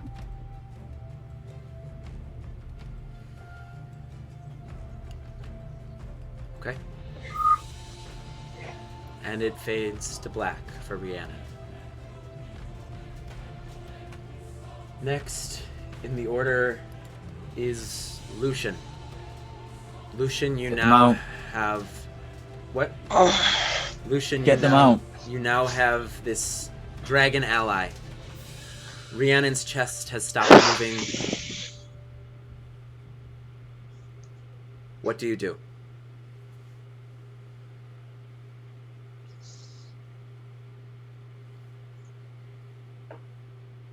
Going to levy both of attacks, which are now at advantage. Yep. Against the Drowned King. Pumping everything else you've got left, basically. I can pump up to a maximum of 5d8. Yep. Which would be 2 second levels and... Well, actually, no, I can do 1 second level and the rest of my first level spells. Okay. Make that attack at advantage.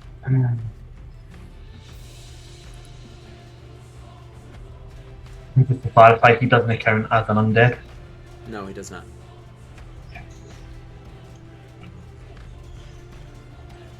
So Rolled a advantage because he's 14. flanked, right? I've already got advantage because of Thank my God. bow enmity. Okay. So 20, you 24 on the first attack. Yep, you hit. Okay. So that is 26. yeah, 6 damage on the first one, and then I've got 5d8 on the second. I want this hit to be big. It He's rolling his 20. smites. He's rolling his smites. Yeah. Got you. Yeah. So 23 on the smite, so a total of 29 damage. good. Okay. I'm rooting for you guys. Okay, so now he needs to beat a 15 for the dominate. He rolls a 12. So, as Vidar, as you slam your blade into Rhiannon, taking her life, Lucian cuts into him with everything he's got, and suddenly there is a moment of clarity. Fuck. As the dominate person has been ended. As his concentration breaks. As you stand over Rhiannon's body. Lucian, anything else for your turn? My second attack Yes, please do. is going to be a 19 plus 9, 28 with advantage. Might get in that 20. Yeah. 28 to hit on the second. Yep.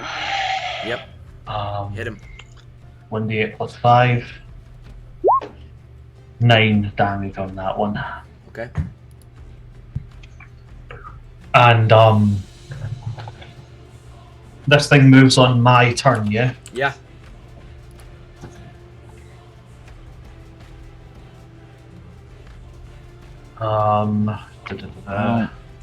So there's no. Use like adult silver dragon rules. Alright, okay. There's one that is equal CR to an adult metallic dragon, which is an aspect of Bahamut. Yeah, no, use that. Isn't that thing bananas? Yes. It's the same. It's That's basically an avatar of Bahamut. I think it's the. No, it's not the same CR. It's not. Never mind. Yeah, I was gonna Never say, mind. like, It's 7 CR levels above it. Never mind. So yeah, adult you silver, said silver. Yeah, Right, okay. adult silver or something metallic.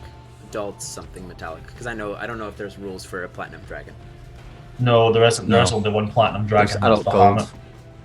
Bahamut. You can Adult use gold would probably Alec. be closer because of adult fire. Let's assume we both got that then. Yeah. Okay. I'm sorry. I'm pure blanking on alphabet and stuff while I'm trying to find this. It's all good. It's all right. I'll send you the thing just now. Yeah, please, because I can't deal with pages right now. Don't worry. about it. And I'll just. I've just sent you it now. Sweet, thank you.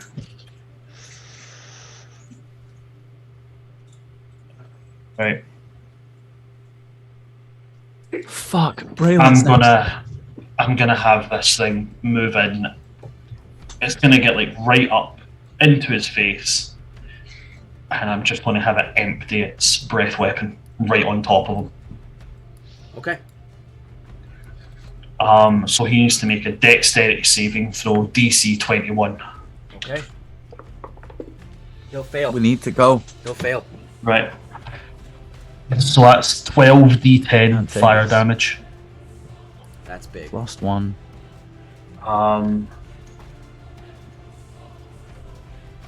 12d10, let me just get that now.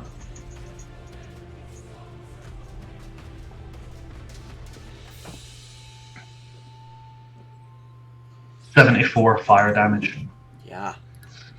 Yeah, this thing answers your commands immediately and just ignites the drowned king.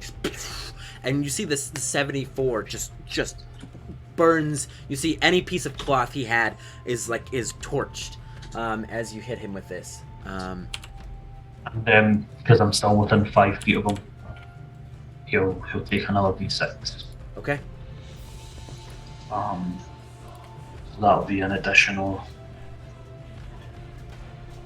3 fire damage. Okay. All right. Anything else? That's everything. That's everything I got. Braylon, tell me about your dream. I think in this dream, there's a happier light to it, and she remembers things with her friends and traveling with the party and laughing with the party, and the first night where she offered her blood to Lucian. All right, roll it. You have 1 success and 1 fail, correct? Or you have 2 It's fails? 3. That's a fail. So you now have 2 fails and 1 success. Fuck. Okay. Nate. He's gonna take the. He's gonna have to. Fuck. He's gonna have to make the run. He's gonna have to risk taking the hit. He's gonna go straight to Braylon. He can make it just 30 foot from there. Okay. So as you're running, he's going. The Drowned King is gonna raise his hand, and this orb is gonna come off of his gauntlet, and it's going to fly in an attempt to hit you. Is it a spell? No, this is his melee attack. Okay. It's a 27 to hit. It's gonna hit. What's I'm your down. AC? No. Gil, what's your AC? Pretty much. 19.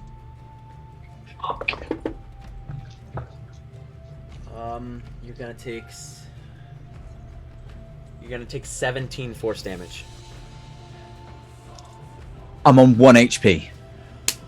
Oh my god! Yeah, as this orb flies and slams in your back, you feel your bones crack as you continue to push yourself towards Braylon. Fuck me. Oh, That fucking dragon is going to swoop in and pick up Vidar and Rhiannon and Lucian. That's its orders is to grab it. So it's It's picking them up. They are. No they've point not got picking me up. fucking I've got option. my own one there. I've got my own one there. There's no Fine. point picking He's getting me the up. other ones. Right there, picking them up. What do I need for that? I mean, Rhiannon's gonna be a free action to pick up. Cool. Because she's Vidar, are you Yes. just frozen or are you staying still? Vidar. Are you gonna allow the dragon to pick you up? Vidar doesn't resist because he's just staring at Rhiannon. It's fucking got them. Okay. So So, that it was grabs both of them. 40. It can go another 40. So It's going to don't- head this way. Don't worry about moving their minis. Just move the dragon. Yeah, no, I know. I'm just double checking where it can go. It can get to about there. It can take a hit if you want, and I'm casting Healing Word on Braylon. He used his reaction to That's fine. To attack you.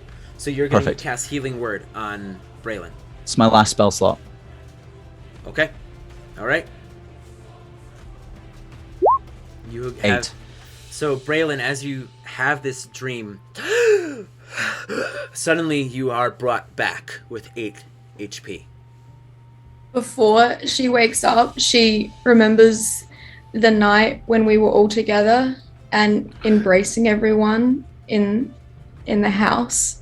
And then she feels like the warmth come over and she like sits up, Yep. taking in like gasps of air and like looks at Nate and is straight away like, where's Lucian?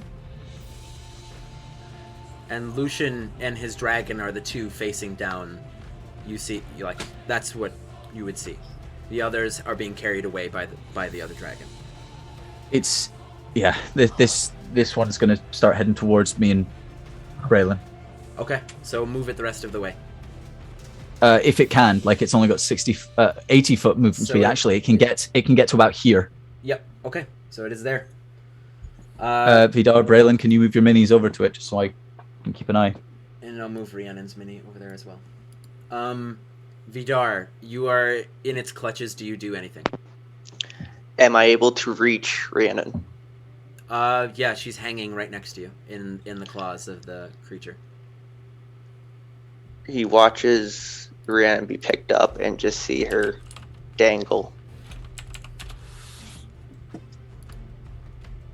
And he reaches a hand out, knowing it's not going to do anything. Bonus action cast Shield of Faith on her. Yeah, and you see these embers kind of trace over her body, and they don't have the strength to bring her back. But you see the blood kind of gets cleaned from her face, and the dirt, and the wood from her hair. But it doesn't seem to have any other effect besides from that. He takes his action to dump the other half of his lay on hands, knowing it's not going to do anything. And you see her wounds heal. She's got a scar from where you stabbed her. But she does not wake. And he lets out the most blood-curdling, unholy scream of a broken man Okay. that bellows out from Goliath lungs. It is now the Drowned King's turn. I need him to make Constitution saving throws and take damage. Who does? The Drowned King. He's taken wounds. He's got 2 of them. Okay, so what do I need to do? Hold on, my computer didn't like it, so it's just resetting. Hold on. D&D Beyond. I think it's a DC 15 Constitution saving throw on each one to try and get rid of them, but he's going to take 2d4s damage. So how many wounds does he have? He's got 2. Okay. So he takes 5 points of necrotic damage. Okay, he will only pass 1. He will fail the other. How much damage? He gets rid of 1 of the wounds, so next turn he will only take 1 of those wounds. Okay, how much damage does he take? In total 5. Okay. It is now his turn. And he sees the dragon blast him with this breath. And the other ones kind of snake by and grab the other one, and Nate fleeing. And he turns to you, Lucian. What? Are you not going to run as well?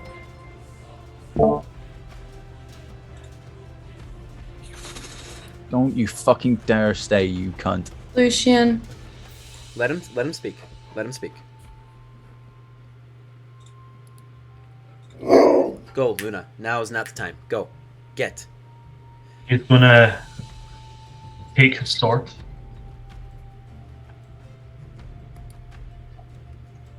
Make a stance with his sword at ready, still in one hand, and then say, I made an oath. And then I'm going to swing the sword not to attack, to see if I can use the light of it to kind of cause maybe a flinch or something like that. He's not going to get an attack opportunity anyway before I dash away. Well, it's his turn. He was talking to you as a free action. Oh, sorry. Well, in that case, I'm just going to hold up my sword and go, no, I'm not moving. Okay. He is going. Not until it's my turn that I can move. And you see the orb that hit Nate floats back, and you see a second one come up from his other wrist, and he's going to make 2 attacks on you. Okay. Fuck. First one is a 22. 22. Yeah.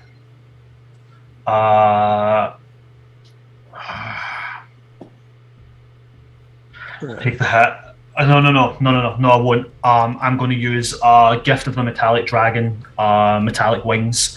Again, a +4 to my AC, which brings me to AC 23. Okay. Good. Okay. And the second one. Oh, fuck. Is a nat 20 for a total of a 35. Yeah, that's going to hit. Okay. Okay. Here we go.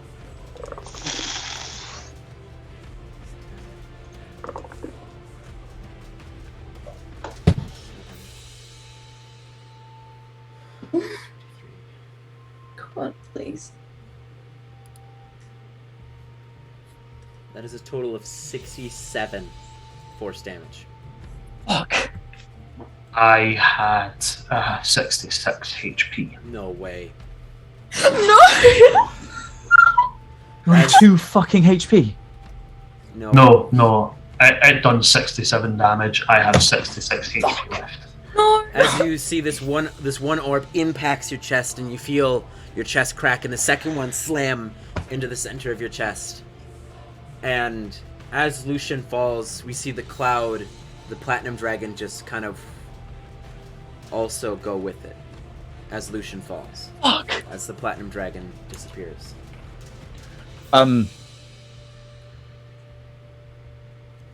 We're going. So We're going. No. I am going to grab it's No. we're Flav. still in initiative. I need to No. let Lucian make his death saving throws. I will let you act on your turns. Lucian, what do you dream about? Fuck. What's next? Lucian dreams about only good things. Because in his eyes, he lived up to what he wanted to do. He wanted to be more human. And in his eyes, the ultimate act of humanity was giving up things, giving up what you had for the people who you cared about. So the first thing he sees is from like session 2 when the party was in that tavern and they were all sitting round and he doesn't know how he got there. He doesn't know why he was there. He knows why he was there, but he doesn't know how he ended up there. But he just thanks all his lucky stars that he was there. And that's what he sees. Okay. I need you to make me a death saving throw, please.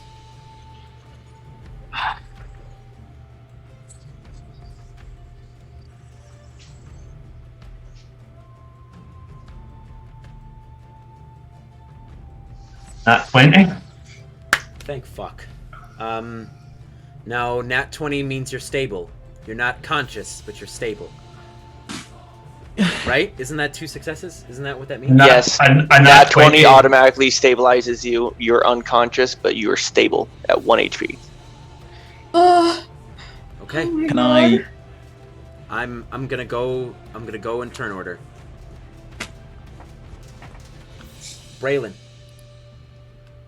you have just been brought back, and you saw Lucian get slammed twice in the chest and fall to the ground. There is a dragon next to you, holding a limp Rhiannon, a screaming Vidar, and Nate is in front of you as well.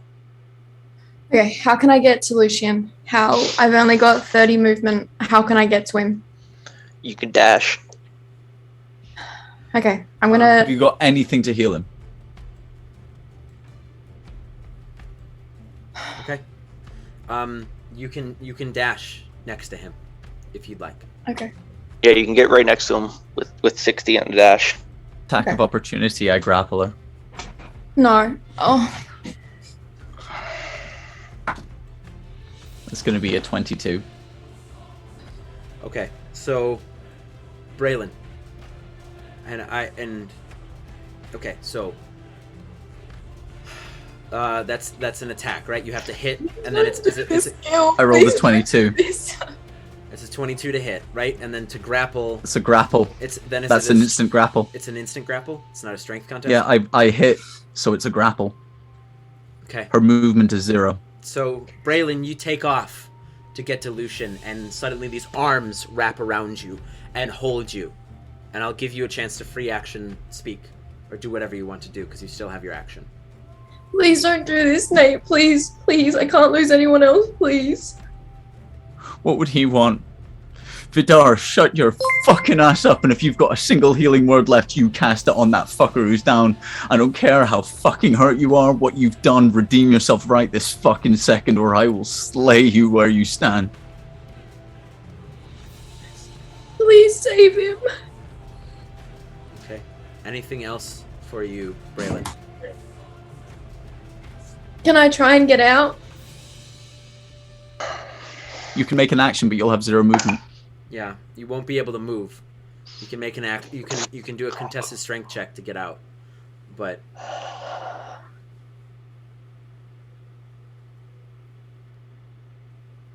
She's just gonna beg to the drowning king to please just spare him, please.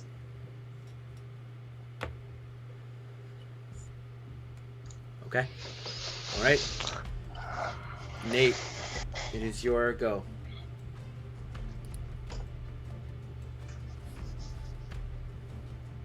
What do you do? You have Braylon in your arms.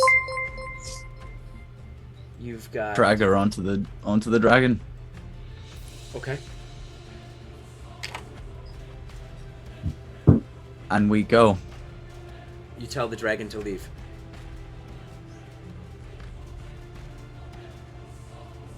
Just to confirm, you tell the dragon to leave. I have the dragon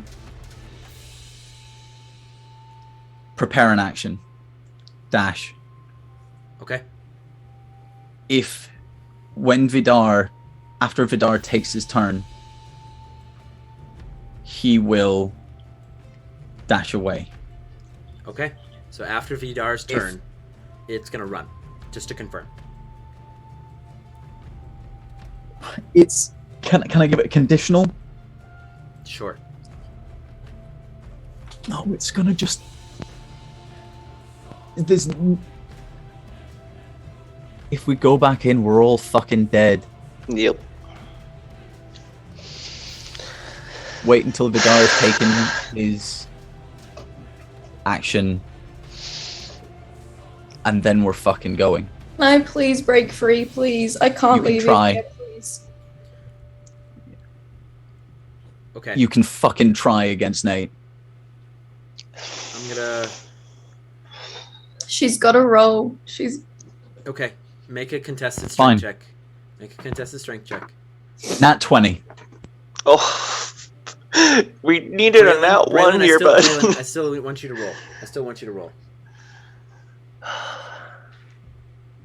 It's a 7. I can't leave her there to die.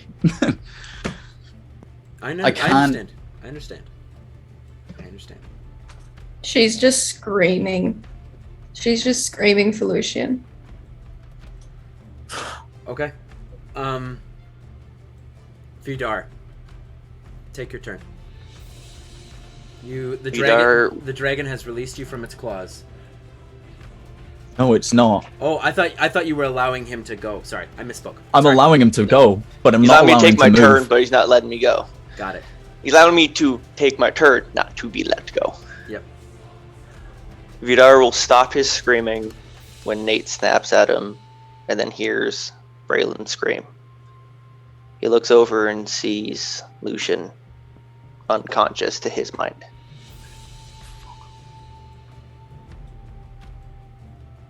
And he will open up his palm to where he had picked up the mote of light when he was in the void.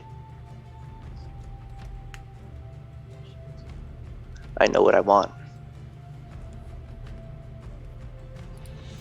And he will close it around his holy symbol. The fires of love burn brightest when you are surrounded by those that you love, and you're surrounded by your community.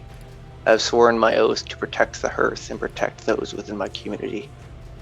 I have sworn to protect my family. The greater good is more important than the love and the person needs of a singular person. Take my fire, get them back safely to the campfire, and I will burn Rule of Cool, if you allow it, the last 30 hit points I have.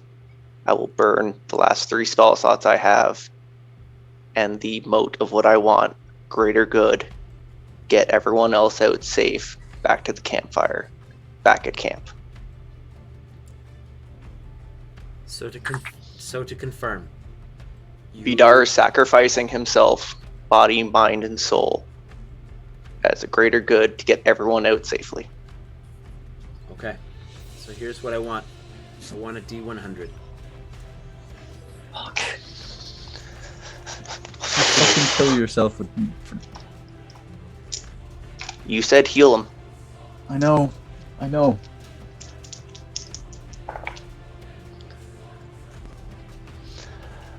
87. Okay. So, in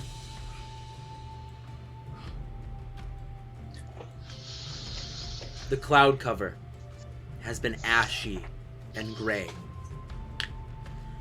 And this hole in the clouds begins to part as sunlight pours through. And Vidar, the sunlight hits you, and you feel the warmth on your face. You feel this intense warmth in your hand and in your chest as this light begins to consume you. Consume every part of you, mind, body, and soul. And there is a bright, brilliant flash of light. And Lucian, in your mind, you hear Braylon's voice screaming out your name. And every bit of HP and spell slot that Vidar sacrificed is now yours. As you now have 30 some HP. 30 hit points and 3 level 1 spell I have slots. 3 level 1 spell slots. As the claw that was holding Vidar is now empty. And this light shines upon you, Lucian, as you stand up. Yes. One thing. Yes. Yes, buddy. As I'm watching this go, Nate sort of grabbing hold of Braylon, slamming her down on top of this dragon, just seeing this burning light and this sudden realization, he's going to take his other hand, shouting out just before he goes, "Don't you fucking dare!" And he's going to reach for the holy symbol. Okay. Make. That's all he's getting. I've already allowed the roll to go. I'm not trying to stop him going. Okay, understood. I just want something. Understood. So as the light fades and the sunlight is now focused upon a now standing Lucian, with some of his wounds healed and some of his power back, you hold Vidar's symbol in your hand, as that is the only thing left of him, as he has vanished. And the drowned king cocks an eyebrow. And by seeing this, he is flabbergasted. And he is going to do nothing on his turn, and I'm going to let Lucian take his turn. Lucian, what do you do? Yeah. Can I have one thing for Lucian? Yeah. As the light, just before it fades, you hear Fidar's voice.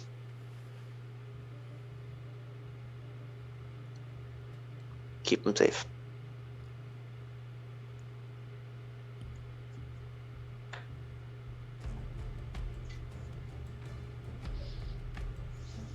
What do you do, Lucian?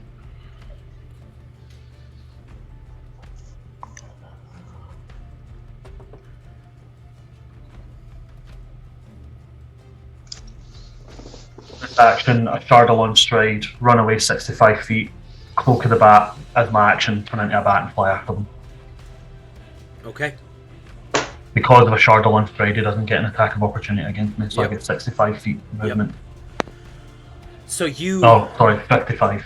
You make it to the dragon, and you get. Are you gonna get on, or are you gonna fly alongside?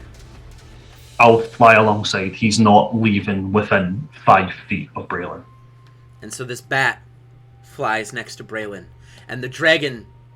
Vidar did what he did. The dragon remembers its orders and takes off into the sky, holding Rhiannon and the rest of you as you fly back to camp. And the drowned king just turns and looks up at you as you fly away. And the dragon makes its way to camp.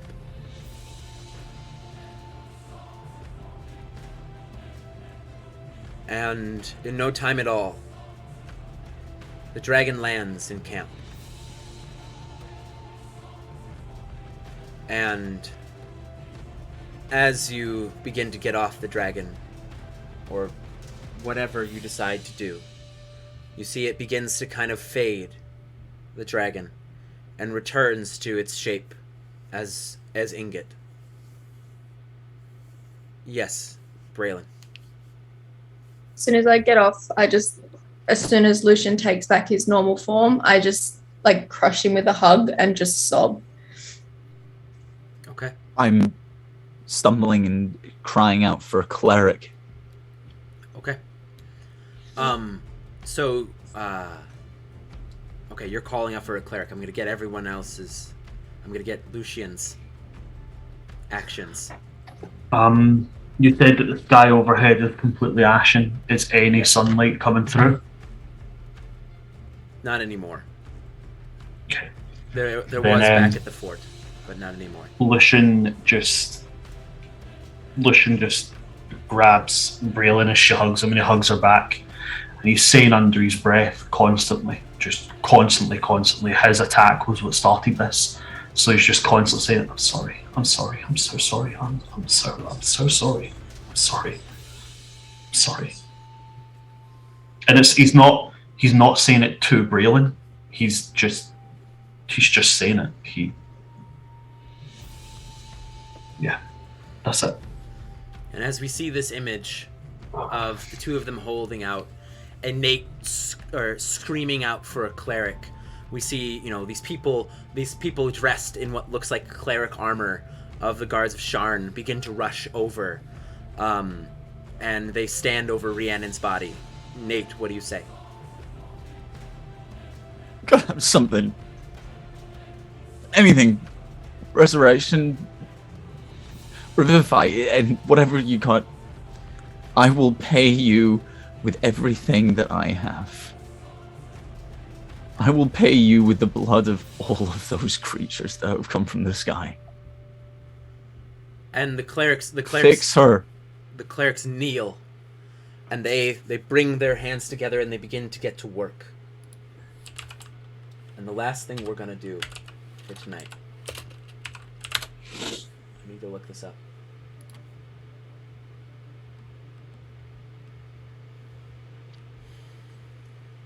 Nate's gonna pass out. He's on 1 HP. Been Gina, through all that shit. Gina, I need to message you. I'm gonna message you on Zoom, okay? Nate's out. Okay. I'll describe that in just a second. Zoom or Discord? I messaged her on Zoom.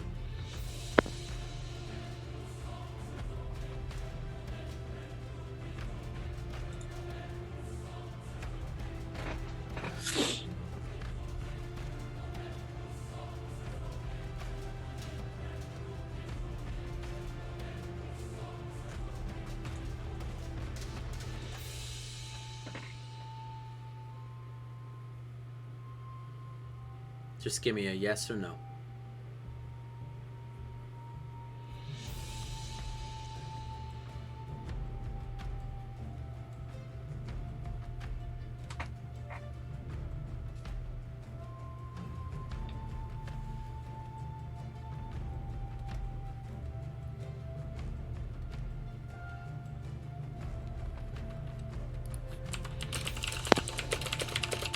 Harley is gonna have a time and a half catching up on what the hell this Oh my episode God, I just forgot about was. Harley. Yeah. Oh my god.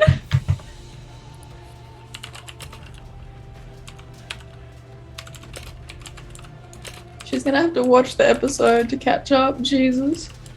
Yeah. I don't know. I think we explain what's happened rather than. I don't Okay. think it's. I think so. So I'm gonna make a roll. All right. I just need to make a roll.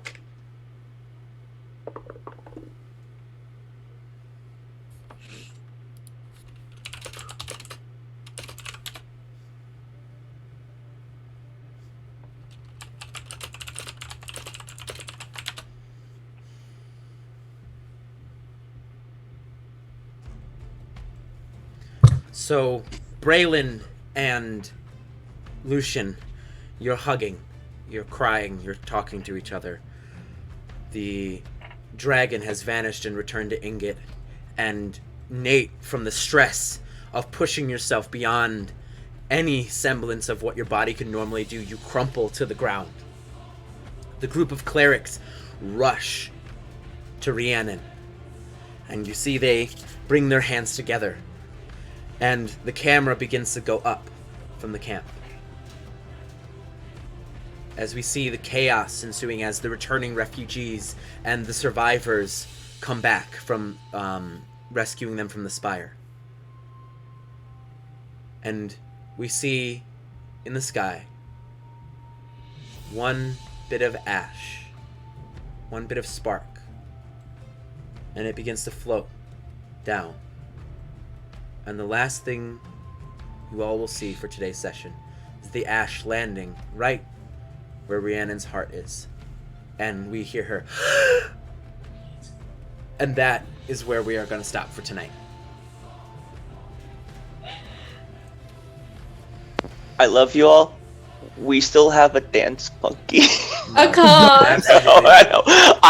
It's an absolute joke. I need quiet. I need quiet. Thank you all for being here for this episode. This was a crazy one. Normally I would do promos and things, but I need to look after my people. I need to look after my players. So I am going to end the stream now. Thank you all for being here. We'll be back in 2 weeks' time. We love you all. Thank you so much. And have a great night.